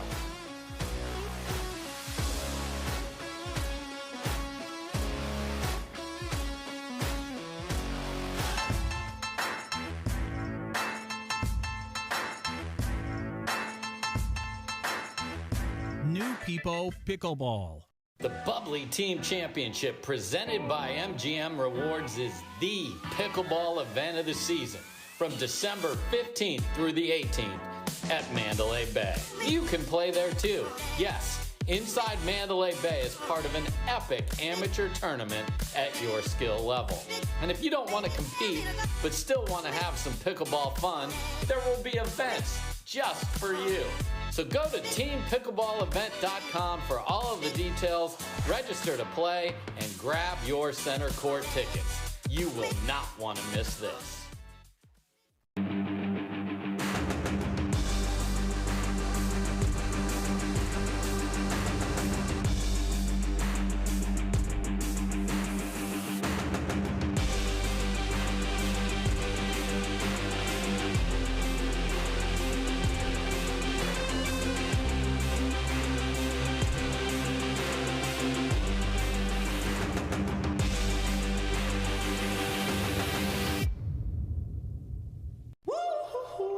This holiday season, when you rent an EV from Hertz, you can enjoy all the traditions with none of the emissions. Hertz, let's go. Ho, ho, ho. Hertz, let's go.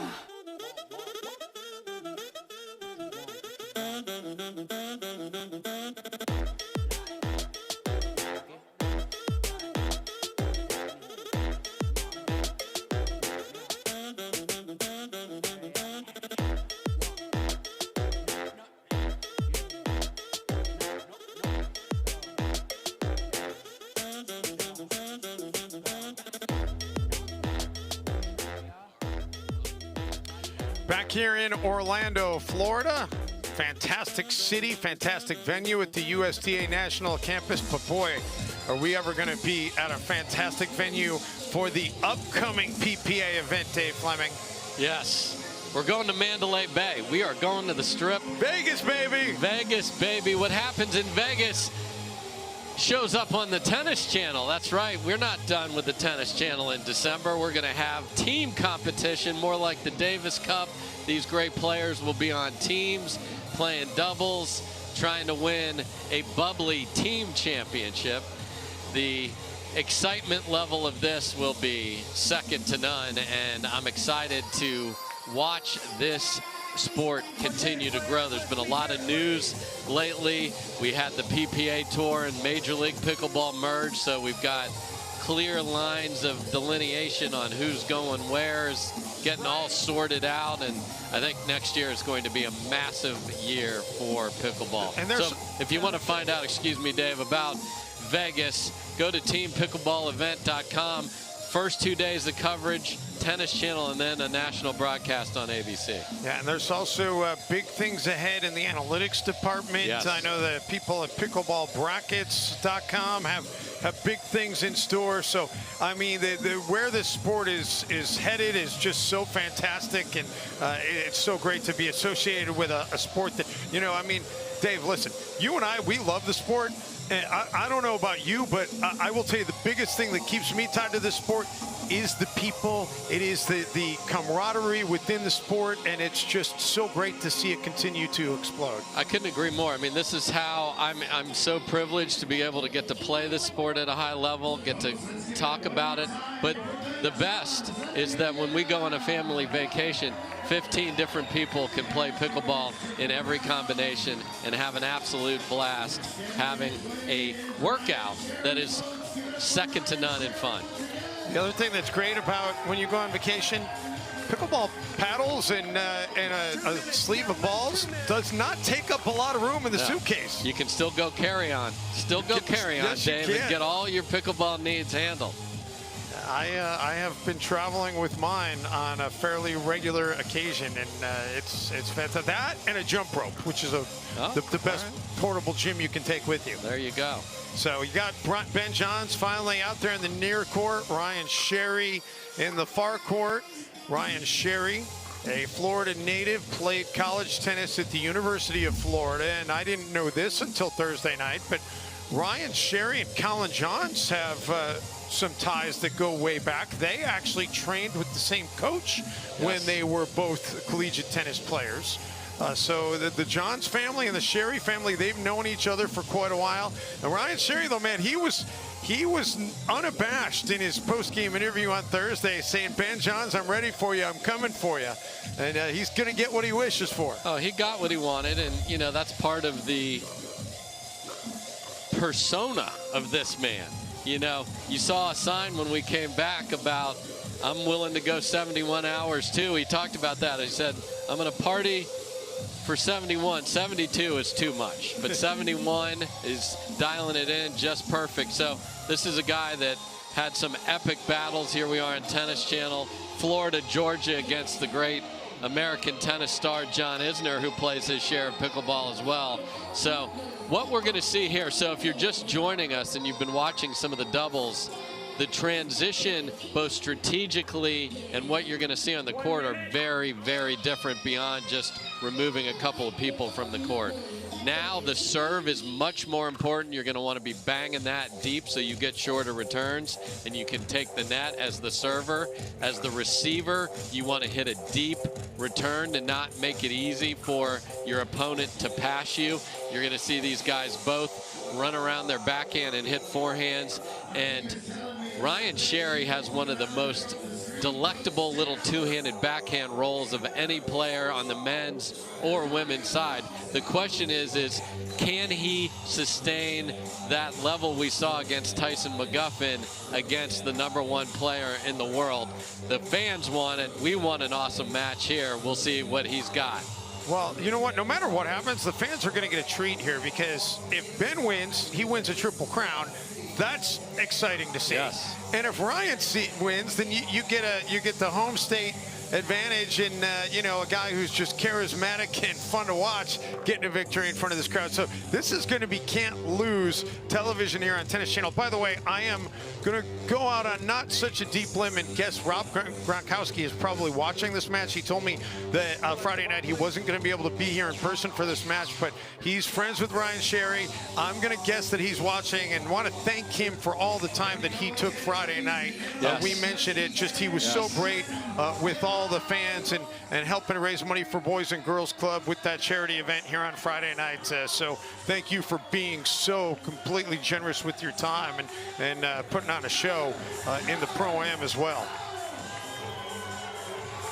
Yeah, Ryan Sherry is going to be ready to go. We talked about Parenteau playing super fast. Mr. Sherry's going to give us a little extra time, Dave Benz. He's not going to play fast at all unless he is going gangbusters with the scoreboard. He'll start with the serve. Our officials for this, Don Morgan, the lead ref. Marissa De Peralta is the secondary ref. Sandy Cloutier is the tracking ref, and Angela Lumen is our replay official. And the side out to get it started.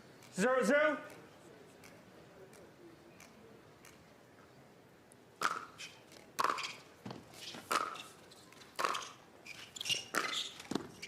Side out. Interesting, Sherry chose not to come in after the return, but waited for the next ball to come in. So we'll see what he chooses to do throughout the match. That may have been due to the depth of the serve.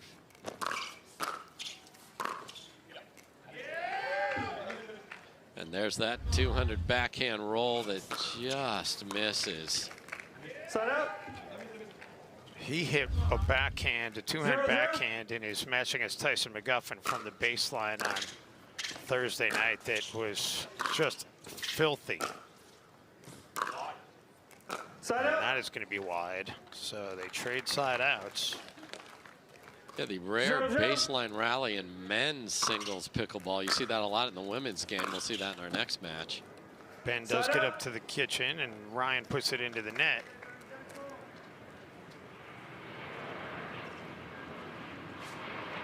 Zero.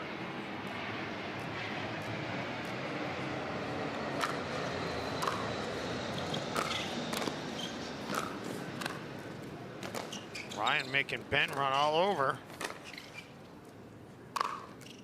And then works the angle. Beautiful overhead. You know he'll have the rowdies on his side, so the longer this is close in game one is huge, and obviously 0-0. Perfect start for him now. See if he can get the first point of the game.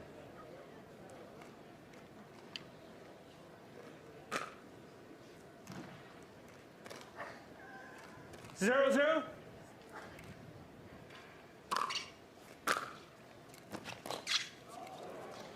Side out. He cannot, so serve back over to Ben.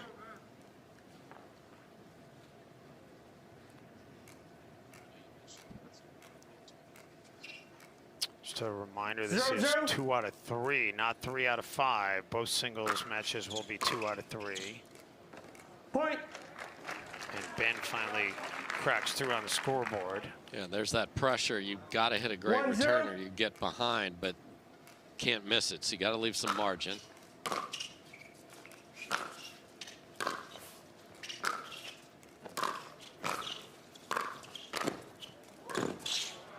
Ryan throwing everything he can at Ben, but Ben had an answer for all of that defense. Yeah, just in control at the kitchen line. That lateral movement's so important. 2-0.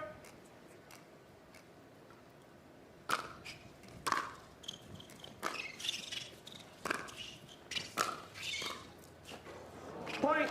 Make it 3 straight for Johns. Yeah, the share bear, as he likes to be called, goes for the drop volley there, but not enough on it. 3-0.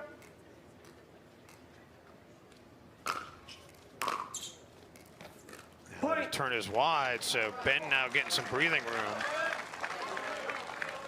Here, the fans trying to urge you on. Obviously, here you don't have a partner, so anything that can gain energy for you, you will take it in singles. Point. Oh, dear. Timeout receiver, 5-0.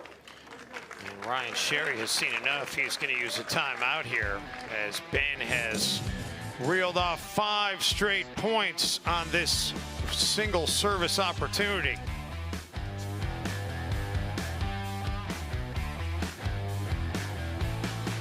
For many of us, we just charge ahead because planning for your future takes time. And right now, thinking about your financial future takes on new meaning.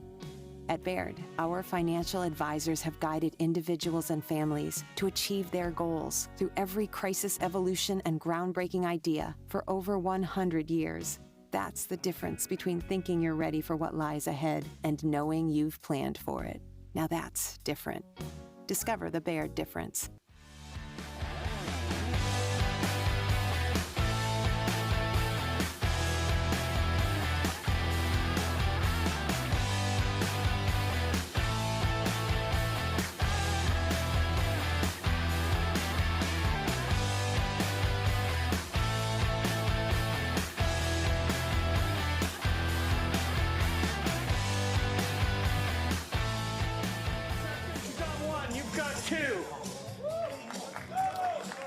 Ben Johns, 5 straight points, all on this service opportunity. Ryan Sherry uses the timeout. Can he get a side out here? Ben just continues the onslaught. Yeah, and after that timeout, I just want to clarify something that happened earlier in the day, Dave. We both had what we thought were 2 timeouts were already used, and a timeout was called. They were not able to call a challenge there, so we were right with that earlier. If they're gone, they're gone. There was a mishandle of that at the time, but we're moving on now and using timeout, so I appreciate the update on that from well, they got it our right referee. in the end. They wanted to get the call right, and they did. Yep. So Ben into the net. So finally, that will end a run of 7 straight points, and Ryan gets the serve back. This is his 5th service opportunity of this match. Oh, how about that? It just kind of worked its way back in. Look at the shape on this Tui right here. That ball looks wide right there and sneaks in there. Beautiful. You got to do that with your left hand on the paddle there. That's what a 2-handed backhand can do. See if that can get him going here. But then he misfires. Yeah, such an emotional player. When it's going, it can go really quick, really well. By the way, we talked in the timeout about, you know, there might be times where you would feel like, hey, Ben playing in his 3rd match of the day is in a little bit of a disadvantage as there's a let there, but neither of us feel that way in this one. We feel like Ben, having been out there twice already and won, he's exerted some energy, no doubt, but I don't think that he's anywhere near worn out. In the meantime, Ryan has not had the advantage of being out here today on center court. No, I think Ben brings the advantage here. You know, the men's match was a grind and he hits a lot of balls, but this guy's in unbelievable shape. He's long on the 3rd shot.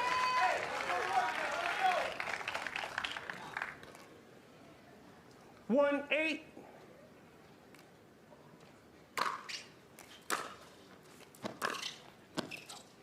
That's going to be wide. Yeah, and Ryan Sherry's just not sharp. Yep, you want to get beat. 8-1.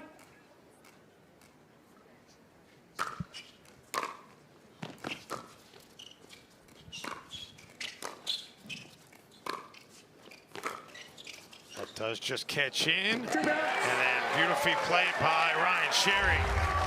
So there's the dropper. He missed the backhand drop shot earlier, but this is such an effective shot in singles, especially if you got somebody deep in the corner. That's some smart pickleball from Ryan Sherry. At 1-8, Sherry's got to put something together here. That's not going to help. Yeah, and that first ball on the pass is just too high, and Ben is so smart. Like this ball right here, a lot of people try to hit a winner on. He just puts it in the corner because he knows he's going to get a winner on the next one. Point construction is so important here. Don't try and do too much with the first one. Set yourself up for the next ball. Ben tried to go into the corner and misfires. Yeah, you can see he did not commit to that. He left the paddle face open and drug it through instead of hitting through that. Therefore, it went wide.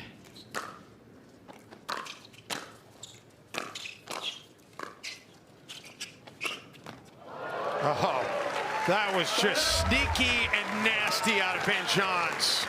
Yeah, look at this. He's got options to go back cross court, but he just waits and just hits like a little racquetball type shot there, just a couple inches above the ground. That's the best ATP. Keep it low. And Ryan Sherry is in trouble.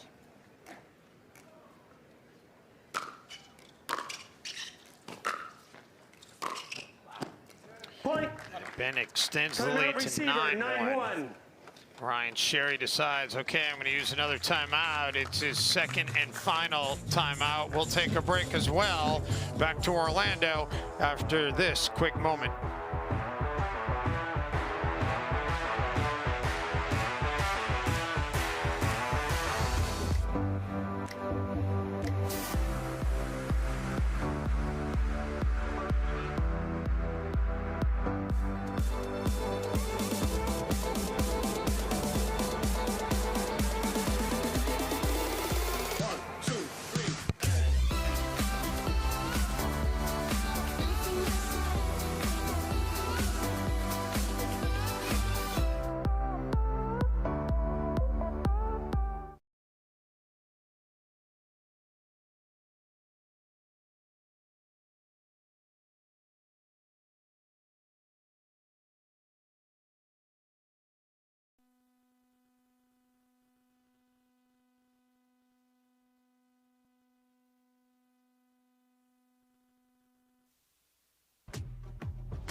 All right, back in Orlando.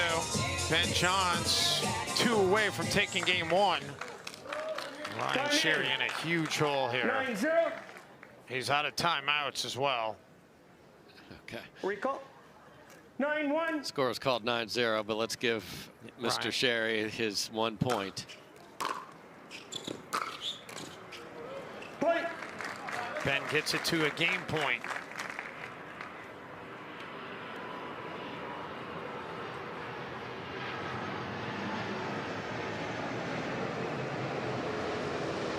Ben has netted a point on 10 of his last 14 serves.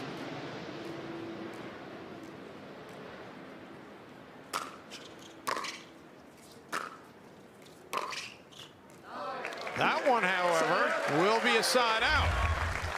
Yeah, and that's one of his really special shots here. Usually the two-handers are pulling it and beating people on the left side of their body, and that's the second time he's been able to ride that down the line. Really well done.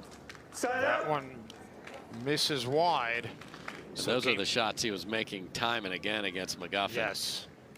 So game point number 2.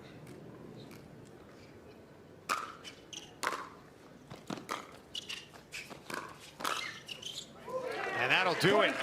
Ben Johns takes game 1 in dominant fashion, 11-1 over Ryan Sherry. Ben is 1 game away from taking his 5th Triple Crown of the PPA season.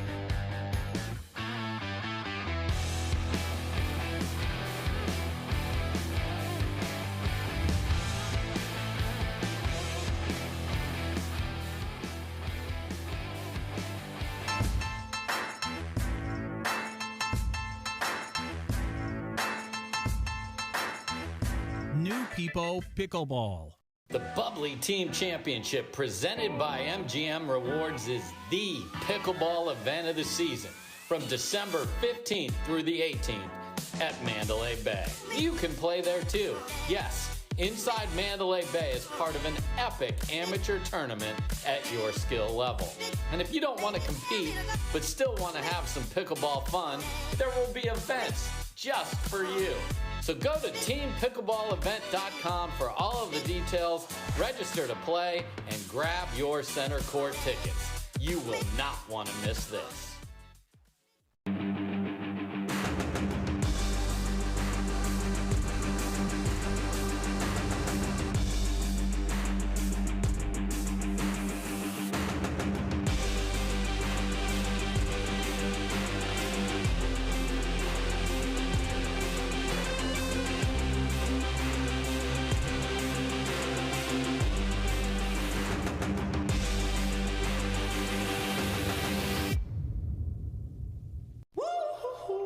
This holiday season, when you rent an EV from Hertz, you can enjoy all the traditions with none of the emissions. Hertz, let's go. Ho, ho, ho. Let's go.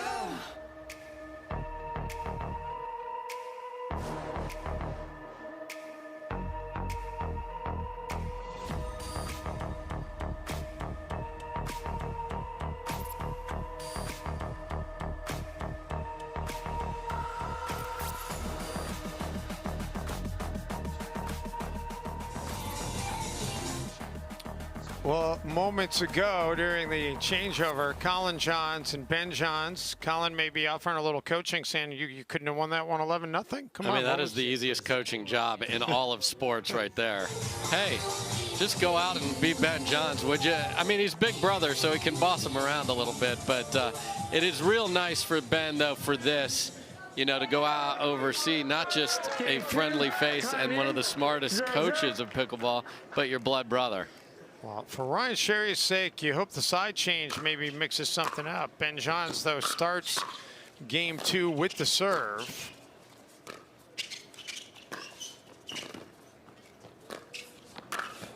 And Ben is going to start game 2 much the way he finished game 1. Yeah, and that's a great first point from Ryan Sherry, and then it's the next ball after this that he pops up. 1-0.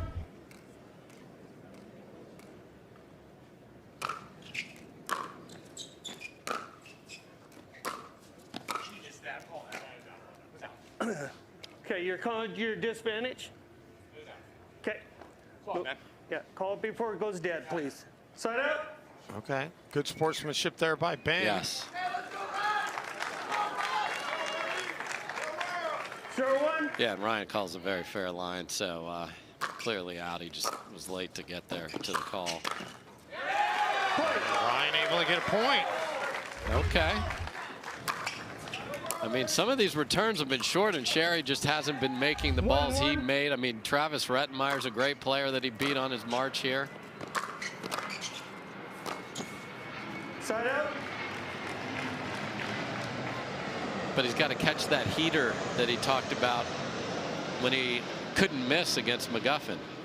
And he's got to string something together. He's got to get a serve where a service opportunity where he gets 2-3 points, not just one here and then a couple of empty opportunities, then another one. Point. And that's long. So Ben's going to go back in front here, 2-1. This is the 4th of 5 matches coming your way here on Championship Sunday. Leigh Waters and Salome Devidze will finish it off with the women's singles title match coming up after this one. And Ben has been going to the two-hander more to give him a chance to have a weapon to pass with, and that's another thing all these guys are going to have to deal with here as we roll into 23. A recall. The let will be a reserve. 3-1.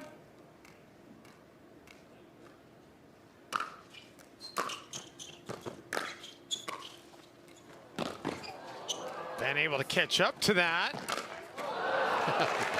Tried to pull off a tweener to keep it alive.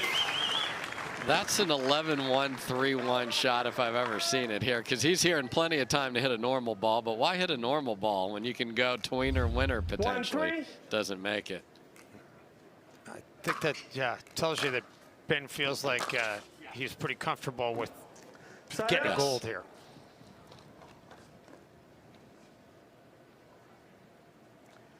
Three-1. Ryan Sherry has had 12 serves in this match, and he's got 2 points.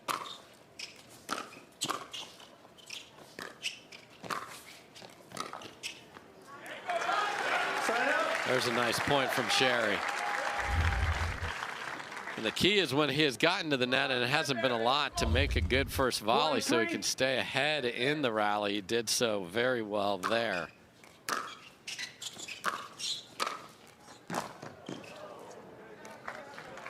It's going to stay at 3-1.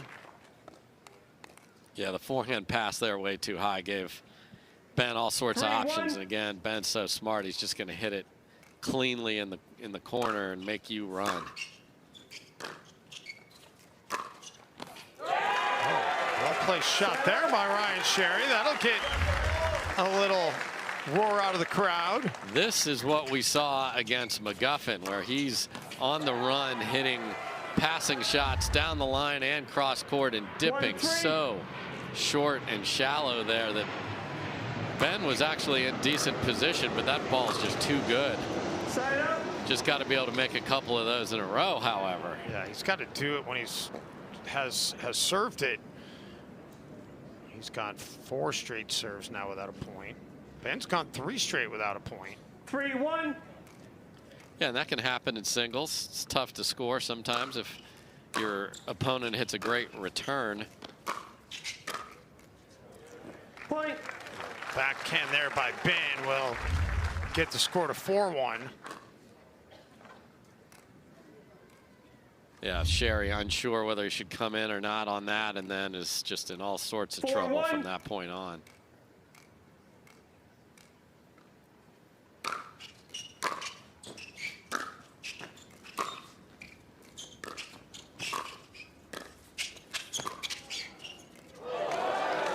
Just misses. Just misses. Huh? No, Ben called it. This is definitely wide. Okay, Yeah, thank you. Ben called Yeah, this that's the official said side out. Timeout, So receiver, threw us there 5-1. for a second, but That's one of those times when both the player and the crowd, like a home football crowd, trying to influence the call, but Ryan Ben was Sherry on it. uses a timeout. It's 5-1 in favor of Johns.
You think Ben Johns is nervous?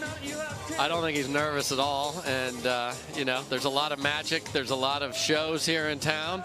He can head over to Disney or Universal and show him his magic juggling act there.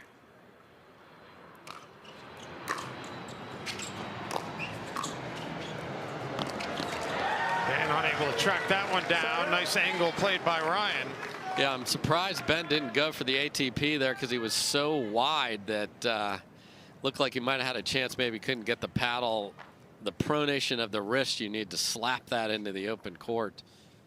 Good volley though by Sherry nonetheless, and as you said, just can he do something on serve? Go bigger on the serve, try and get a shorter return.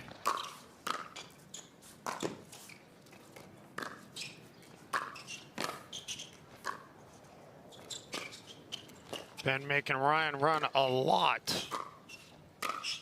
And finally able to force the side out. Yeah, so you saw Sherry try something different, which is drop the ball instead of try and pass Ben like a ball like that right there. The problem with that, and I understand why he chose to try and do that, is Ben is the best in the business in that cat and mouse game in singles where you're staring your opponent down at the kitchen line.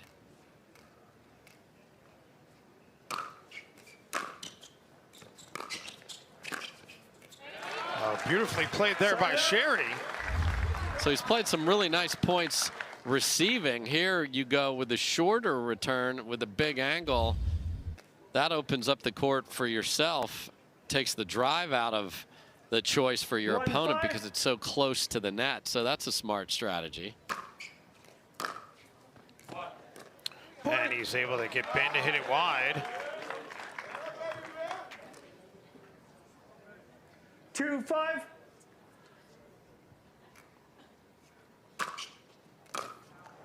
Side out. Sherry hits that long. He cannot afford those kind of errors. Yeah, you know, you got to go for it. Singles a little more in the budget, but not in his current position.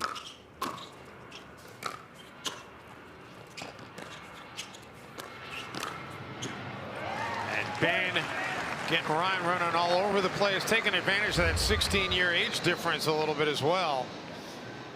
Yeah, Cher Bear covers the court impressively, but he's just getting pulled all over by Geppetto Johns there.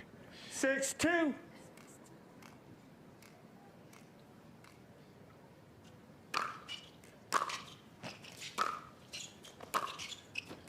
That's going to be wide, so Ben opens it up to a 7-2 lead. He's 4 points away from taking gold. Yeah, I mean, Sherry's trying everything strategically.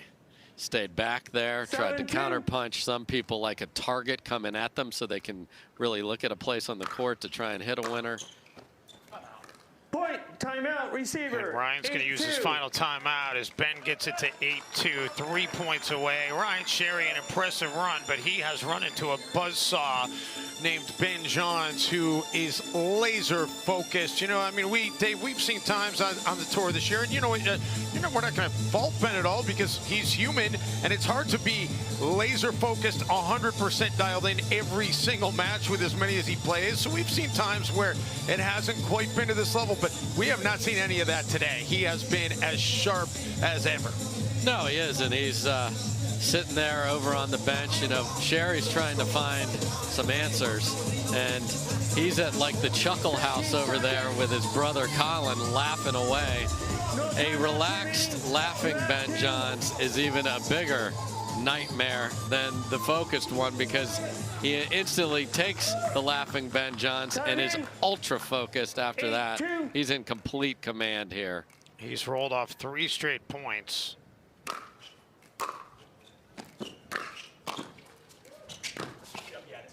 Oh, what a play. I'm not sure that one that Ryan hit might have gone out of bounds. He hit it anyway, and Ben comes up with an answer, and now he's 2 away. Yeah, and that's a good volley by Ryan, but a better reply into the open court. 9-2.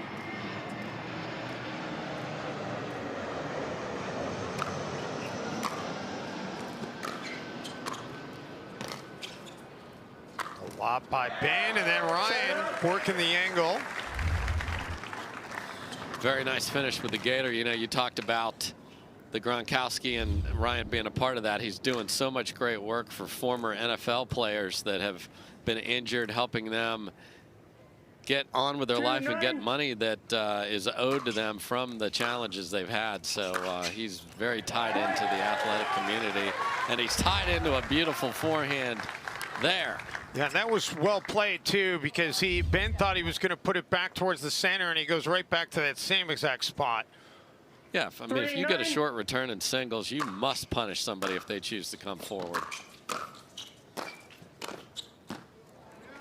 Ben says, okay, I'll just take the serve back now. Thank you very much. You're welcome.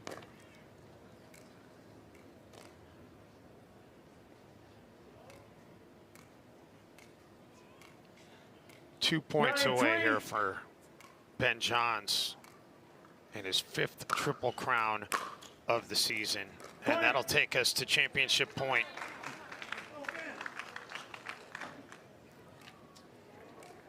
$10-3.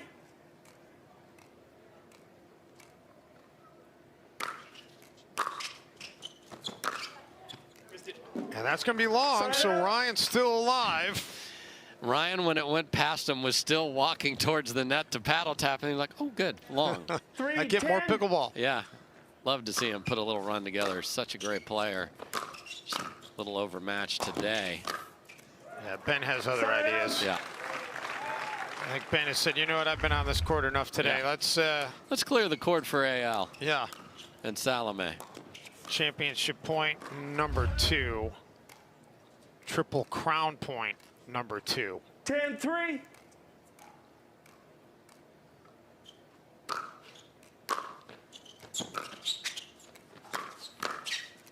And he's done it again.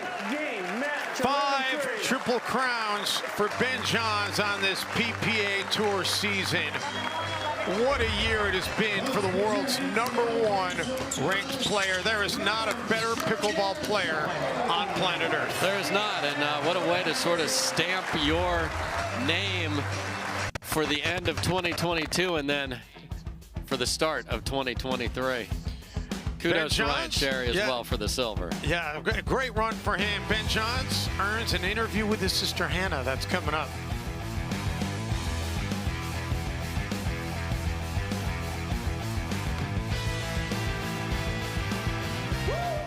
Our new EV rental fleet is the absolute GOAT. Nice.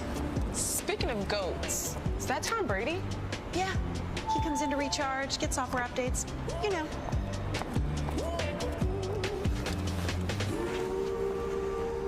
Same time next week? You got it. Cool. Let's go.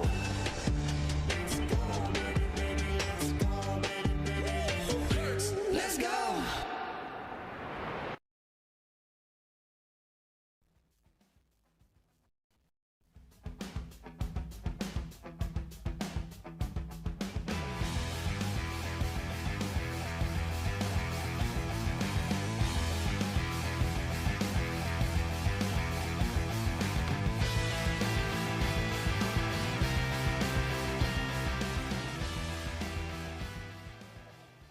Welcome back, everyone. Ben Johns is in the championship circle once more. Congratulations, Ben Johns. You are our Triple Crown winner here today.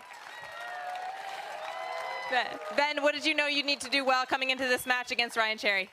Yeah, well, first of all, major props to Ryan for making it here. It's a welcome sight to see him in the final. I've known him a very long time, all the way back in 2017. We practiced together, so it was just awesome to see him in the final.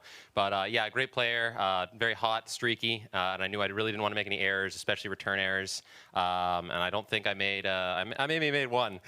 So I think that was mission accomplished, and everything else seemed to be clicking well. So it was a good day all around.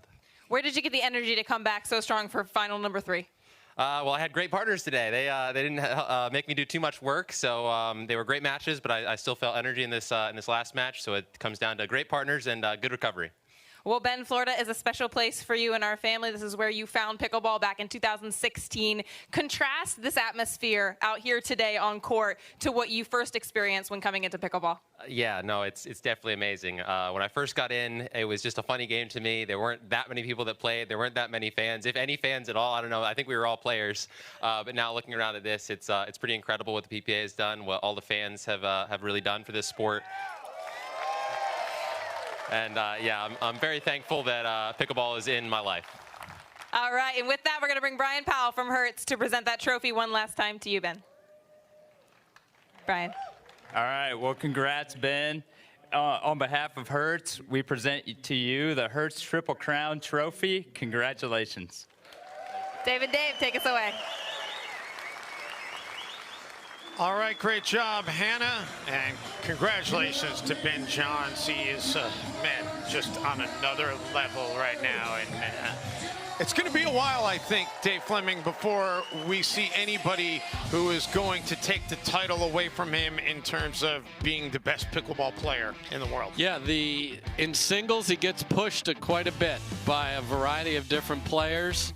But when you take what he can do in mixed, men's, and singles and put that all together, that's the target. Can somebody come get him in 2023? We'll see, but there's no doubt he's the best in 22. Still one more match to come your way on this championship Sunday, the women's singles, Leigh and Salome, and that's coming up here on Tennis Channel.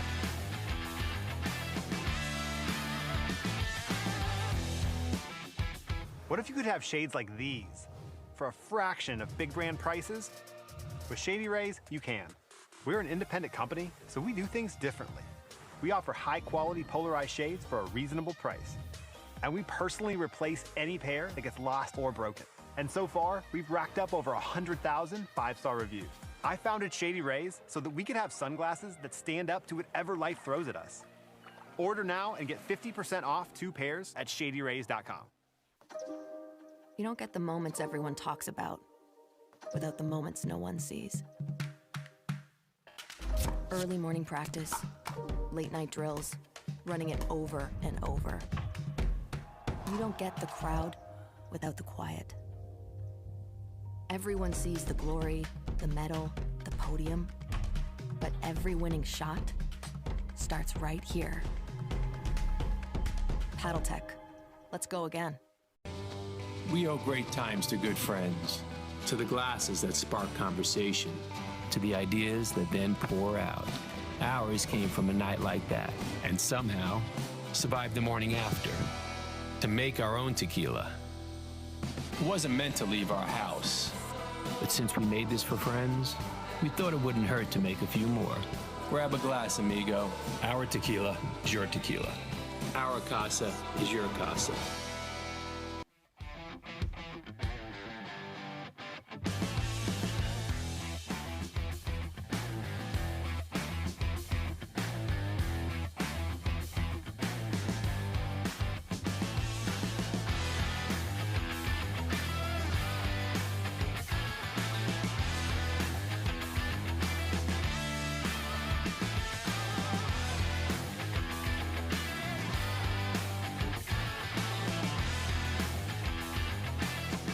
Well, our last traditional match of the 2022 PPA season is about to take place, but there is one event still left on the calendar, Dave Fleming, and it might be the funnest of them all. It's going to be a beauty. Team competition inside Mandalay Bay. The Bubbly Team Championships got a huge amateur draw as well, so you can play there. So if you're watching this, sign up.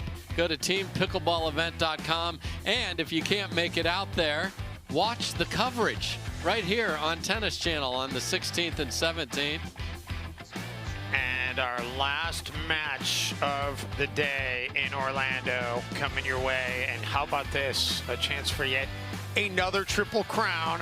Leigh Waters and Salome Devidze will go head-to-head for the women's singles title.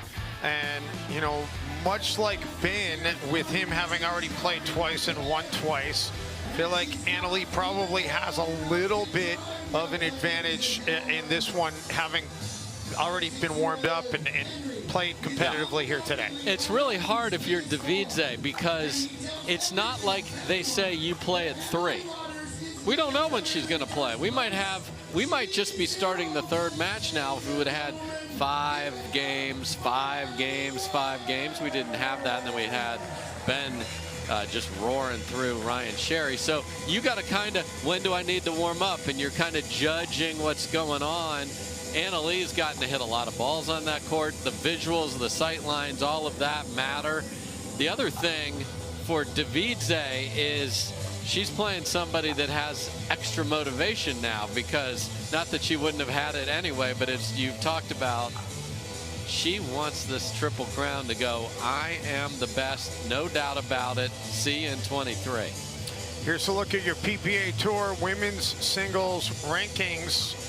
Just a little bit of disparity at the top. Leigh Waters over nearly 2,900 points ahead of Catherine Parenteau, and then Catherine with a pretty sizable advantage over Leigh Jansen as well. Devidze is there as the number 4 player in the women's rankings. Yeah, and Devidze has not played as many tournaments on the PPA side as those other ladies, and had a very nice win over Parenteau in the semifinals to get here. So she has been a formidable singles competitor. She was one of the youngest Fed Cup players, here we are on Tennis Channel, for the country of Georgia. Like 13 years old, she's running around out there. So she's got the tennis background and history to come out here. You're going to see some really nice angles and passing shots from her. The question is, can she play at a level and put enough pressure on Leigh Waters to force an upset here and thwart this Triple Crown you keep talking about, Dave.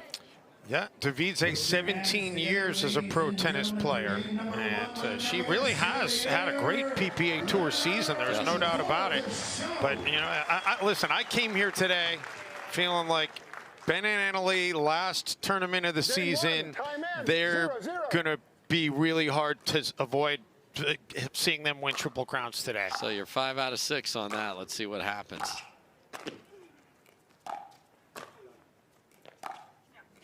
And Annalee starts the game off on a positive note to get the serve.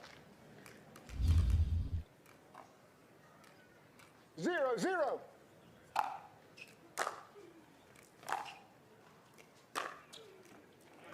Nice two-hand backhand from Devidze. Tremendous return there. And what I want people to watch is where Devidze stands when she serves. She tries to find angles, so she goes as wide to the right as she possibly can to serve. Try and get Annalee off the court, as you see as we cut to that shot. Annalee finally working her way up to the kitchen and then puts it away. So that's an interesting choice from Annalee. She did sort of a half drop shot and chased it down and fires it into the open court. 0-0.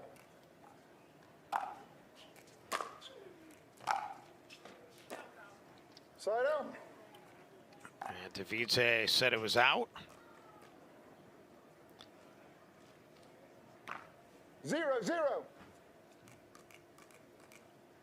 Devidze very methodical with her serve.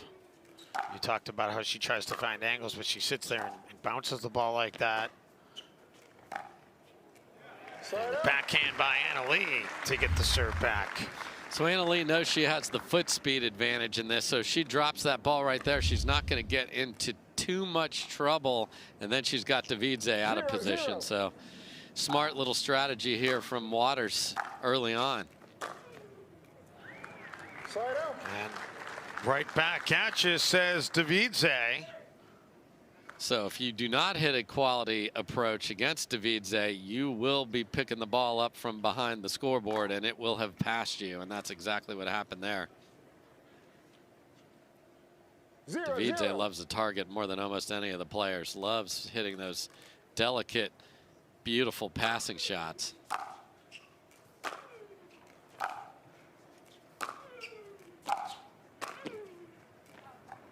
That's deep. So 7 serves and 7 side outs to start this match. Yeah, no one's been able to do anything, get to the kitchen line and take over as the server.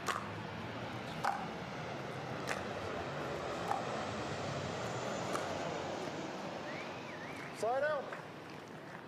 And that did catch the line, so another side out. This is very interesting. This ball right here that Annalee is continually choosing to hit, sort of a mid-range drop to the backhand. That time Devidze just took it up the line nice and smooth. Probably didn't hit it exactly where she wanted. Clipped the line though. And finally we've got a point. Devidze breaks through. Norm Clinkscales, your lead referee. Tony Jaden, the second referee. Denise Smith, the tracking referee, and Isabel Gauthier. Was I even close? She's right next to us here in our broadcast location, working replay. Annalee puts that one away. You didn't make a call. I did not hear a call. All right, so we've got controversy here.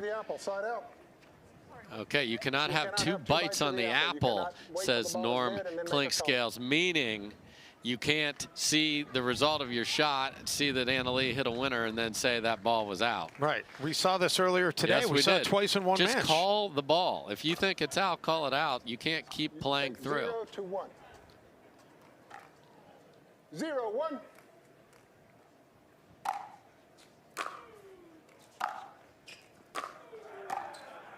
Oh, Annalee goes back to the same spot that had just been vacated by Devidze.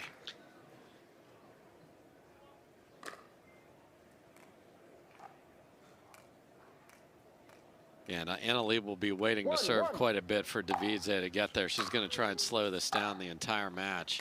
Yeah, we talked about the age disparity between Ryan Sherry and Ben Johns at 16 years. Devidze and Anna Leigh, it's 20+ years. Beautiful shape on that forehand pass there by Devidze. So on the left side of the court, Devidze likes to stand right in the middle and serve. So she's always looking for forehands on the serve.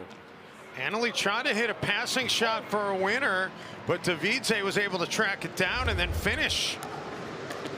Yeah, Anna Leigh went for too much here because Devidze is absolutely off the court. She could have hit a ball in the middle of the left box and it was a winner, but went for too much.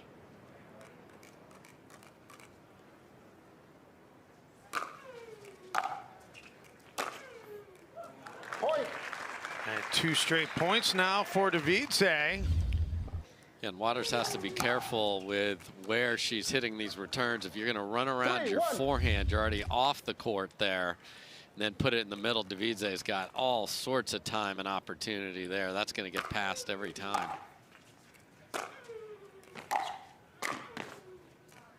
Side out. That's going to be long, so back over to Anna Leigh. This will be the 7th serve of this game for Anna Leigh. And still looking for just her 2nd point. Getting Devidze into position here.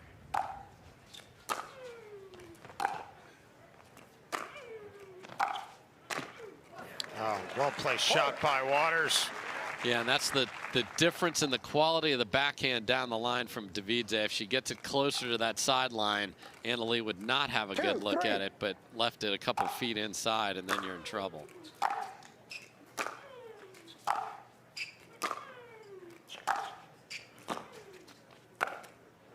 And Anna Leigh has knotted it up. Our first rally from the baseline obviously looks more like tennis here on the Tennis Channel, of a couple of women banging balls from there, and Anna Leigh sneaks in and finishes.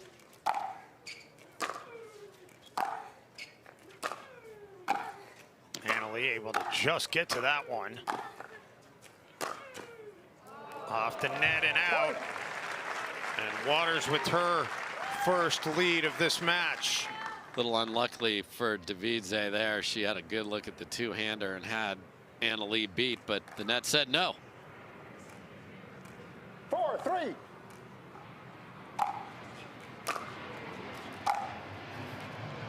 Side out. Anna Leigh long on the 3rd shot.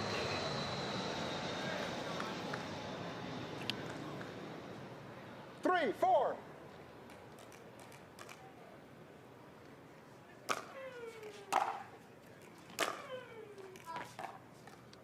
Side out. Waters calls that out. Ball was out.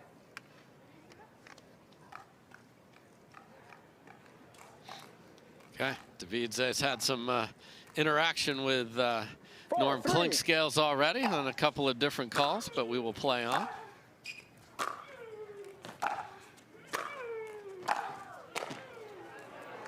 Some great shots by Waters, but Devidze was ready for him. Yeah, nice job owning the kitchen line there with smart volleys, and finally got Anna Leigh off the court and punched it there. 3, 4.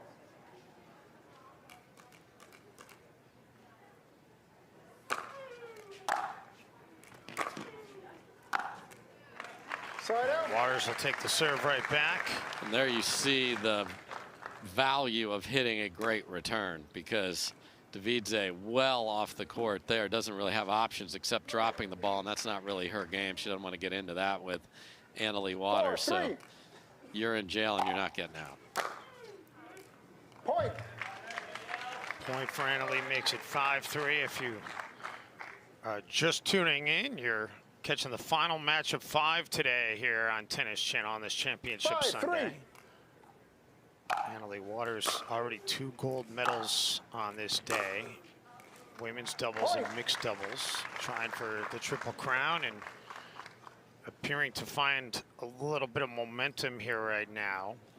Yeah, she's found that forehand side of Devidze 6-3. with a little extra pace and has forced some errors. That's going to just miss wide. Oh, actually did catch the line. How about that? 7-3. I thought it was out, but Salome didn't protest. It's in, and it's another point. And this time, Salome's going to say, I need a timeout. So, Leigh Waters painting some lines right now, and she's got a 7-1 advantage. 7-3, excuse me. Our new EV rental fleet is the absolute GOAT. Nice. Speaking of goats, is that Tom Brady? Yeah, he comes in to recharge, get software updates, you know.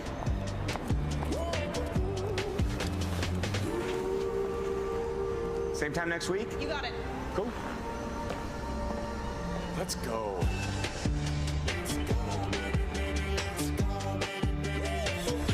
Let's go.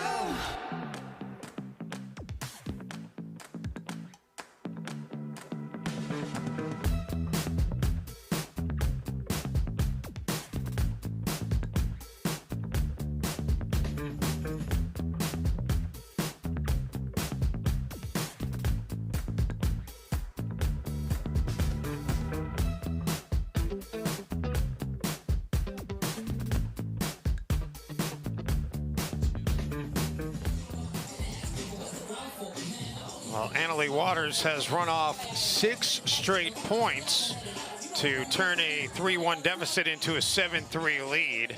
And she's scored points on 6 of her last 8 serves.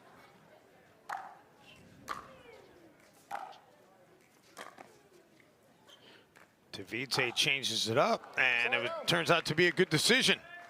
Yeah, great lob there from the baseline. You have to find the backhand side. It takes the overhead out of play, makes somebody have to track it down. That's a really smart shot from Devidze coming out of the timeout.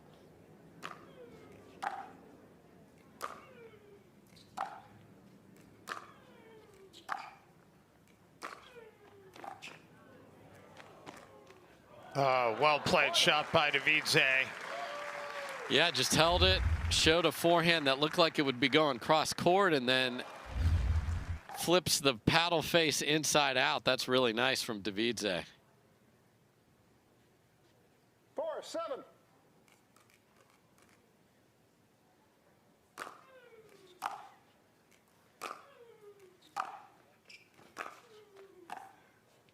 Leigh able to get to that one and drop it with some finesse on top of that.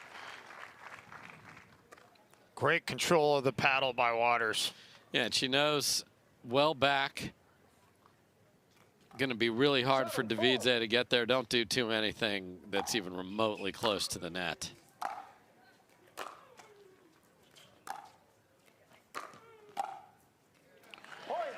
And Waters had that lined up all along. Makes it 8-4.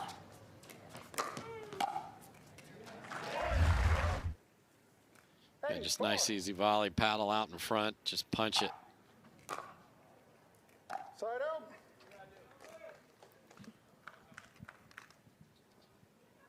Four, 8.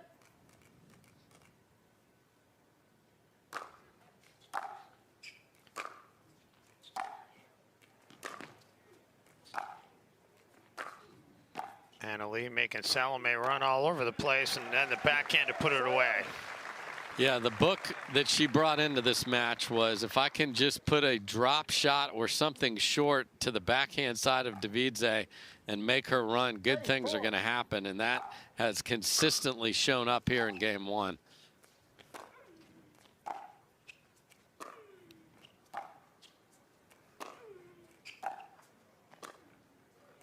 Salome. Oh, did she get it? She did. Wow. The ATP on the dead sprint. On the absolute dead sprint, because this looks like a gorgeous ball from Salome. And look at Leigh get there, and all Devidze can do is tap her battle. That's insane quickness. And then to be able to make the shot and not overhit it, tremendous. And then another winner down the line. And that's going to take us to game point. You want to know why she's the best player in the world? To be able to put those two shots together in a row is incredibly impressive. And I guarantee you we can't see her smile, but I can see her smile through the back of her head after those two shots. Well, she's breathing a little easier right now because, I mean, it didn't start off great this game. She trailed 3-1, but now she's taking control and she's going to try to close it out here in 2. Getting some advice from her mom. Yeah, and I think that timeout actually benefits Leigh there some too. I understand why Devidze used it, but Leigh had covered a lot of ground on winning those last 2 points. And for Devidze, you're like, I hit 2 unbelievable balls and I'm eating both of those? Like, come on, man. You're like, what do I got to do? Exactly. What do I got to do? And some of the time, there is nothing you can do. Like, the person on the other side is just better, and that's why she has ascended to the top. And she has said repeatedly, I've talked to her a number of times, this is her favorite event. Despite the fact she plays with Ben Johns, played with her mom, played with Parenteau today, this is her favorite. And she's shown it on those last 2 shots, the magic that she can put out there here in the world and the city of magic. Well said, Mr. Fleming. So here we go, game point number 1. And that will be game number 1. Leigh, she trailed 3-1, and she rolls off 10 of the next 11 points in the game to win it. So she's 1 game away from a triple crown. Game 2 coming your way after this timeout. Our new EV rental fleet is the absolute GOAT. Nice. Speaking of goats, is that Tom Brady? Yeah. He comes in to recharge, get software updates, you know.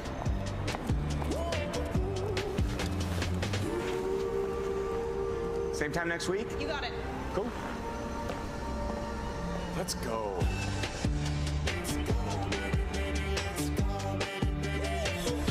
Let's go.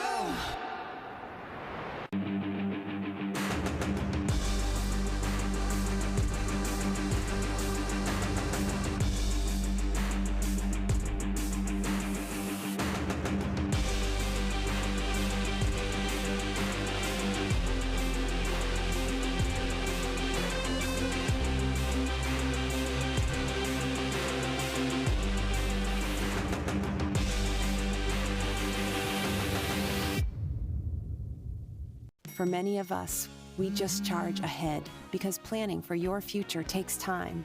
And right now, thinking about your financial future takes on new meaning.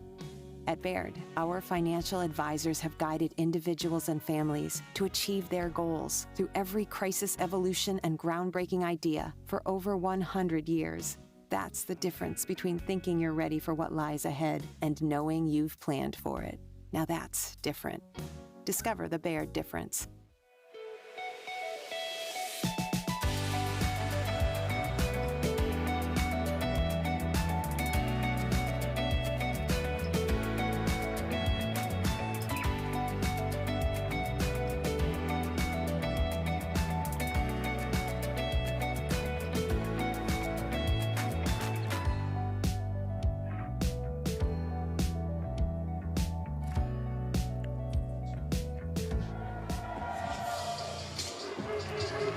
Well, Leigh Waters, 6 triple crowns to her credit this PPA Tour season, plus then another one at Nationals. Yes, just a couple weeks ago out at Indian Wells. She did not play in Newport Beach 2 weeks ago. And that was planned long before her mom got hurt. They had a wedding that weekend. There was a bunch of tournaments in a row. So I know everybody wondered if the 2 were connected. It was not. You can see from that shot, Devidze standing way over to the right side of the court. Leigh set that up with the little finesse shot, and then the court was wide open. This drop it to the backhand is the pattern. And then just stand in the middle and see what she comes up with, because you know you are playing somebody with a foot speed advantage that you have.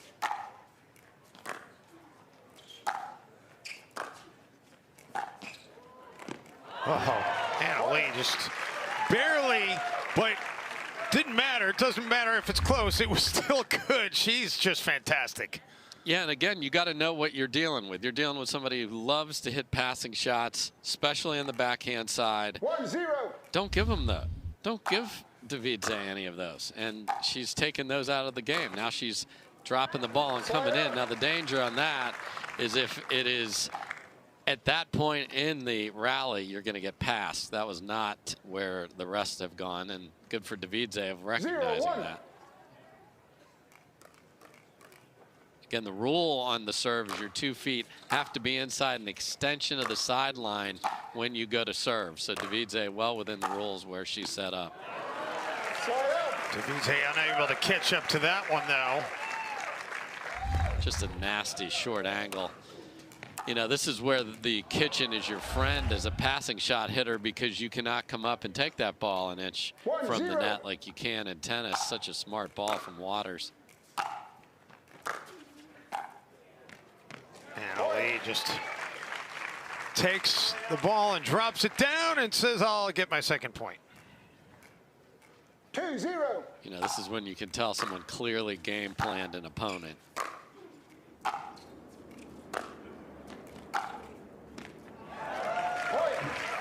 now Leigh opens it up to a 3-0 advantage. And again, we saw it on the forehand a minute ago, and then that backhand just dipping past Devidze. 3-0. Led, reserve. Just got past the kitchen there. Yeah, not by much, but enough.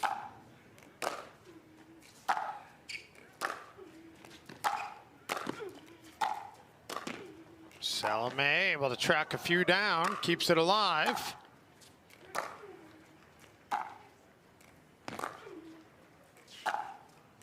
And then Leigh dispenses of it to the other side.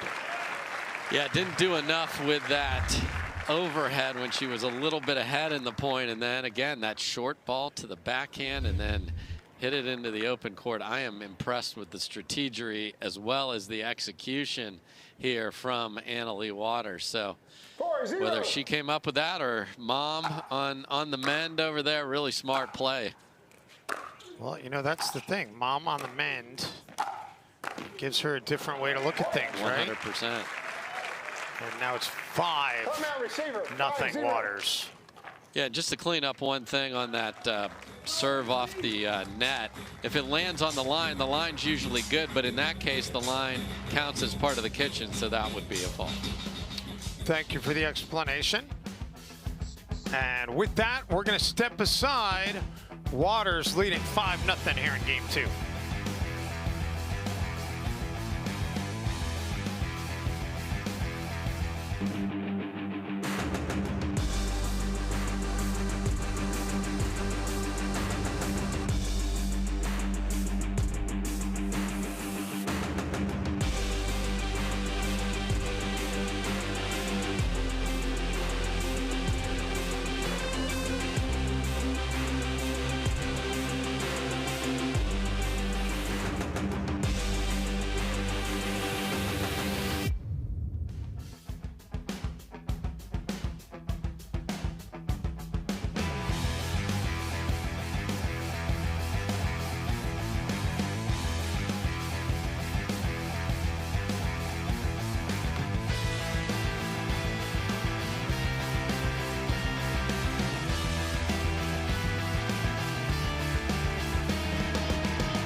Back in Orlando, Florida.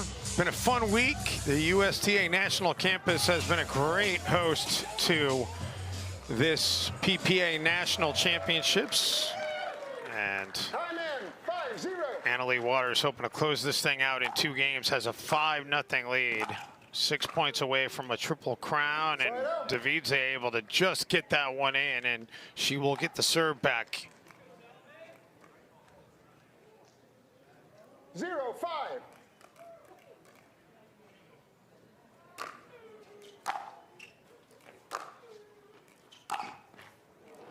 And she will get her first point. Yes, you don't get extra points for hitting the guaranteed rate sign, Dave. So that's a great ball from Devidze. Getting Anna Leigh on the run. She's the one that's been on the run this entire game. See, Devidze likes to stand right in the middle. She's looking for forehands. Doesn't want her serve to the Anna Leigh backhand.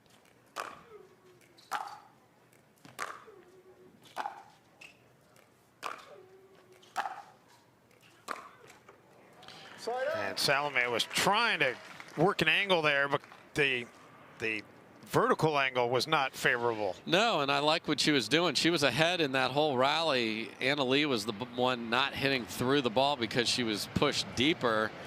Had a chance to step in and hit a ball in the corner, but got to make that ball, especially at this point in the match. But what you didn't see there is a missed serve from Anna Leigh Waters. So Devidze will happily take that.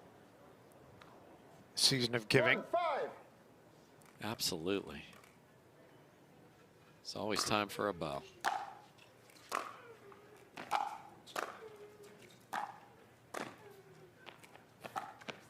Anna Leigh tried to work an ATP there, but couldn't quite get it around the side. Yeah, I think she really never had that as an option as she's coming up. So then you got to decide, are you going to roll it, leave it in front of you, and by that time you're losing all the momentum. So nice little drop volley there from Devidze, a couple in a row.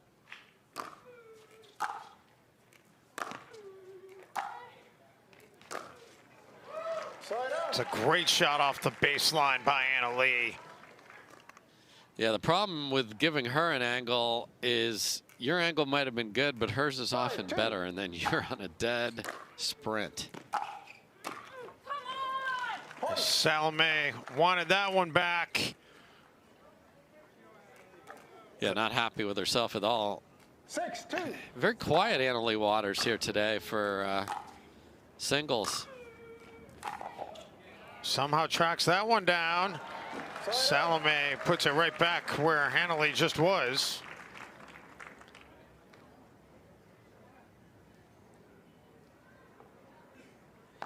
Yeah, and Anna Leigh obviously has exerted a ton of effort here today. Has two victories in her pocket, so a two-game match clearly would favor her. She's the only one that can have that now, obviously. Oh, Anna Leigh still able to come down with that one. And Devidze finally wins the exchange. So Salome trying to scratch her way back here at 3-6.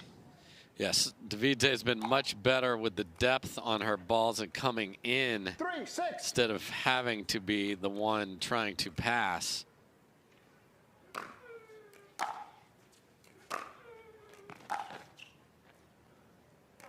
The lob by Anna Leigh is way out of bounds. Timeout receiver, 4-6. And Anna Leigh has decided she wants to take a timeout.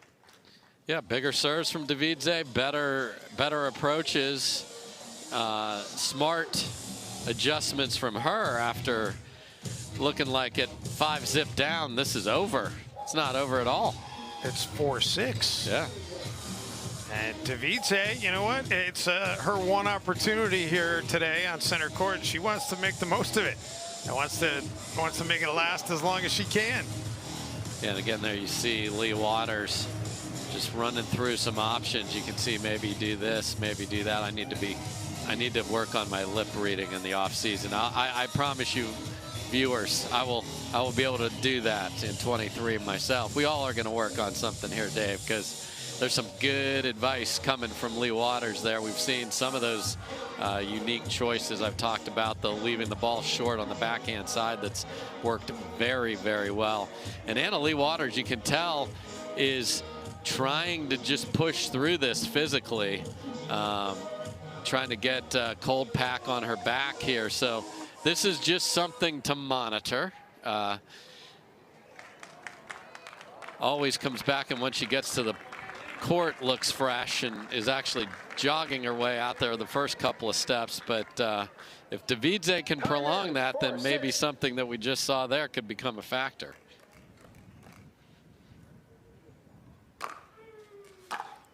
So out of the timeout. Devidze trying to get it back to a 1-point game. Oh, what a great job by Annalie. After a wonderful serve and approach, Devidze had a huge opportunity here to put a ball away and didn't do it. It's this ball coming up right here. That's got to be over. And Annalie. There's a target right there with about 13 winners that have hit it. So Annalie, I mean, that was a huge side out by Waters. Huge, and Devidze had a ball where she could have put it away, just wasn't able to do so.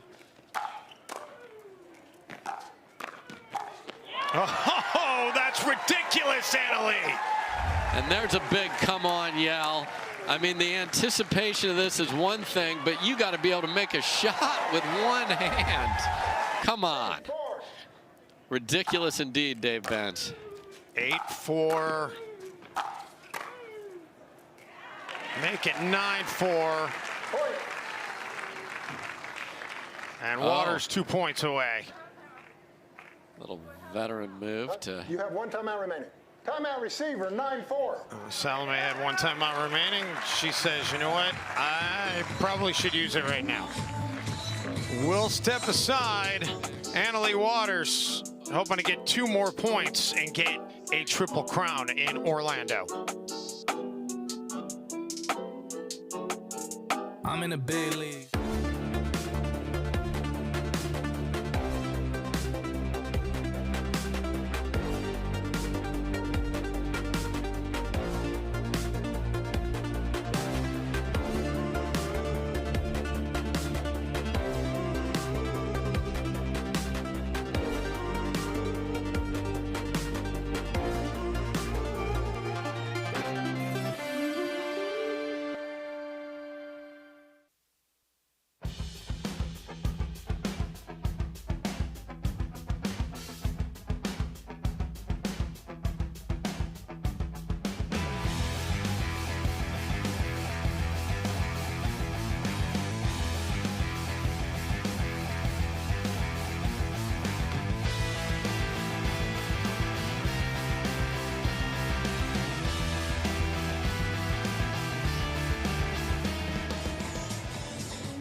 Well, that side out when it was 4-6 was absolutely huge. And Annalie, since that side out, now 3 straight points and 2 points away.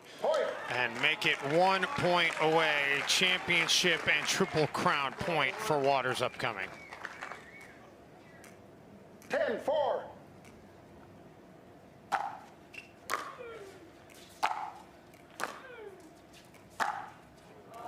Well, it will have to wait.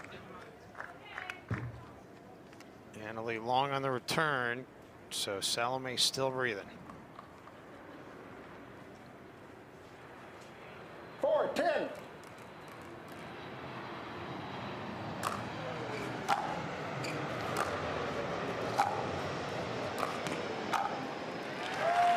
Annalie gets it right back.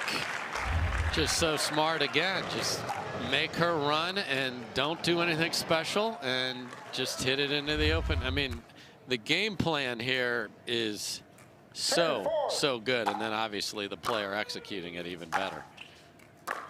Triple Crown point number 2, and there it is. Triple Crown number 7 of the PPA season for Annalie Waters at just 15 years old. What a year, what a tournament. What a player.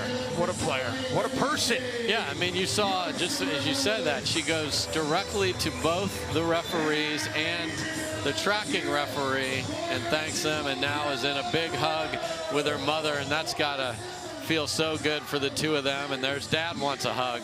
Dad gets a hug. There's Stephen Waters getting a hug. And you get a hug, and you get a hug, and you get a hug.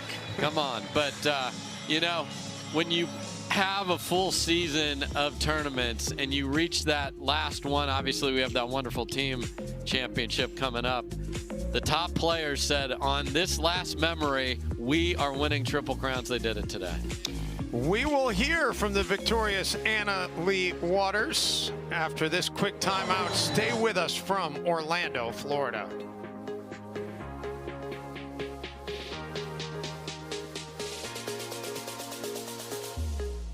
At Baird, we offer a different, more holistic approach to wealth management.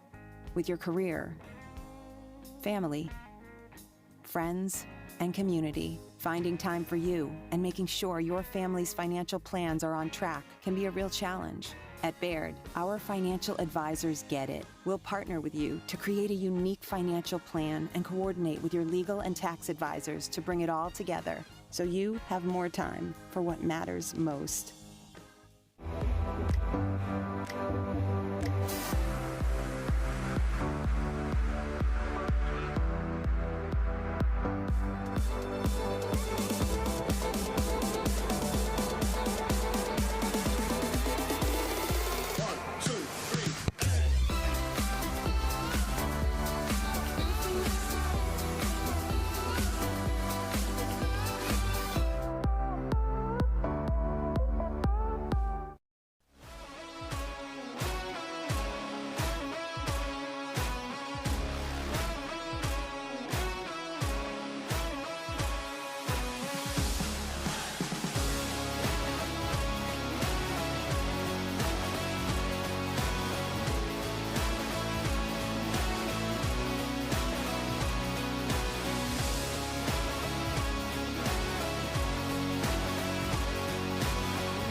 Well, welcome back to Championship Court one last time, where A.L. Waters is standing once more in the winner's circle. Congratulations, Leigh. That was a great match that we just witnessed, and you knew the skill set that Salome Devidze would bring to the table. How did you strategize for this matchup? Yeah, for sure. After I finished the mixed doubles, I saw her walking in, and she was really fresh, and she looked like she was ready for the match, and I was like super exhausted, so I was like, all right, good way to start the match. But my trainer helped me get me ready. My mom, talked some sense into me before the match, and out here it was just a grind. I was battling. I honestly think, me being tired might have played in my favor because I really wasn't thinking about anything. I was just swinging out and hitting my shots. But thank you to the crowd. You guys really supported me in this match, and I love you guys. Well, Leigh, this locks up the Triple Crown for you. How cool is it to end the last tournament of the year that has points attached to it with this Triple Crown moving into next year? Yeah, for sure. This tournament is kind of emotional in a lot of different ways. So I'm not really an emotional person if you know me, but definitely today I'm super emotional, and I'm super glad that I got to finish the year with the Triple Crown. Congrats to Ben as well with the Triple Crown. We got the double triple, so I'm super proud of both of us. But yeah, I'm super excited to end the year with a triple, and hopefully next year I can continue doing it. Well, in terms of things off the pickleball court, you were recently featured in Forbes 30 by 30, which is quite an accomplishment at your age. How cool is it to be featured in a publication of that magnitude? Yeah, it was amazing. I think I was the youngest by like a decade, so it was pretty cool. But Joel Embiid was on the cover, and I love the Sixers basketball, and I watch him, so it was really cool to be on the same list as him. Well, congratulations once more, Leigh. We're going to bring our tour director on court now to present that trophy. Jake. On behalf of the PPA Tour, our title sponsor, Hertz, it is my honor to present Leigh Waters with the championship trophy once again. Congrats on yet another Triple Crown award. Dave and Dave, take us away. All right, Hannah, great stuff. What a great day we had here in Orlando. A fantastic finish to a great week here at the USTA National Campus. It started this morning with the Johns brothers winning the men's doubles, and then we worked our way into the women's doubles, and it was, Waters and Parenteau teaming up, and it really kind of not getting out of the gate smoothly, but then right in the ship. And I mean, everything just was great. You got to love this tournament today. Yeah, tremendous all day long. And, it's that second to third match was interesting. Parenteau and Waters play together, win. They're strategizing together, and then go to your separate corners and play some mixed doubles. And that's where Anna-Leigh Waters and Ben Johns had a little slip up in game 3, a little focus challenge, but then they were all over it. And this is the end of the points bearing tournaments, but we got a team competition coming up, Dave, and it's going to be awesome. Yeah, it is less than 2 weeks away. Las Vegas, Nevada, Sin City, Mandalay Bay, the Bubbly Team Championships, and it's going to be a fun way to finish off what's been a great season. Yes, and it's not just for the pros. You can play there, so go to teampickleballevent.com. You can play in your skill level and age, and then go watch these great players. More like Davis Cup, playing for teams. They're going to be high-fiving each other. It's going to be awesome in just a couple weeks' time. If you missed any of our near 6 hours of coverage today on Tennis Channel, you missed a lot. I mentioned the Johns brothers out of the gate. They won the men's doubles, and there you see the championship point, Anna-Leigh Waters and Catherine Parenteau in the women's doubles, and then both Anna-Leigh and Catherine were right back on the court for the mixed doubles. Anna-Leigh Waters ends up taking that alongside Ben Johns, and then Ben continued in the singles. He wins his triple crown. He sure did, and a lot of hugging today for Ben and Anna-Leigh. They're, you know, that was just Ben, just focused and at his best. He talked about he was so on point, really didn't make any mistakes. There's a high five of his partner and brother, Collin Johns, and then young Anna-Leigh Waters, so dominant.